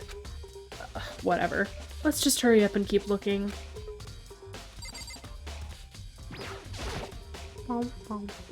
Incinerator. It's a good 30 feet away from here to the gate. Oh, and it's on right now. Do you see the green and yellow buttons next to the mouth of the incinerator? Yes, indeed. It's a pretty simple setup. You press the green button to get it going and the yellow button to turn it off. Sooner or later, you'll be on cleaning duty, so make sure you learn this before you leave, okay? Someone turned the incinerator on! Very strange. I'm quite certain it was off last time I was down here. Was it a fairy? Hey, Fumi, do you realize what you just said? Huh? The fairy? No, you said that last time you were here, the incinerator was off. Yeah, about that. There can be no mistake. If I've got one thing going for me, it's my memory. I feel as if... Yesterday, as soon as I was appointed, I came down to check the place out. It definitely wasn't on then. I haven't been back to the trash room since then. And since I'm the only one who has a key to open the gate... Most suspicious. It should be impossible for the incinerator to be on, and yet... So that means someone was able to switch on the incinerator without opening the gate. But how is that possible?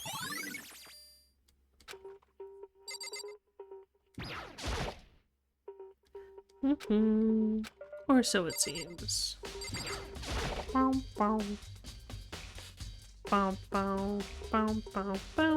There are shards of broken glass scattered around in front of the incinerator.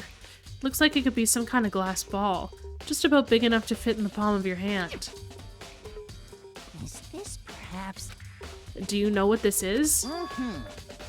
They say if you collect all 7, a dragon will appear and grant you a single wish. Kidding aside, it's the kind of thing you might see on any big city street corner. Gaze into it and it'll show you a glimpse of the future. Just like that Mina girl who was on that quest to find that one guy.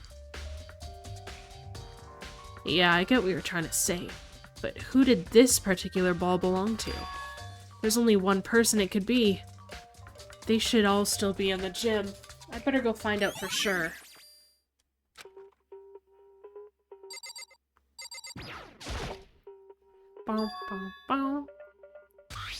It looks like a burnt piece of something.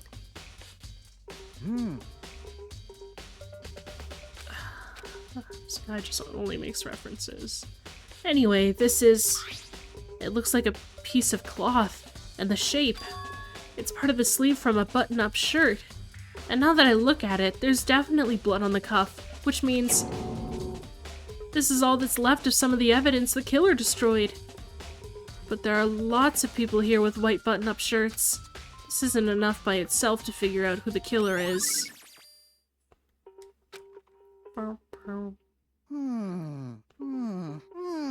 This whole thing is quite strange indeed. When I was here last, the incinerator was off and those glass shards and burnt clothes weren't there. What does it all mean? Will you be confessing soon? Why me? That's it. I'm sure of it. Everyone already knows you did it. All the mysteries are being solved one by one. It sounds like he's living out one of his comic book fantasies.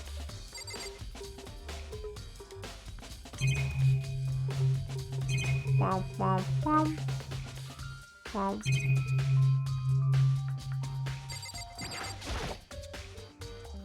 That's a huge trash can. Is that where we're supposed to put whatever trash we can't burn? Well, whatever it's for, it doesn't look like it's hiding any clues. Money!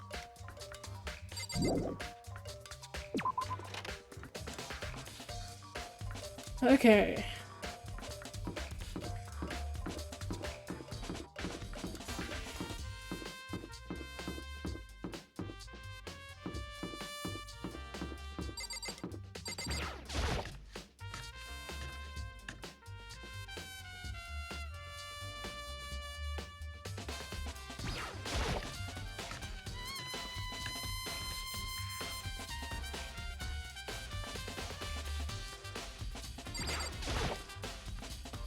There are all kinds of kitchen knives here, big to small, but it looks like one of them is missing. Was it missing from the very beginning, or... I'd better see if anyone here knows more about it.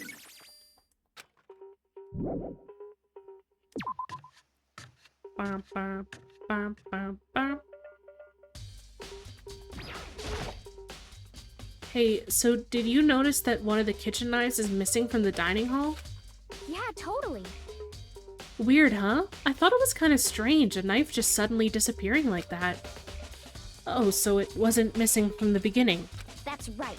Nope, last I remember they were all lined up in a nice, neat row. So when did you notice one of them had disappeared? Well... I went to go get some tea from the kitchen last night and all the knives were still there. But when I finished my tea and went back to the kitchen to wash my glass, one of the knives was gone. So you're saying the knife disappeared while you were drinking your tea in the dining hall? In other words, you were right there in the dining hall when someone came and took it. Then you should be able to say for sure. You can tell everyone I didn't come to the dining hall last night. Which proves I didn't take it. Hey, by the way, did you really kill Sayaka? What?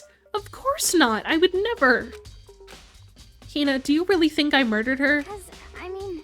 Well, she was killed in your room, right? So, I mean, you guys were supposed to be friends, right? But you still killed her. On the other hand, two people becoming good friends, then one killing the other is a classic drama setup. So when you consider everything together, I honestly have no idea.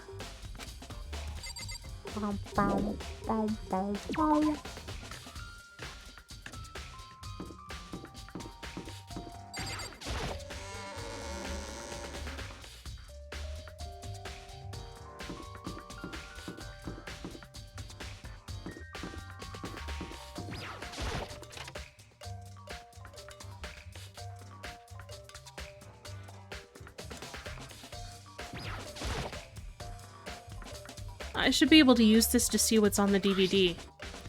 The DVD that Sayaka threw in the garbage. I sat down in front of the screen and put the DVD in the player. I pushed play and the screen was dark for a few seconds, but then... an image slowly appeared. It looked like some kind of concert. And standing on stage front and center was a face I recognized all too well. Sayaka. She was there along with the friends she said had been so important to her. She was positively glowing there in the front of the crowd, so full of life. Seeing that image made it even harder to accept. Except that she was dead. My vision started to blur and darken, and then... that voice I'd come to despise so much began to float out of the speakers. Sayaka Maizono, the ultimate pop sensation, lead singer for a world-famous all-girl pop band. For these girls, the glowing spotlight only made them that much more beautiful. But they... Suddenly, the screen went dark. And in the next moment, I saw something I could hardly believe. What the? Sayaka had disappeared from the stage, which was now in ruins. But what I noticed even more than that was the figures of the other girls who had all simply collapsed. This ultra-successful team suddenly fell apart. None of them will ever perform on stage again. None of them will ever feel the warmth of the spotlight. For Sayaka, there's simply nowhere for her to return to. So here's the billion-dollar question. What, oh what, could have caused the group to go to pieces? What a what? Without warning, the video cut off. What the hell? That wasn't real, right? They're a super famous pop group. Everyone knows who they are. Is he trying to say he was even able to get them? If that really did happen, everyone in the outside world must be going crazy. What kind of person would take things this far?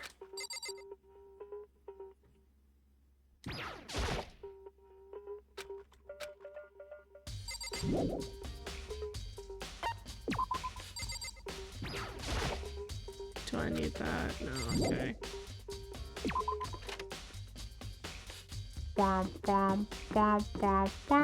Hi, Taco. Listen to me! Do you have a second, Makoto? I've uncovered something most unusual. The door to everyone's dorm has a nameplate on— You hear me? Oh, yeah, I know. You might be the killer yourself. I can't tell you anything. Forget everything I just said. Forget Beam. Sorry, just a little joke. Even I do jokes sometimes. Ha ha ha ha. Okay.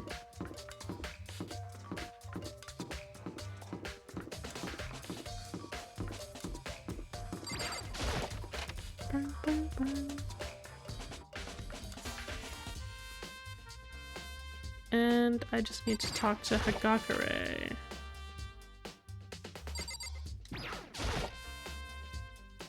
Hey, Hiro, can I ask you something? No, no, no, no, no. I gotta get out of here. Gotta get out now. I've had enough. Gotta break free. Hiro, snap out of it. Makoto? What are you doing here? What? Hey, does this look familiar? That's my crystal ball? But it's all smashed. What the hell? What the heck?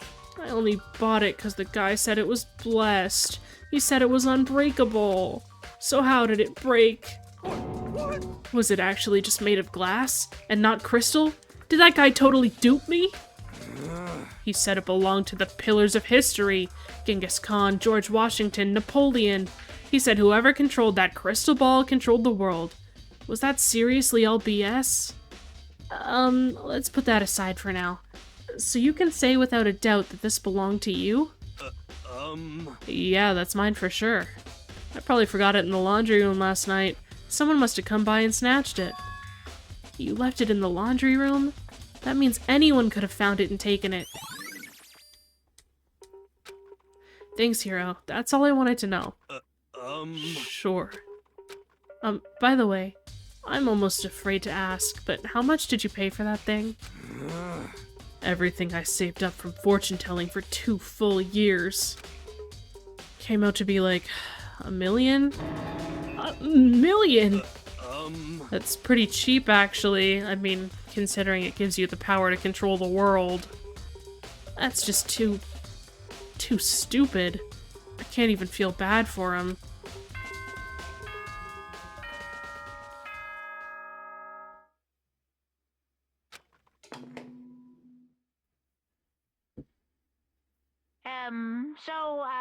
I'm getting tired of waiting. What say we just get started, It's time for the long-awaited class trial! Now then, allow me to appoint a proper location for the proceedings. Please go through the red door on the first floor of the school. See you soon! The red door on the first floor. That's where I should go. No, where I have to go.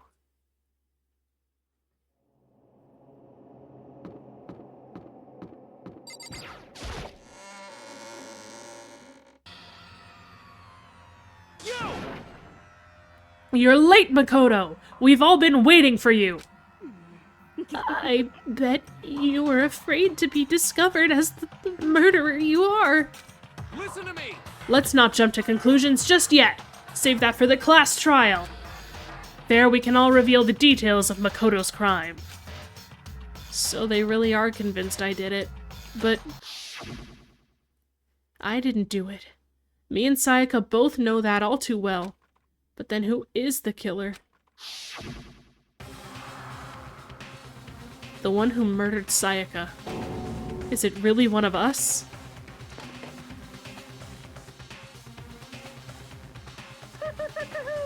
Is everyone here? Okay then.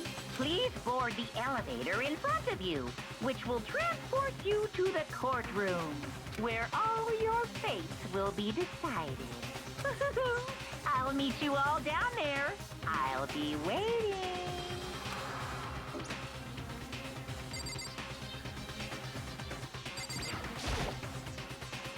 I guess I have no choice but to get on this elevator. Well then. Yes, indeed. Hey. Are you scared? No, scared isn't quite right. I said it before, but it's up to you to uncover the mysteries surrounding this case yourself. If you don't, you'll never come to grips with the truth. I need to uncover the truth of Sayaka's death. I didn't need someone else to tell me to do that. In Sayaka's honor, I swear I'll find out who the real killer is. As I raised my voice to try and give myself courage, I turned, trembling with anticipation, toward the elevator. With each step forward, I could feel my heart starting to race faster and faster. Everyone else was already on the elevator. When I finally stepped on, the doors closed and the elevator started to move.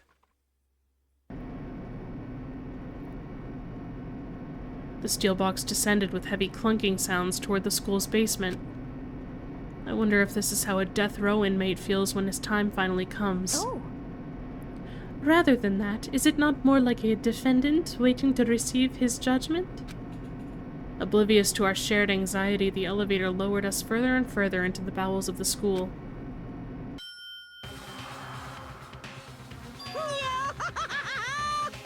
You finally arrived!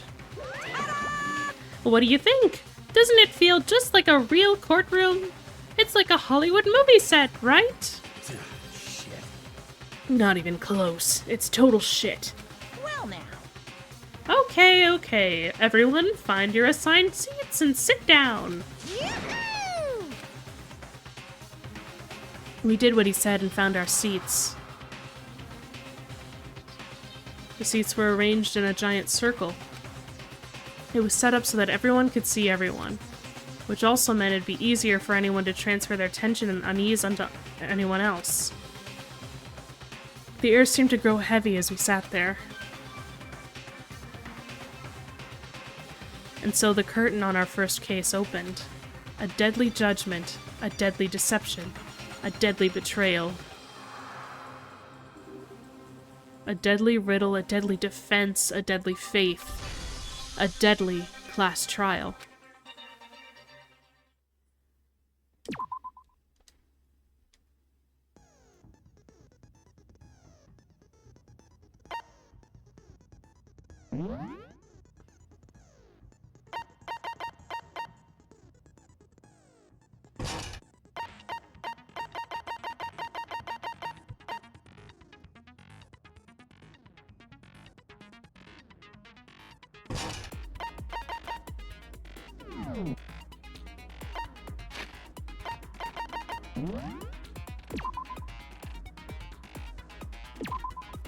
Just gonna do that again. Okay. I'm not gonna give you the satisfaction of a class trial today. You're gonna have to wait and watch next time. Yeah, I kind of feel like I've tapped out my voice. So next time we'll do a class trial, and I think we'll probably do everything in Chapter 2 up to the next class trial, and then end up not doing it. Probably. I suspect that's how this is gonna go. So. I started this, a little bit ago, and I said I was gonna do the class trial, like, really soon, and then I didn't. This game is so loud all the time! Hold on. Do you guys think the game is too loud? Because I kinda low-key, high-key do.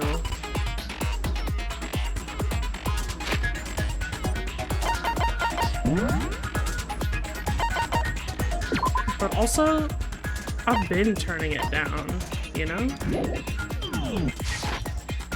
I can't turn it down anymore. Maybe, I'll turn it down in the system settings, actually. That'll do it. Oh, that's much better. Okay, yeah, we're gonna do the class trial, and then I'm not sure if we'll do more than that, but I don't think we will. Does anyone remember what king I was when I started this? Should I stay Christmas king? It's fine. Everything is fine.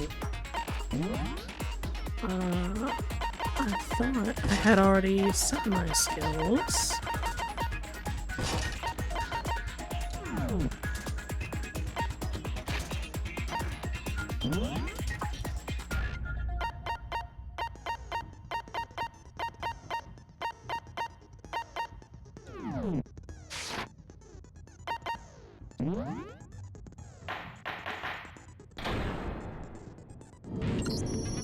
Let's begin with a basic explanation of the class trial. So, your votes will determine the results.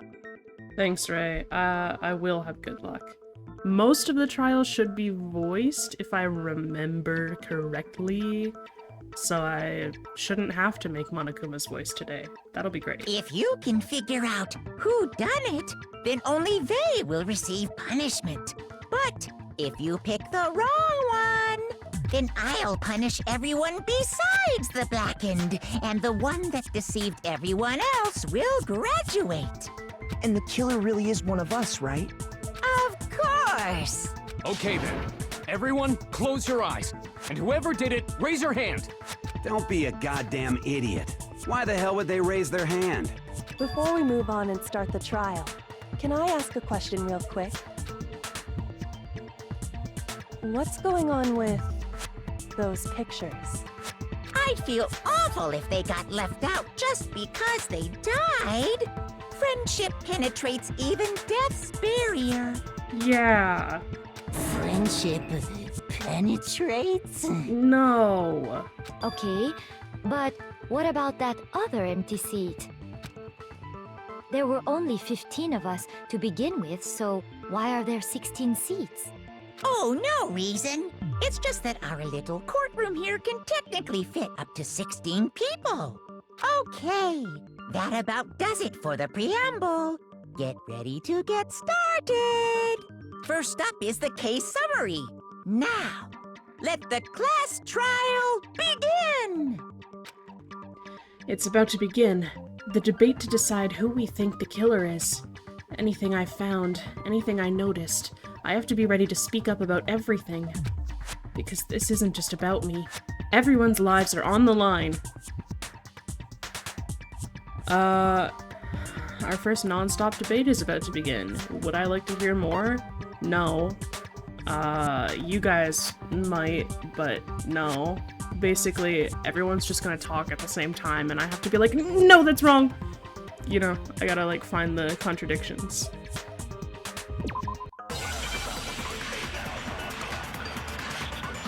Maybe I should've...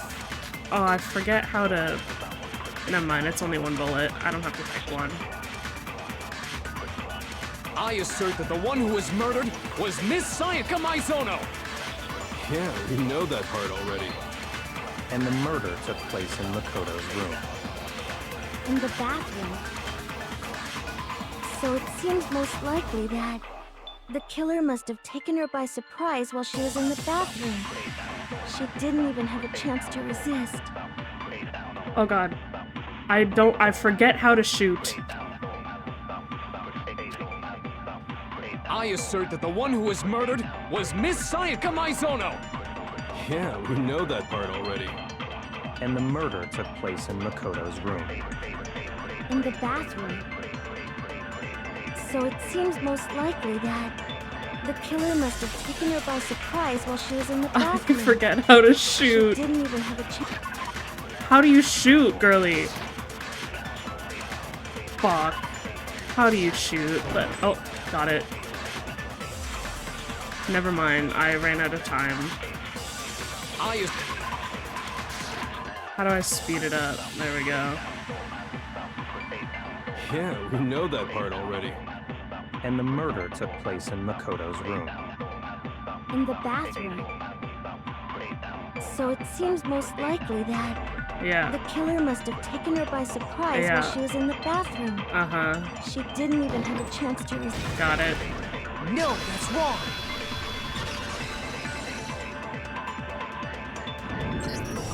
Just a second, Chihiro.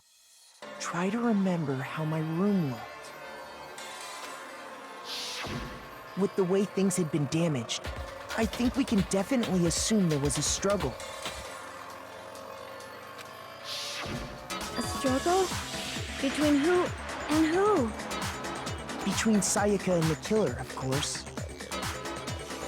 So you're saying Sayaka wasn't caught by surprise in the bathroom? She must have been attacked in the main room first. Then, she ran to the bathroom to try and hide. The killer followed her in, and that's where they finished the job. That much should have been obvious after taking one look at the scene. It shouldn't even need explaining. Sorry. Okay, so Sorry. what's next? Next is the subject of the murder weapon. Wow, this is starting to sound like a real trial. We need to determine what was used to kill Sayaka.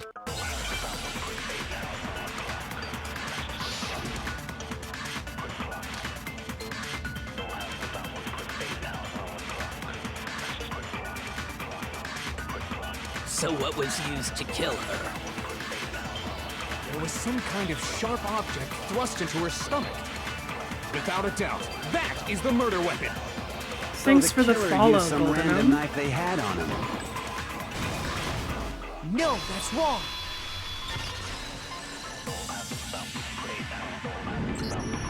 No. I do think it was a knife, but not just any knife. I'm almost positive it was a kitchen knife. Huh? A kitchen knife? After the murder, we discovered that one of the knives from the kitchen was missing. How are you doing today? Which means that knife must be the murder weapon. Oh, yeah. I guess that makes sense. You could sort of see the weapon sticking out of her stomach. And if you look real close, I could totally see that being a kitchen knife. Yeah, if you look real close, if you really look at the kitchen knife. Okay, so the murder weapon is a kitchen knife, but where does that get us? I mean, we all know Makoto killed her, right? That's right. Makoto's room was the scene of the crime. Hold on a second. Let's draw our conclusions after we've presented our arguments. Otherwise, what's the point of the trial?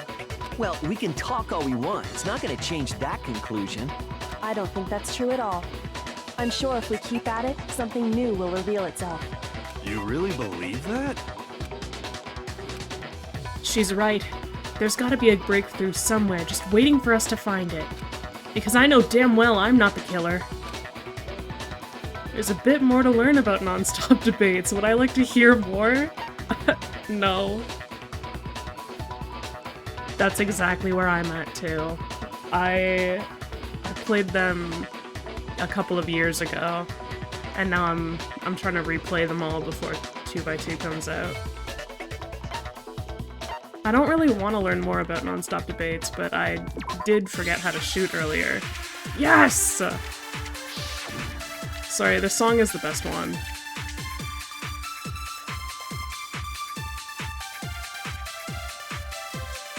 So I guess... Okay. Does it show the controls?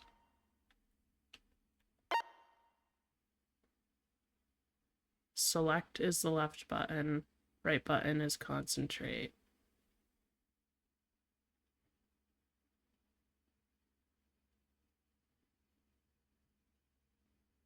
Which one sucks up? Is it is left button? That one sucks up a truth bullet. But where does that get us? Makoto must have taken it from the kitchen, right? He did it in secret, when nobody was in the dining hall. Alright. How do you suck it up? Please.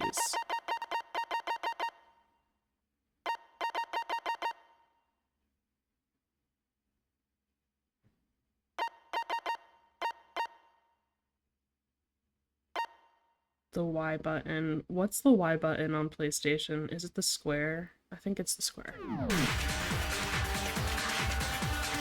So he really did do it! Yes, then it's been decided. We've reached the end. Some way to prove I didn't take the knife. The person who was in the dining hall last night should be able to do it. So I guess there's no question that the kitchen knife was the murder weapon. But where does that get us? Makoto must have taken it from the kitchen, right? He did it in secret. No, that's wrong.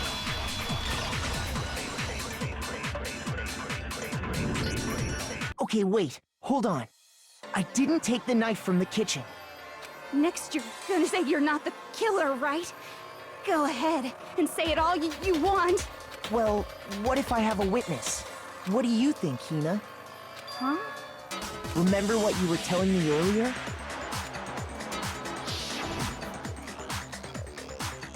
Well, I went to go get some tea from the kitchen last night, and all the knives were still there. But when I finished my tea and went back into the kitchen to wash my glass, one of the knives was gone. So you're saying the knife disappeared while you were drinking your tea in the dining hall? Yeah.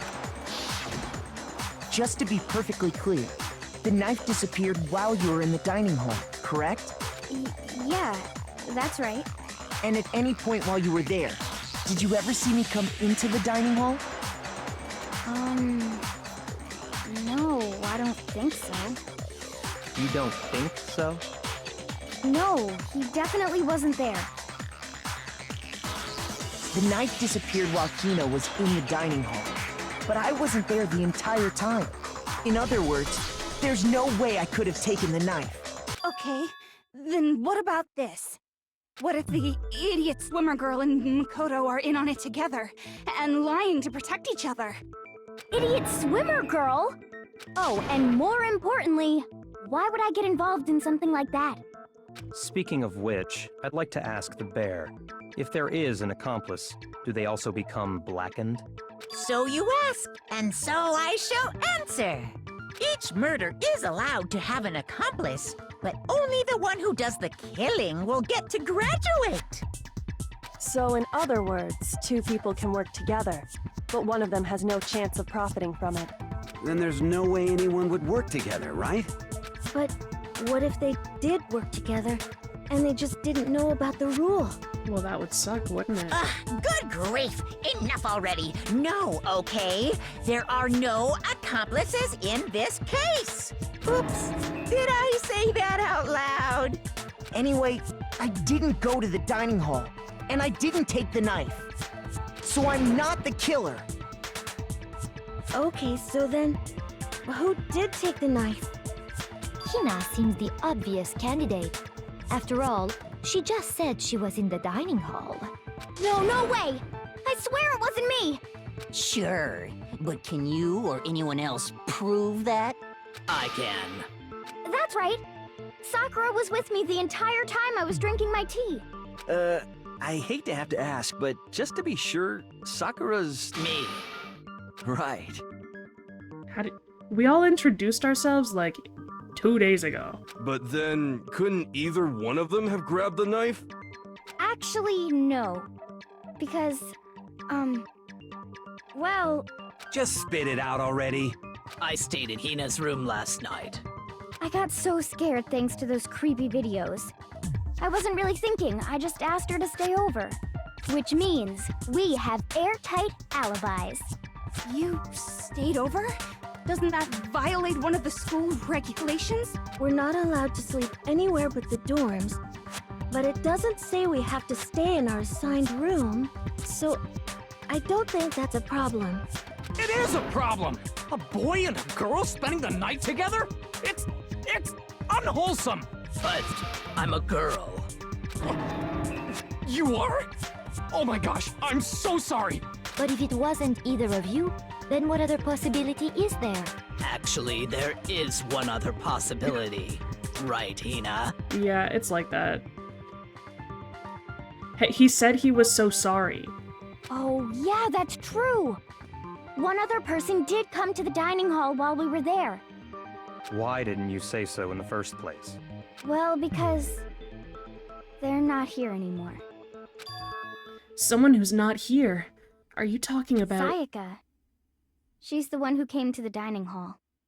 And then later, she wound up dead.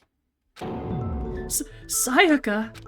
Okay, so the person who took the knife from the kitchen was... I got it! Then, Sayaka is the one who took the knife?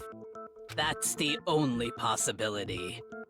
And thinking back on it, she was acting kind of unusual. When she came into the dining hall, she didn't even look at us. She just went straight to the kitchen. As she left, she said she just wanted a drink of water. But most likely... And the person who took the knife was the victim herself. I'm sure she just took it for self-defense. So you're saying the knife she took was then taken from her, and she was killed with it? In that case, you may not have taken the knife, but you still could have killed her. What? See? He did do it after all! No, you're wrong. So, that's how you would twist the argument and send us all off in the wrong direction? You possess a most terrifying talent. Damn. If I don't do something, they're gonna blame me for the murder. Don't they understand? If they convict me, everyone's gonna die. Hold on. It's still too early to decide conclusively that Makoto is the killer, wouldn't you say? Because you see, if the room did belong to the killer, then they did something most bewildering. And until we unravel that little mystery, you simply can't declare that he's the killer. Bewildering? What the hell are you talking about? Something was missing from the scene of the crime that by all rights should have been there. You know what I'm talking about, don't you? Would I like to hear more about Hangman's Gambit? No. Something that should have been at the scene but wasn't. That must be the crucial point. If we can just figure out what that something is.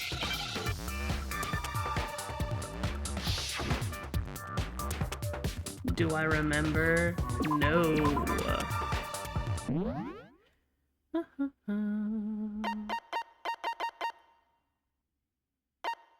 B button to speed up letters. Shoot the letters by pressing the Y button.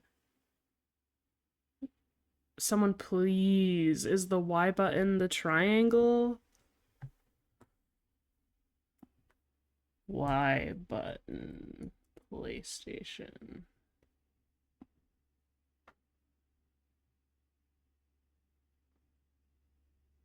Y button.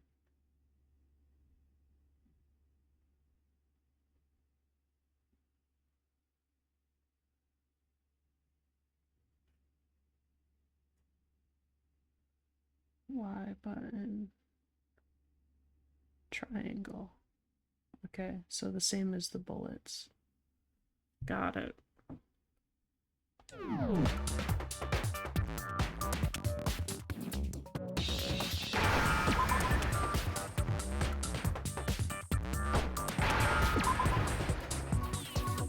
Now I understand. That's right. There wasn't a single hair on the floor. So, the culprit removed some evidence? Yes. And if I were the culprit, why would I need to get rid of all the hair in my own room?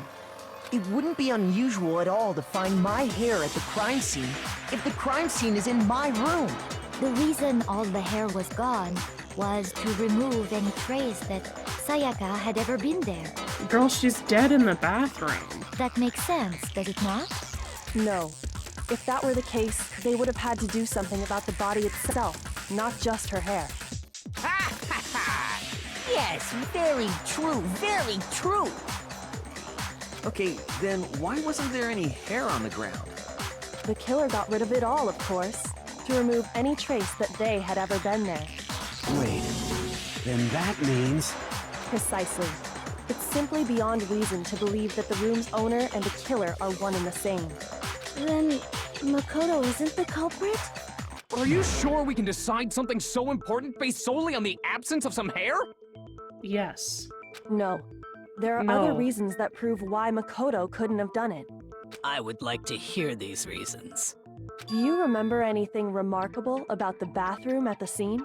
Sayaka was attacked in the main room first, then fled into the bathroom, right? Yeah, then they ran after her, got into the bathroom, and stabbed her. And how did the killer get into the bathroom? Did they have any trouble with it? What do you mean? It's fairly certain that the killer had some trouble getting into the bathroom. There was clear evidence left behind. Do you remember, Makoto? Of course I remember. The killer struggled getting into the bathroom, and the evidence that proves it is the object the killer broke.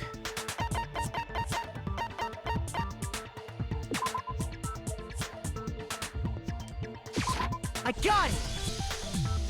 evidence that the killer had trouble getting into the bathroom. You're talking about the doorknob, right? Huh? The doorknob? What doorknob? The doorknob for my bathroom. It was completely broken. See how the top part was unscrewed? And the doorknob's about ready to fall off? Oh yeah, true. But what does it mean? In trying to bypass the lock, they ended up nearly removing the entire doorknob. This is another most bewildering act for the room's owner. It proves Makoto is beyond suspicion. So what? You're saying he wouldn't break the door in his own room? But if the only choice you have is to break it, you break it. There's nothing bewildering about it. You still don't see? Okay then. Let's take another look at how the incident unfolded. Hopefully that will help you understand. Yoko said it was a bewildering act. I almost didn't notice it at first, but is that the key point here? Ugh, no, I don't need to learn.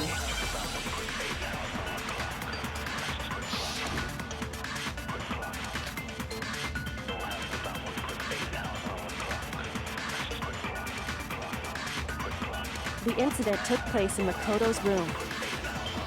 Sayaka was first attacked in the main room. She then fled into the bathroom. Then the killer ran after her.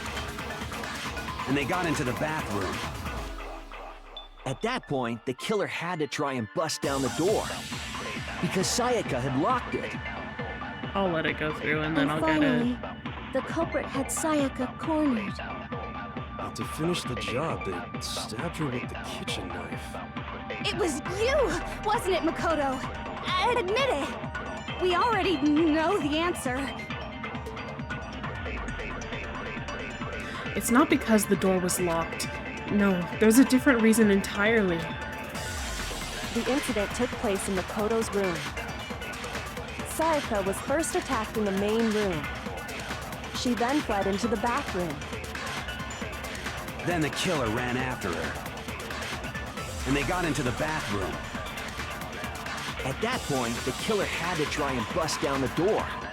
Because Sayaka had locked it. No, that's wrong.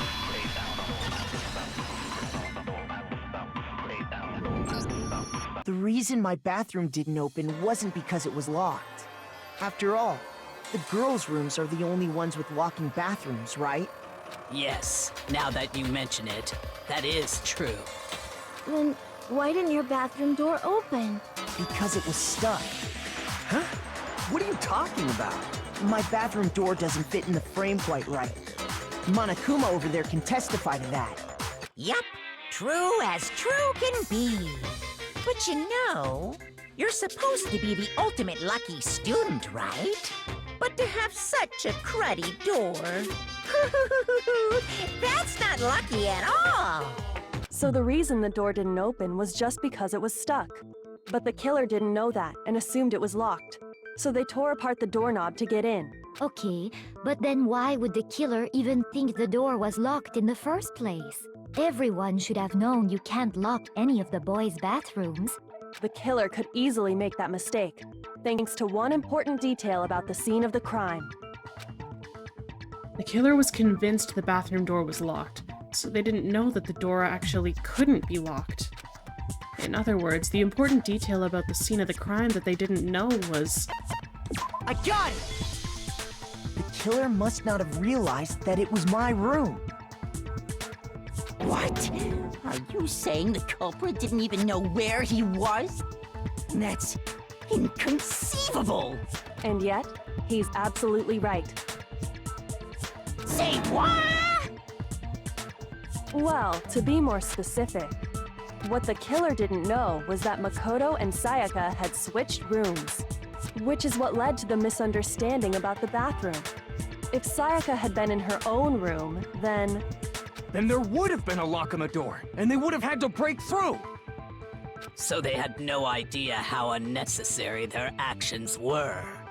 Ultimately, we can't know if it came open by force or simply by accident. But the killer must have been considerably confused, with no idea how they actually got the door opened.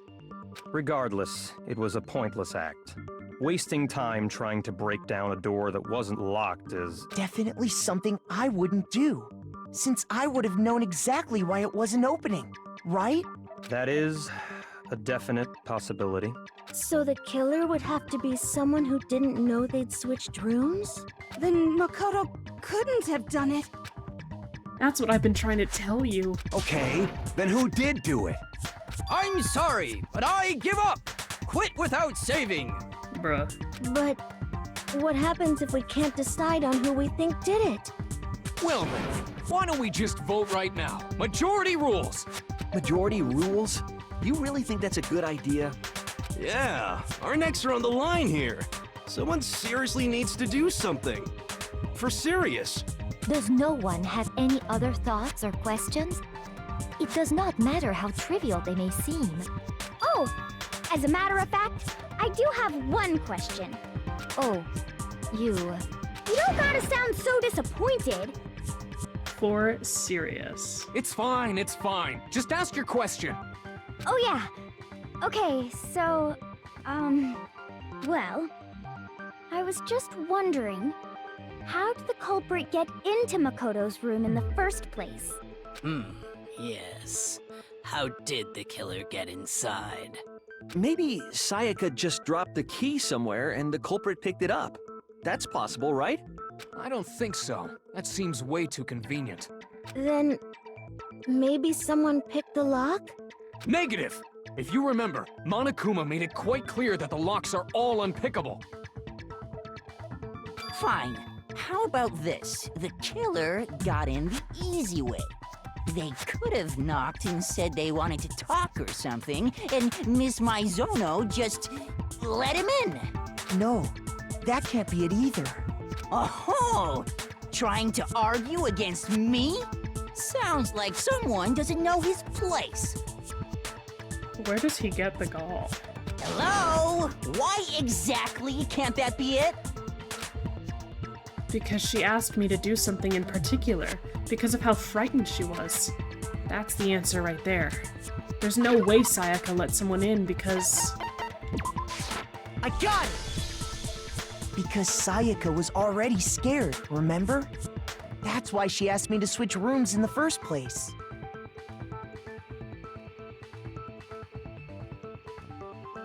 Yeah, that's Hifumi.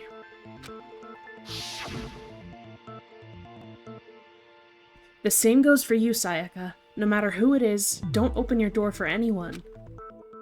Even if I'm sure it's you, I absolutely won't open it.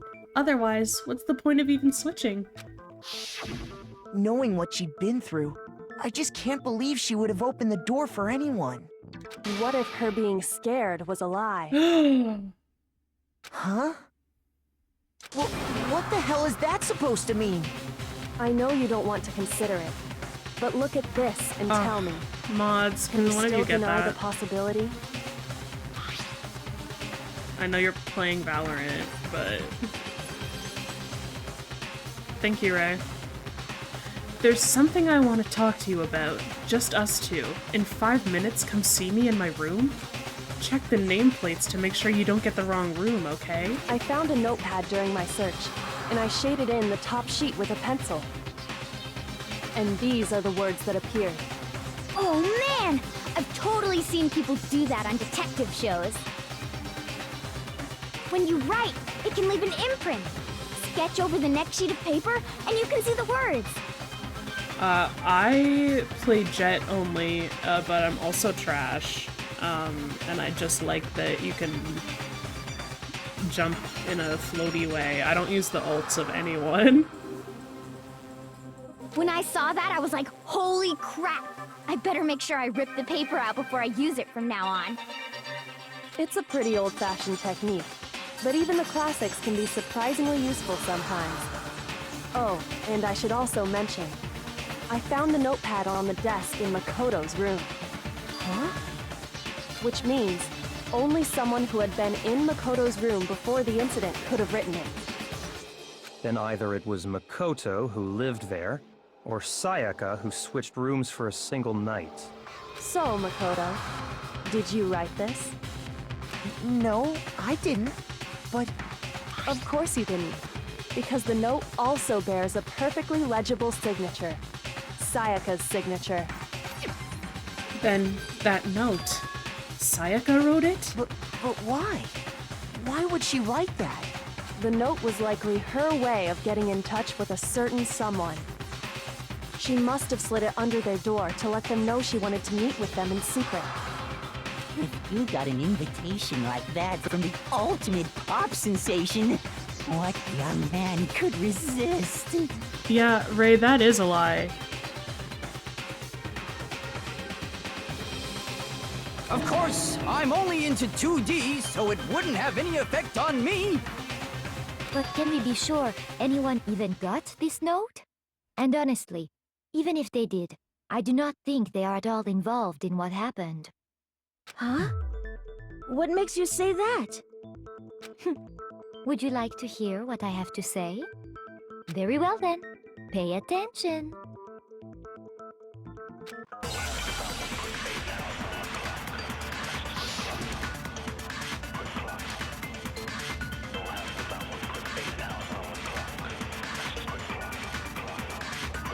Sayaka and Makoto switched rooms, correct?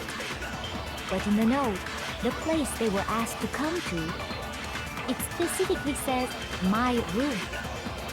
I see. So if someone read that note, then they would have gone to Sayaka's room. Exactly. The room that Makoto was staying in. So in other words, even if someone did read the note and did what it said, they would not have any connection to what happened. It certainly would seem that way. The killer went to my room instead of Sayaka's, and the reason for that is... it has to be because of what got switched between my and Sayaka's rooms. Sayaka and Makoto switched rooms, correct? But in the note, the place they were asked to come to, it specifically says, my room.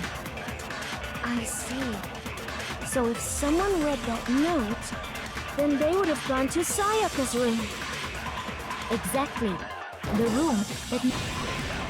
No, that's wrong!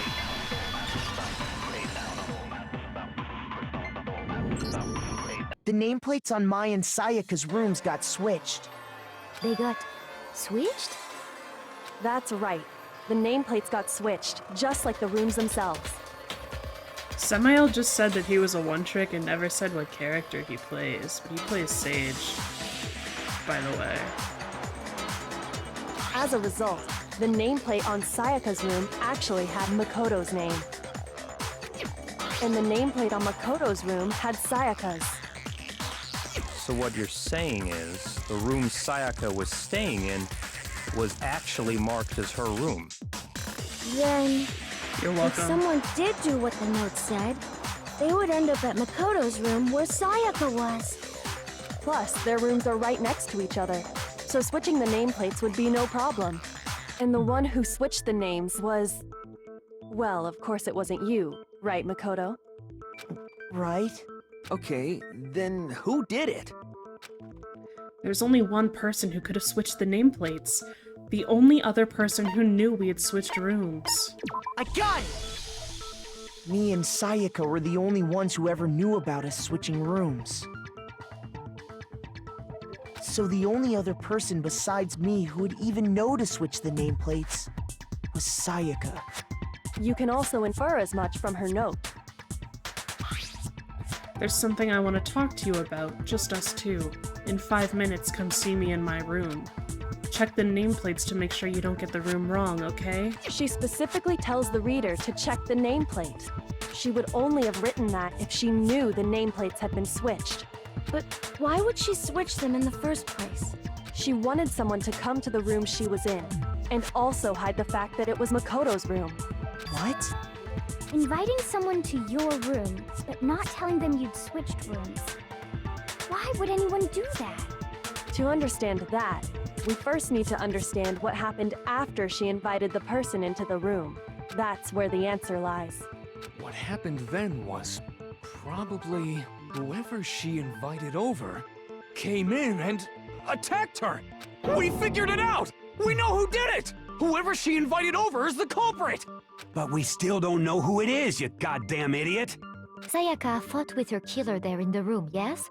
Perhaps the answer to our previous question lies in that initial struggle. Yes, I think you're right. Then... we just have to figure out what happened during the fight, right? That reminds me. There was a replica sword at the murder scene. Was that perhaps used during the fight? Oh yeah. What's the deal with that sword?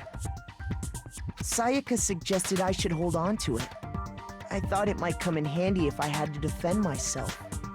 It seems pretty likely that the killer used it to break Sayaka's right wrist. How the hell could you possibly know that's what broke her wrist? The reason I know Sayaka's wrist was broken with a fake sword is because... yeah. I got it! They're all high school All you students. have to do is take a good look at her broken wrist, and it should become pretty clear. Right there where her wrist is all swollen. There's something glittery there. See? Is that gold? It sure is. Specifically, the gold coating from the replica sword. You barely have to touch that stuff, and it'll stick right to you. And there's some on her wrist because... I got it! Because she got hit with the sword! Right there on her wrist! I see. And so the truth draws ever closer. Alright, then it's about time to solve this mystery. Muscle Grandma? Oh, you mean Sakura. What's her ultimate exactly? Is it ultimate martial artist? Anyway, it's all the training. What happened in my room? And what led to Sayaka's death? That's what we need to make clear. No, I don't want to learn more about non-stop debates.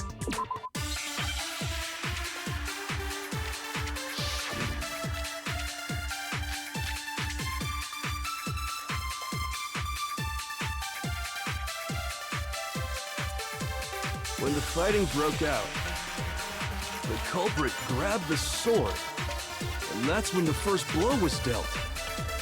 A sword-based sneak attack! And that's what broke Miss Mizono's wrist! So, she tried to fight back. She grabbed the kitchen knife she had hidden away. But then the culprit took that from her too. And they killed her with it. And that's exactly what happened. If the person with the sword really did attack first, there's no explanation for how a certain part of the sword got damaged. When the fighting broke out, the culprit grabbed the sword, and that's when the first blow was dealt. A sword-based sneak attack! No, that's wrong!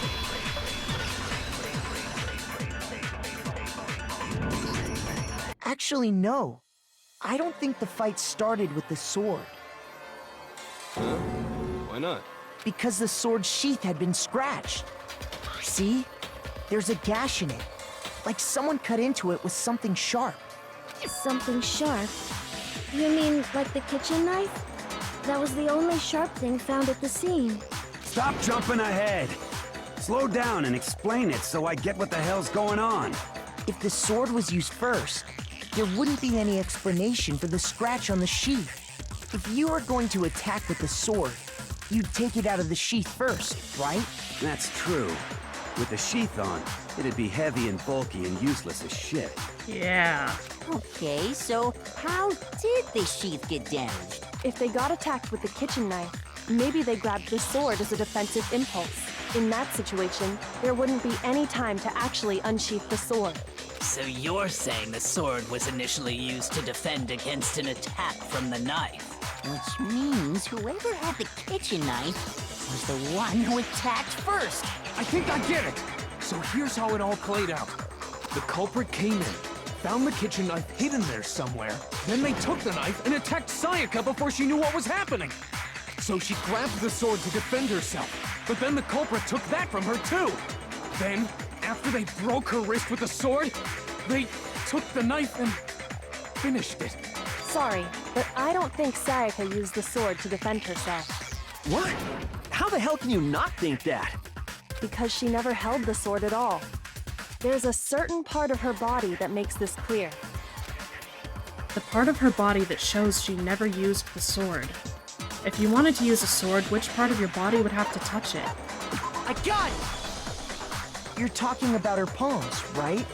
The palms of her hands were perfectly clean, so I don't think she ever picked up the sword.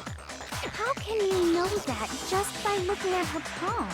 Girl, listen. Like I said before, the gold coating on that sword comes right off. All you have to do is touch it. In fact, if you look, you'll notice that a lot of the gold has already come off the handle. It's safe to assume that's because whoever used the sword got some of it on their hands. There's really no way she could have picked it up and come away completely clean. Maybe she washed her hands after she escaped into the bathroom. Sorry, but I don't think so. Why do you say that? Is it because you think I'm ugly? No, that's not it at all. There's no way Sayaka washed the gold coating off her hands because there's a certain regulation that talks about what happens to the bathrooms at nighttime. I got it! According to the Monokuma file, Sayaka's time of death was around 1:30 a.m. In other words, at nighttime. And the water in the bathroom shuts off at nighttime, right? Oh, I didn't know that. Actually, I haven't taken a shower here yet. Oh my. You're no different! You smell like a big fat ugly donkey! I'm not sure whether to take that as an insult or a compliment. How could it possibly be a compliment? An insult, obviously. So anyway, if Sayaka never touched the sword, then that means the killer is the only one who used the sword.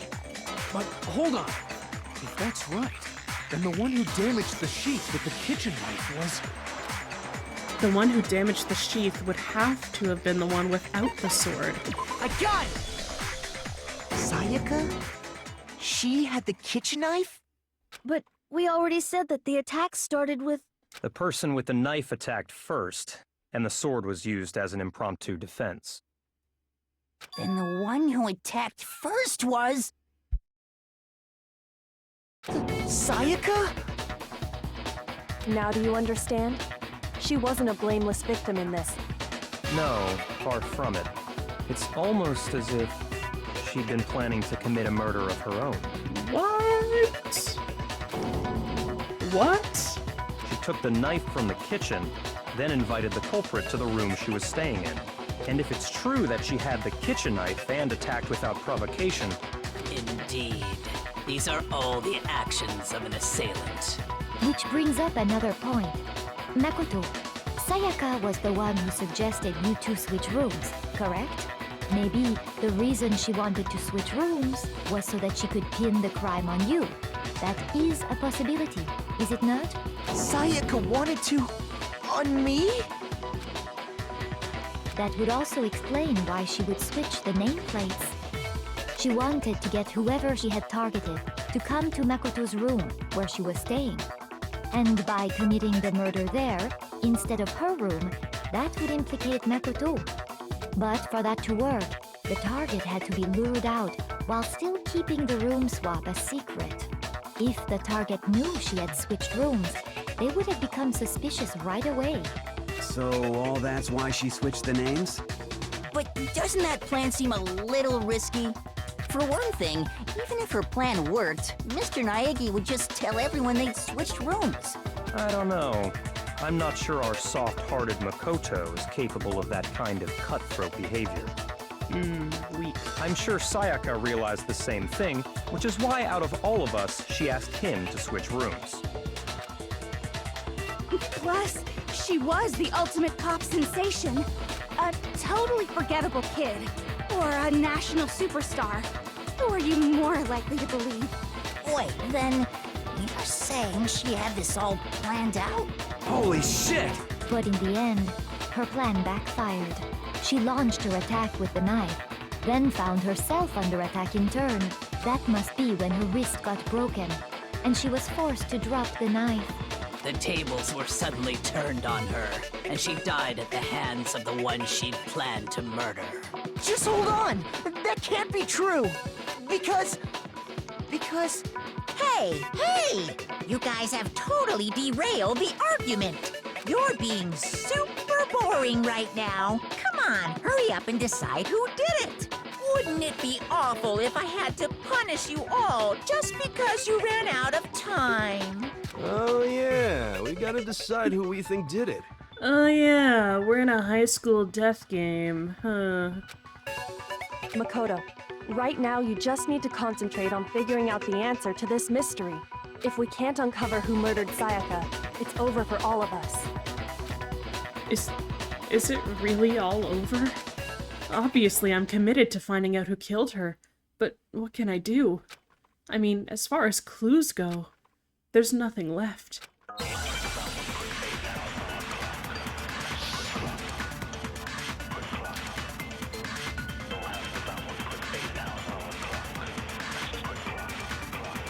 It's easy just to say, hey, decide who did it. But there just aren't any more clues, right? Very well. Then let's review all the clues we found up to this point one more time. Do we really have time for all that? Die!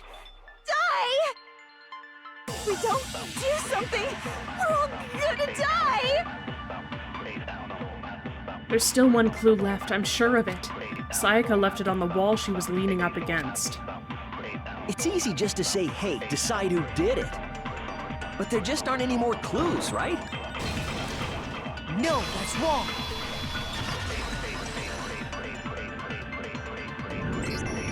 There still might be one clue left. Sayaka's dying message. Dining? Wait, what did you say? The dying message. She wrote something on the wall behind her, remember? 11037. Written in her own blood. There must be a clue about the killer hidden in there. Come on, guys. Don't play with me. Well, before we get too far into that, I need to ask, can we really be sure that Sayaka is the one who wrote it? There's no question that Sayaka wrote that message, and I can prove it. I got it! Her left index finger had blood on it. That could only be because she used that finger to write the message. I see. She broke her right wrist during the fight, so she'd have to use her left hand to write. Sure. I think we can all agree Sayaka wrote it. But still, what the heck do those numbers mean? 11037? Hey, Chihiro. You're a computer nerd or whatever, right? You should know all about numbers and shit. No, that's not... Yes, I'm a programmer, but I don't see any kind of meaning in these numbers. Of course. It's because they're not numbers. What? Yeah, they're definitely playing on me. Oh, yeah, it looks like... Huh? What? What? No, it's just... look at the numbers, assuming they're not numbers. Thanks, Hifumi. Don't these first two, 1-1, look less like two numbers and more like one letter? Yeah, they do. Ah, you're right. The connecting line is barely there, so I assumed it was 1-1, but looking at it now, you could also read it as an N. Whoa, you might have finally just said something worth a shit. Our little gray cells are really getting excited now. But even if that really is an N037, doesn't make any more sense than before. Damn it. It's no use. I just don't know. Use your brain. Rotate the image 180 degrees. Huh? Rotate it? I think maybe I see something. Oh my god. Now I see. She wrote down the killer's name. Huh? You just shot past the clue part and right onto who did it. So, whose name did she write? Sayaka's dying message reveals the real killer's name. If you turn her message 180 degrees, it should become crystal clear.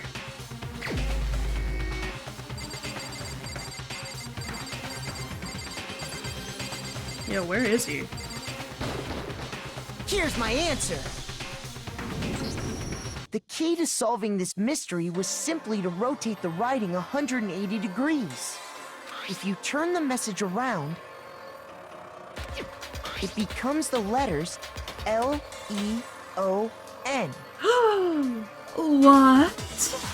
L-E-O-N, or more accurately, Leon. What? What the hell are you talking about? It's just a coincidence.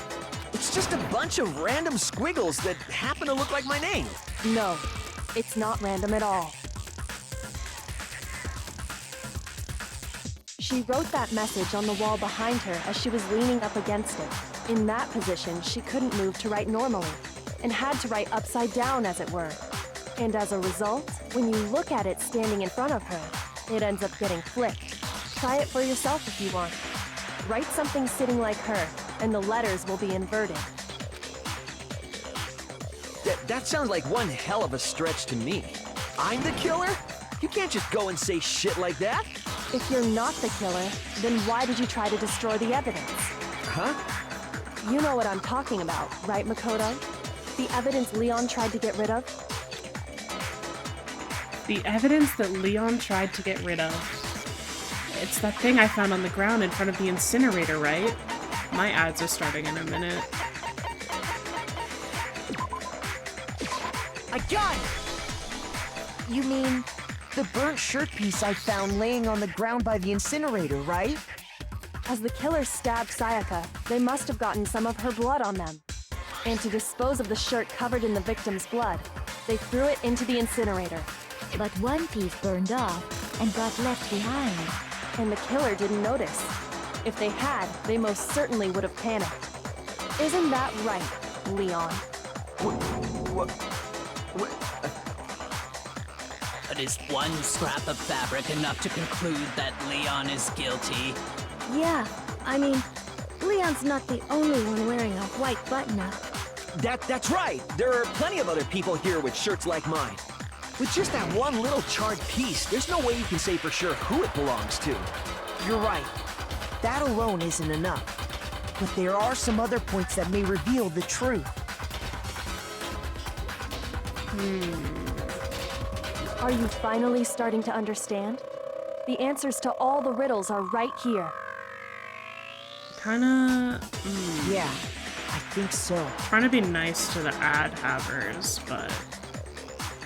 The burnt remains of the button-up shirt, which the killer wasn't able to get rid of. There's something about it we need to pay attention to in order to figure out who's responsible. I got it! If we look closely at how the shirt was disposed of, we should be able to figure out who the killer is. Oh yeah, that's a good point. I think I know what you're gonna say. You can't reach the incinerator without opening the gate in front of the trash room, right? And obviously, you wouldn't be able to hit the switch to turn it on either. Yeah, obviously. You need the key to get in, and the one with the key was the person on cleaning duty. Exactly. So the killer had to be whoever was in charge of taking care of the trash, right? Not right. Interesting. No, that's wrong. There was another way to use the incinerator without being the one on cleaning duty. And that's exactly what proves that Leon is the real killer.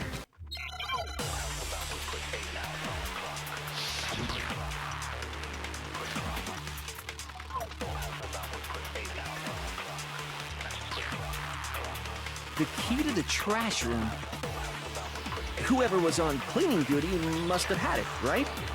So the only one who could get to the incinerator was the person in charge of the trash? And you'd have to get close to the incinerator in order to destroy the evidence. Which means the only possible suspect is whoever had the trash room key. Okay, so the person who would have had the trash room key was... Huh? Me? No!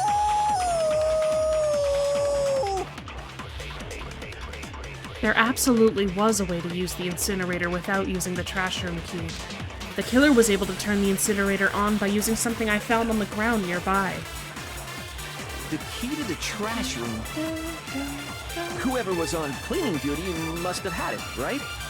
So the only one who could get to the incinerator was the person in charge of the trash?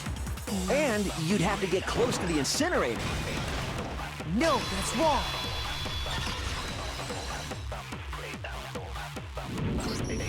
Hold on.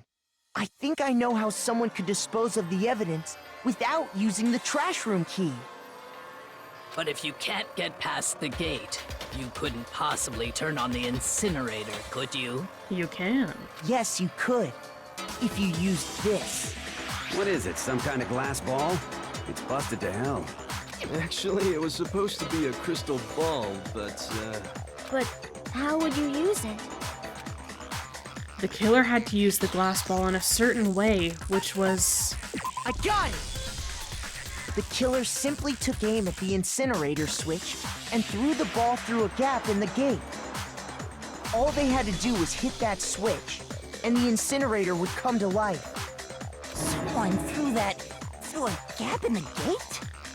Remember what you said before, Hifumi? Huh? Someone turned the incinerator on. Very strange. I'm quite certain it was off last time I was down here. Perhaps it was the work of a fairy. Hifumi had the key, so the only way the incinerator could have been turned on without his knowledge... Welcome back, ad havers. ...was because the killer was able to hit the switch without opening the gate. Once they got the incinerator going, all they had to do was ball up the shirt and toss it in. Hey, come on! What the hell is this? All you have to do is look at the scene to know that the killer never actually went inside the trash room. The shards of broken glass, the incinerator left running, the piece of shirt that escaped the fire. If the killer had been on cleaning duty, the evidence would have been taken care of much more thoroughly. Wait, no, just hold on. But the distance from the gate to the incinerator has to be at least 30 feet, right? The pinpoint accuracy you'd need to throw a glass ball that far and hit something that small. Could someone really do that?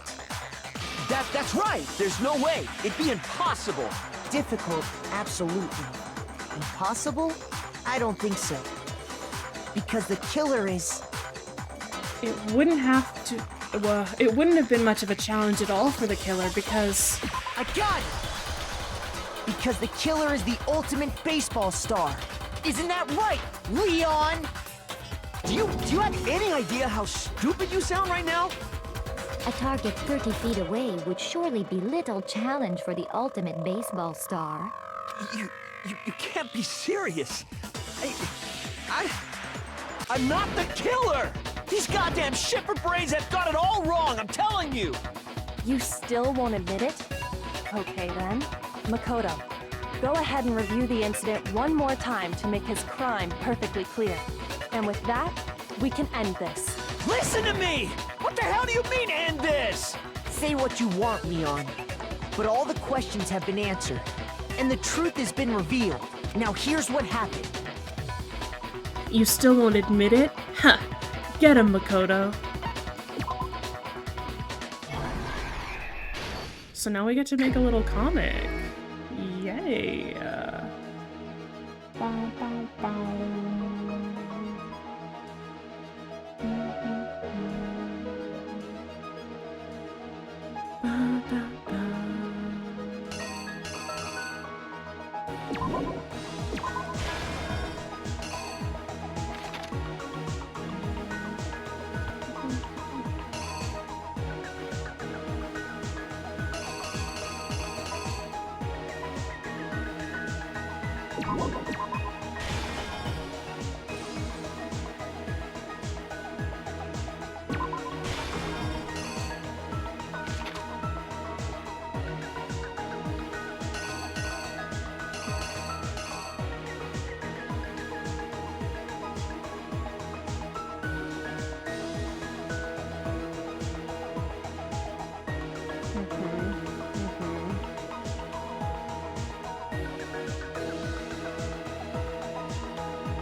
Okay.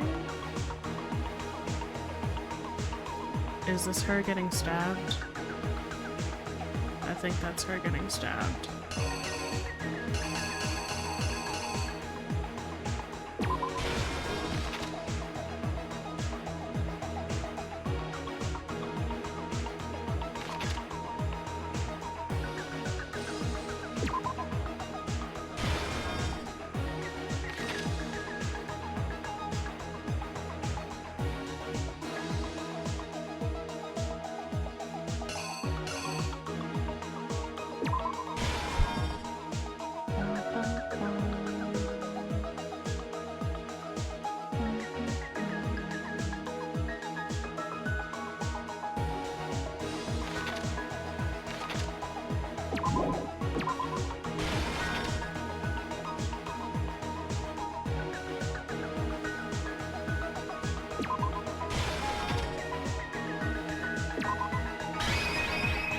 Here's exactly what happened. I think I'd better take one more look back at the case from the beginning. Last night, the killer went to the room Sayaka was in. In other words, my room. I don't know if you've ever seen Danganronpa X, but he's talking about Sakura, the ultimate martial artist, I think. From what we can tell, Sayaka invited that person there intending to kill them.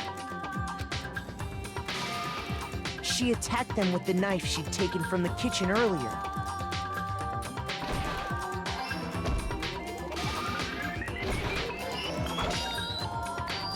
But then something happened that she wasn't prepared for.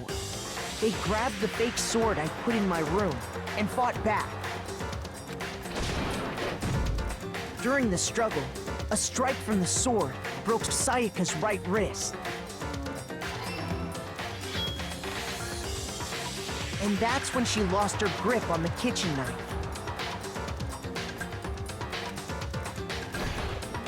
Finding herself cornered, Sayaka panicked and ran into the bathroom. Samael thought that I meant 5 a.m. Eastern, but I actually meant 5 a.m. my time when I scheduled this.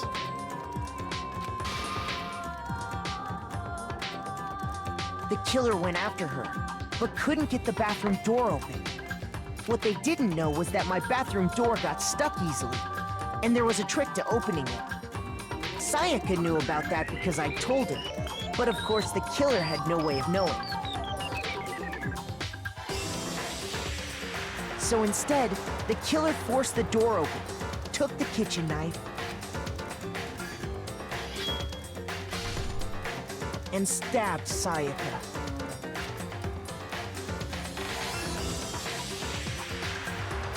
But with what strength she had remaining, Sayaka left a dying message.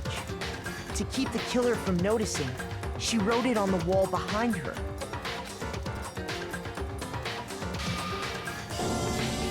And with that, all her strength was gone. With Sayaka dead, the killer quickly began destroying the evidence. First, they took off their shirt, which was covered in their victim's blood.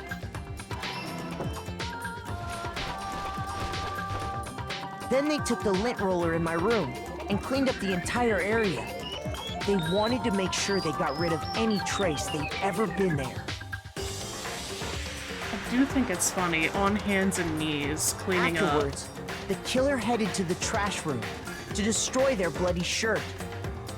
They tried to burn the shirt using the incinerator there.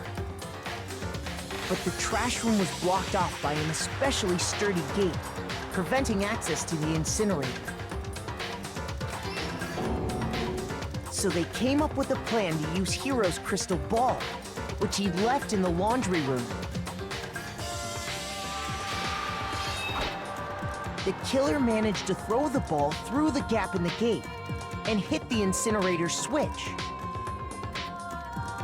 For any normal person, that'd be an impossible throw, but the killer had the confidence to take a shot.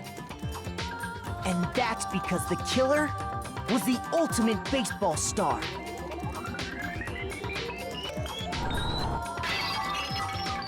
The crystal ball, thrown with absolute precision, hit the switch on the incinerator, which then quickly roared to life.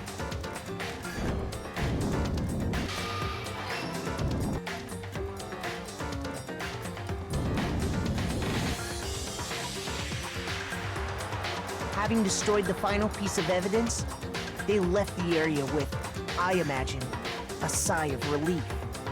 But there was one thing they missed. Part of the shirt they'd thrown into the fire burnt away and fell out of the incinerator. The killer didn't notice this, and so left behind a piece of indisputable evidence.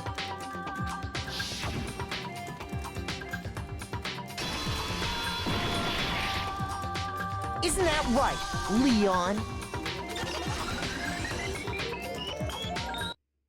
It would appear that Hiro simply forgot his crystal ball in the laundry room. You went there to try and wash the blood out of your shirt, and that's where you saw it, right? Yeah, got him. Seeing the ball, you thought of a way to take care of everything. So, Leon, do you object to anything that's been said? Do I object? Hell yes, I object! Of course I do! I object! I object! I object! I mean, all of this is just a bunch of stupid theories! You need evidence! Where's the evidence? Without evidence, it's all bullshit! It's bullshit and I refuse to acknowledge it! Well then, I guess this is as good a time as any to present the evidence that proves you did it. Makoto, I believe you're in possession of that evidence. Get him, Makoto. I have the evidence? Okay, I don't want to hear about it, but I am immediately going to check. When the killer controls. removed the screws from the doorknob, they didn't use anything from your room to do it. Instead, they must have used something that belonged to them. They used something of their own to remove the screws? Could it have been— I refuse to acknowledge you! You're stupid! Stupid, stupid, stupid! Stupid, stupid, stupid, stupid, stupid, stupid, stupid! I have to show indisputable evidence that Leon is the killer. I need to figure it out.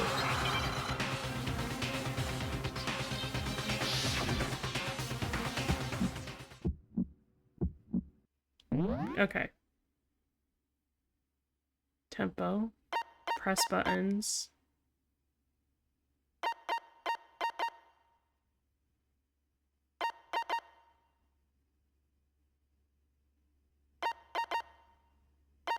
Lock on. A button. The A button is the X, right?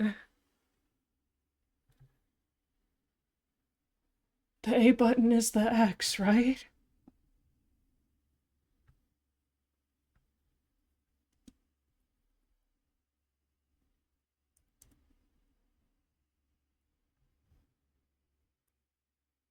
A button is the cross. Good. Okay. Good. Good. Good.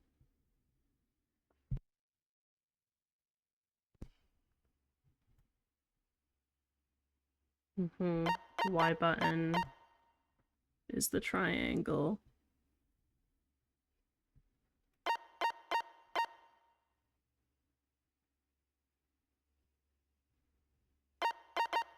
Reload.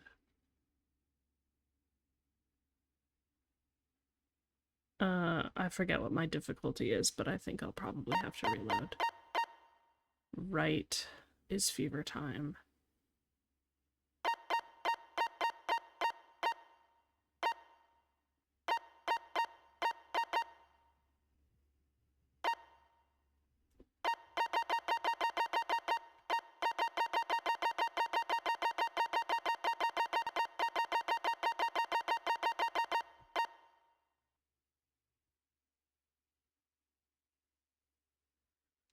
Where's your proof? You kidding me? Not a chance. It wasn't me. Stupid. You lied. Stop talking. Shut up. Where's your proof? You kidding me? Not a chance.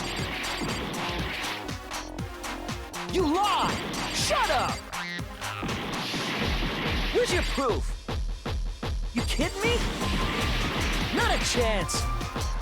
It wasn't me. Stupid. You lied. Stop talking. Shut up. Where's your proof? Oh god. Nobody believes me. Nobody wants to hear what I have to say.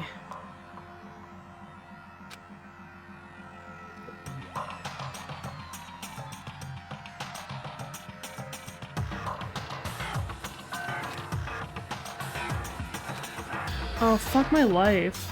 How did I... Whoops. I cannot believe I lost.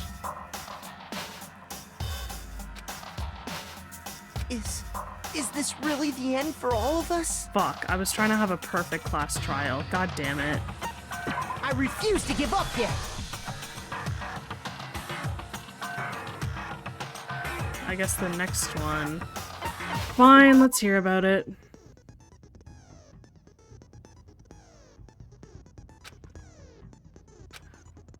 Bullet time, yeah. Destroy.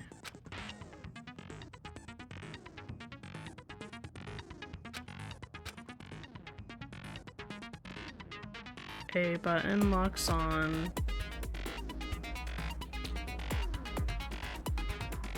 Tempo.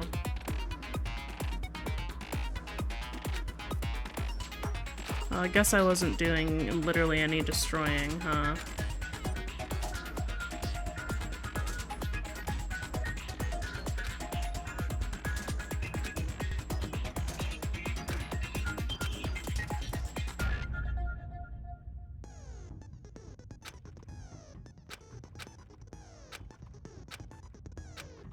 Okay. When the killer removed the screws instead... I refuse to acknowledge you! You're stupid! I wasn't stupid, agreeing, stupid, I just wasn't stupid. refuting. Stupid! I wasn't destroying the statements, I was just holding them. I was busy looking at the dots. You kidding me? Not a chance! It wasn't me! Stupid! You lied! Stop talking! Shut up! Where's your proof? You kidding me? Not a chance! You lied! Shut up! Where's your proof? You kidding me? Not a chance! It wasn't me! Stupid! There we go. Where's your proof? This should prove it.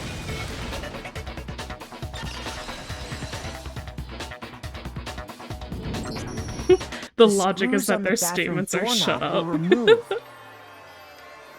I wonder what kind of tool the killer used to remove them. I mean, it had to be a screwdriver, right? Oh yeah, I'm pretty sure the toolkits we got each had one inside.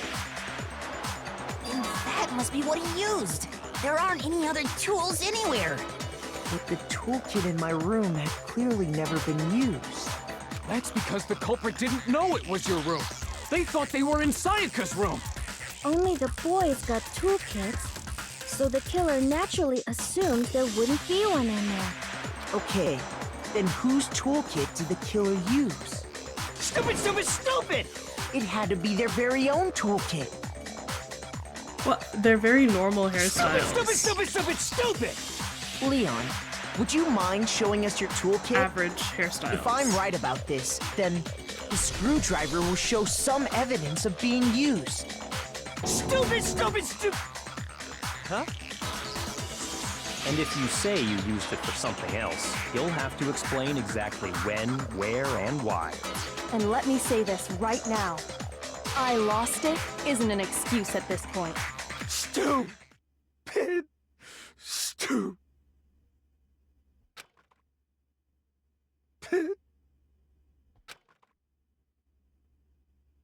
So, you have no rebuttal? Then it would seem we are finished here.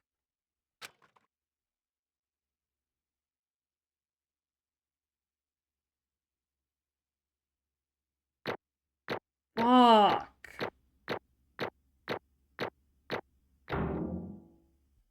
I really wanted a perfect class trial. Fuck.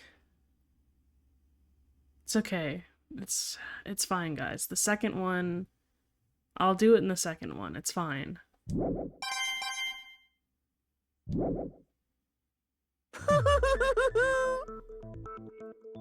Looks like you've reached your verdict. Then are we ready to cast our votes? You all have a lever in front of you. Use it to make your selection. Oh, just to remind you all, make triple sure you vote for someone. You wouldn't want to be punished for something so minor, right? Okay, then let's get excited! Who will be chosen as the Blackened? Will you make the right choice or the dreadfully wrong one? What's it gonna be? What's it gonna be?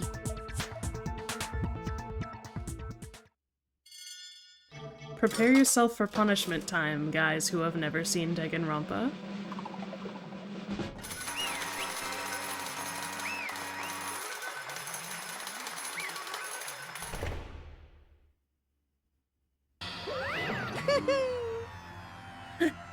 Fuck. Uh-oh, looks like you got it right on the money. The Blackened in this case, the one that killed Sayaka, was none other than Leon Kawada.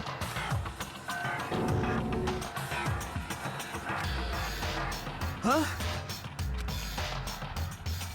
Hey, hold on. Leon, did you really kill Sayaka? But... I don't believe it. You son of a bitch! What the hell is wrong with you? I didn't have a choice.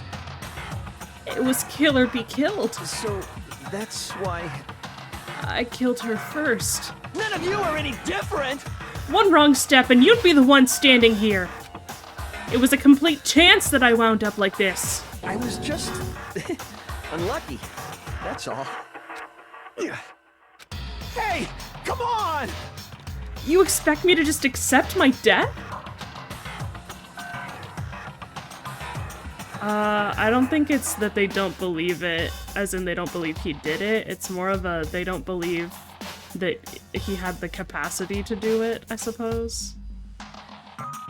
Everything's become clear. The decision we made was right after all. But when I think about that, honestly, I'd be better off if we'd been wrong. Because if what we came up with really is the truth, then that truth is that Sayaka was trying to frame me. But even if that's true, I can't say she was wrong. After all, the mastermind, it's all because of that video. Molehill hair? Molehill hair? Which one is that?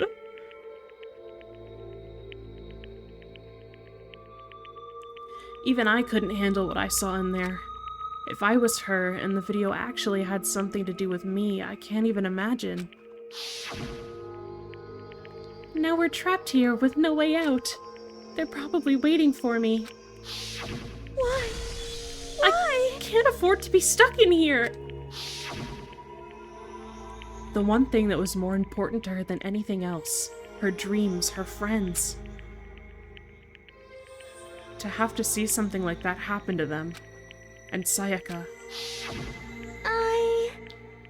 I did whatever it took to reach that dream. I mean it. Even some things that weren't so pleasant. And that's why Sayaka, for the friends that meant so much to her, that's why she betrayed me.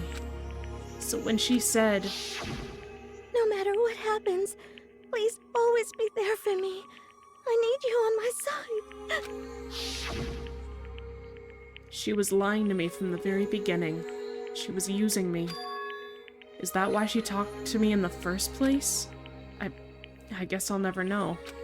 Because there's nothing I can do to ask her what she was thinking. Once you're dead, that's that. Boy howdy, the entertainment industry must sure be terrifying, huh? I mean, to try and kill someone just because of those relationships. Ba-bum, ba-bum. She seems so nice and lovely on the outside, but inside, she'd descend into pure madness. What did you say? Phew. I understand, really, I do. Yup. You're in utter despair thanks to Sayaka's betrayal, right? Compassion, intimacy, love. The stronger those feelings, the stronger the despair when they collapse. Stop screwing around with us. This is all your fault. Sayaka being forced to do something like that. All of it. Everything. It's all your fault. Suddenly, in a frenzy, I lunged at Monokuma, but... That's enough. As angry as I was, Kyoko latched onto my arm without hesitation. Her grip was like iron, strong enough I was sure it would leave a bruise. Calm down. If you really want to make her enemies pay for what they've done, you need to let it go for now. Damn it! Ba-bum, ba-bum. Oh, that was a close one. I thought for sure you were gonna give me a good walloping. Just barely avoided punishment, did you? Yes, you indeed. did. Whoops. Now then, since you so magnificently revealed the identity of the killer during the class trial, the blackened Leon Kawada will receive his punishment. Punishment? You mean execution? Wait a second! I didn't have a choice. I had to kill her. Yeah, that's it. I was just protecting myself in the heat of the moment. It was self-defense. Is that okay? How exactly was it self-defense? When you forced your way into the bathroom, did you or did you not use your very own toolkit? After she'd shut herself in the bathroom, you went out of your way to head back to your own room. When you came all the way back, broke into the bathroom and killed her. Am I wrong? Do you understand? You had a number of chances to stop what you were doing, but you chose not to. Is it not because you had an unclouded intent to commit murder? So, that's why... No, that's not. Stop it. I've had enough of this. Oh. Are you sure?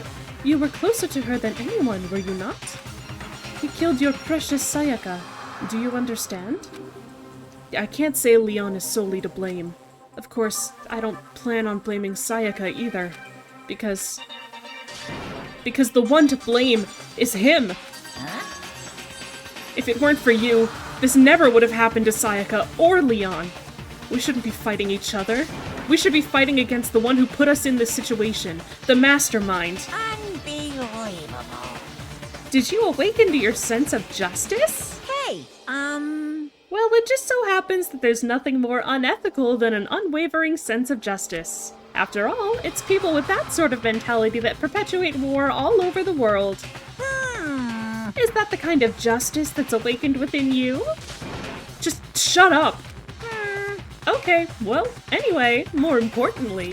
Thrills, chills, kills! Let's hurry up and get to what everyone's been waiting for. The punishment. I'm begging you! Please, don't do this! Hey! No more begging. No more excuses. You must pay the penalty for breaking the rules. Society demands it. Stop! Please! Now then, I've prepared a very special punishment! For Leon Kawada, the ultimate baseball star. No, no, no, no, no, no! Let's give it everything we've got! It's punishment time! No!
Yes, they do get personalized punishments related to their ultimate talents.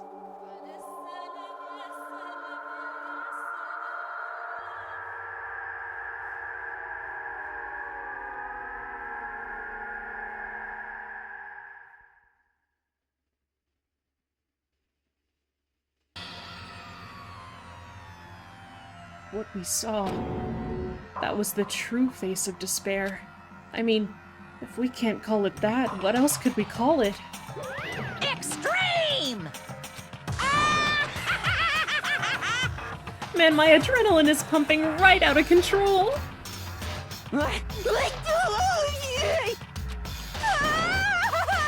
What's going on?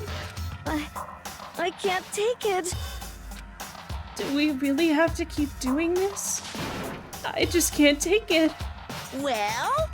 If you don't like it... all you gotta do is swear to cut all ties with the outside world and accept living here forever.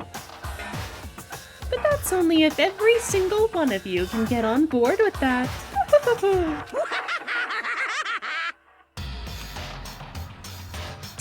Damn you!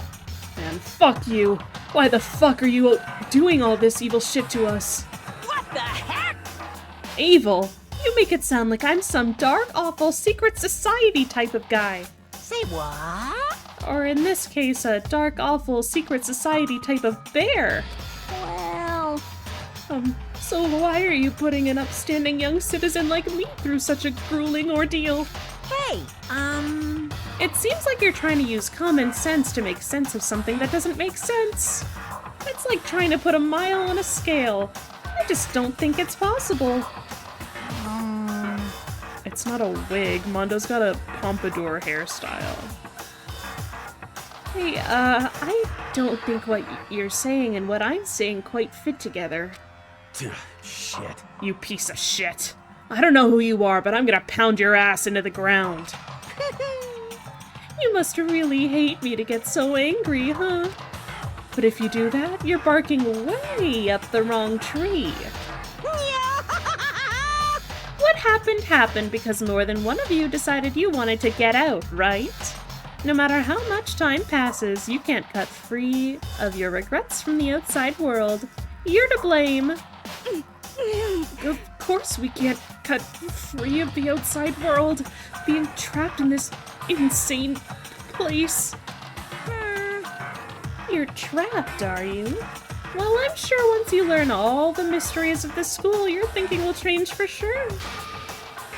You'll think, boy, isn't it so wonderful how we all get to live here forever? What does this mean? What are you trying to say? Hey. I feel like there's some deeper meaning hidden in there. Just like before. Thrills! Chills! Kills! Hey. When you say everyone, who exactly are you referring to? Sorry, I said everything I've got to say. I need to save some of the fun for later. And just like that, he was gone. He left us there, overwhelmed by a nightmare turned reality.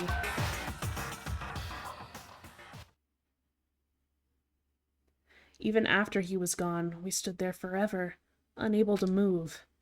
Actually, no, it wasn't that long, I think. Everyone just lost their sense of time. We were all too scared. Scared of being alone.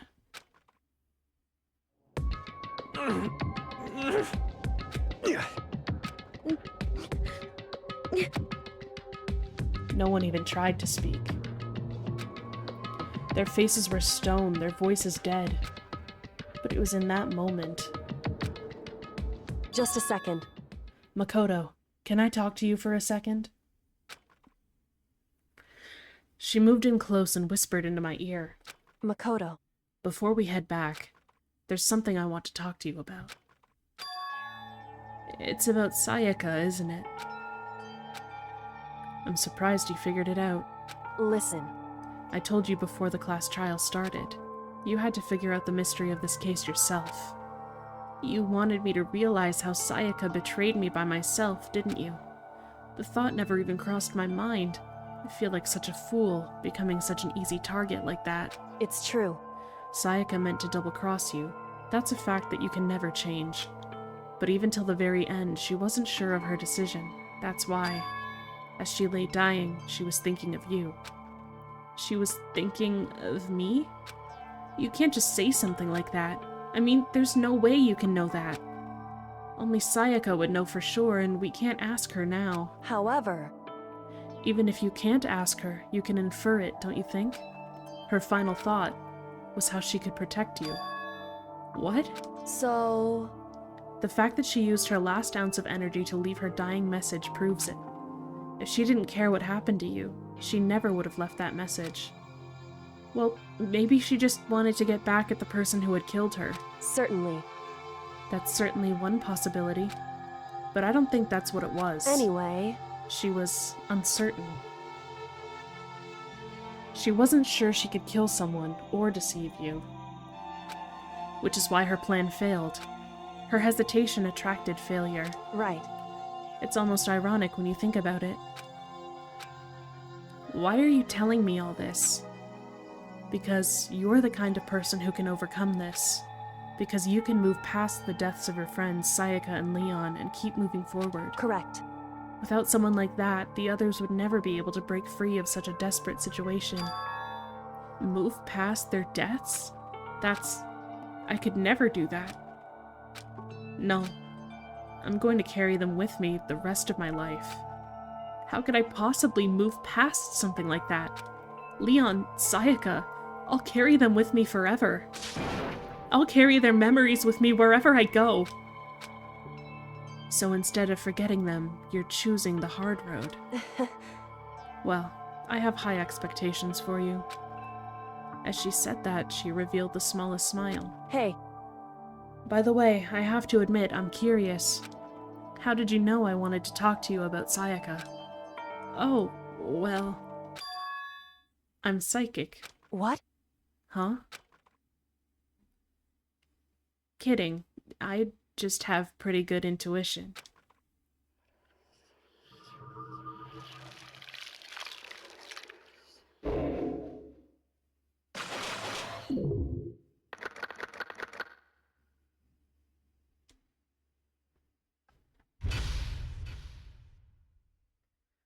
Wow. Isn't that great?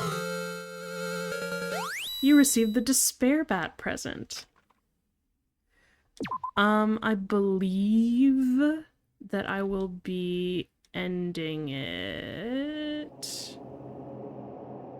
Yeah, I think I'm gonna end it here so that I can put the first two VODs together, and I'll just put all of Chapter 1 out as one VOD. And then the next time I stream this game, I'll try to do all of Chapter 2, including the class trial, but if not, I'll do all of it up to the class trial and then do the class trial separately again. I think. Great. Thanks for coming, guys, and thank you for the new follow today, and thank you for engaging. I hope that so far you're enjoying Danganronpa, because we're gonna keep playing, and we're gonna keep playing all the other games too. I cannot wait to get to Danganronpa 2. Hajime is my favorite protagonist. Yeah. Okay, see you next time.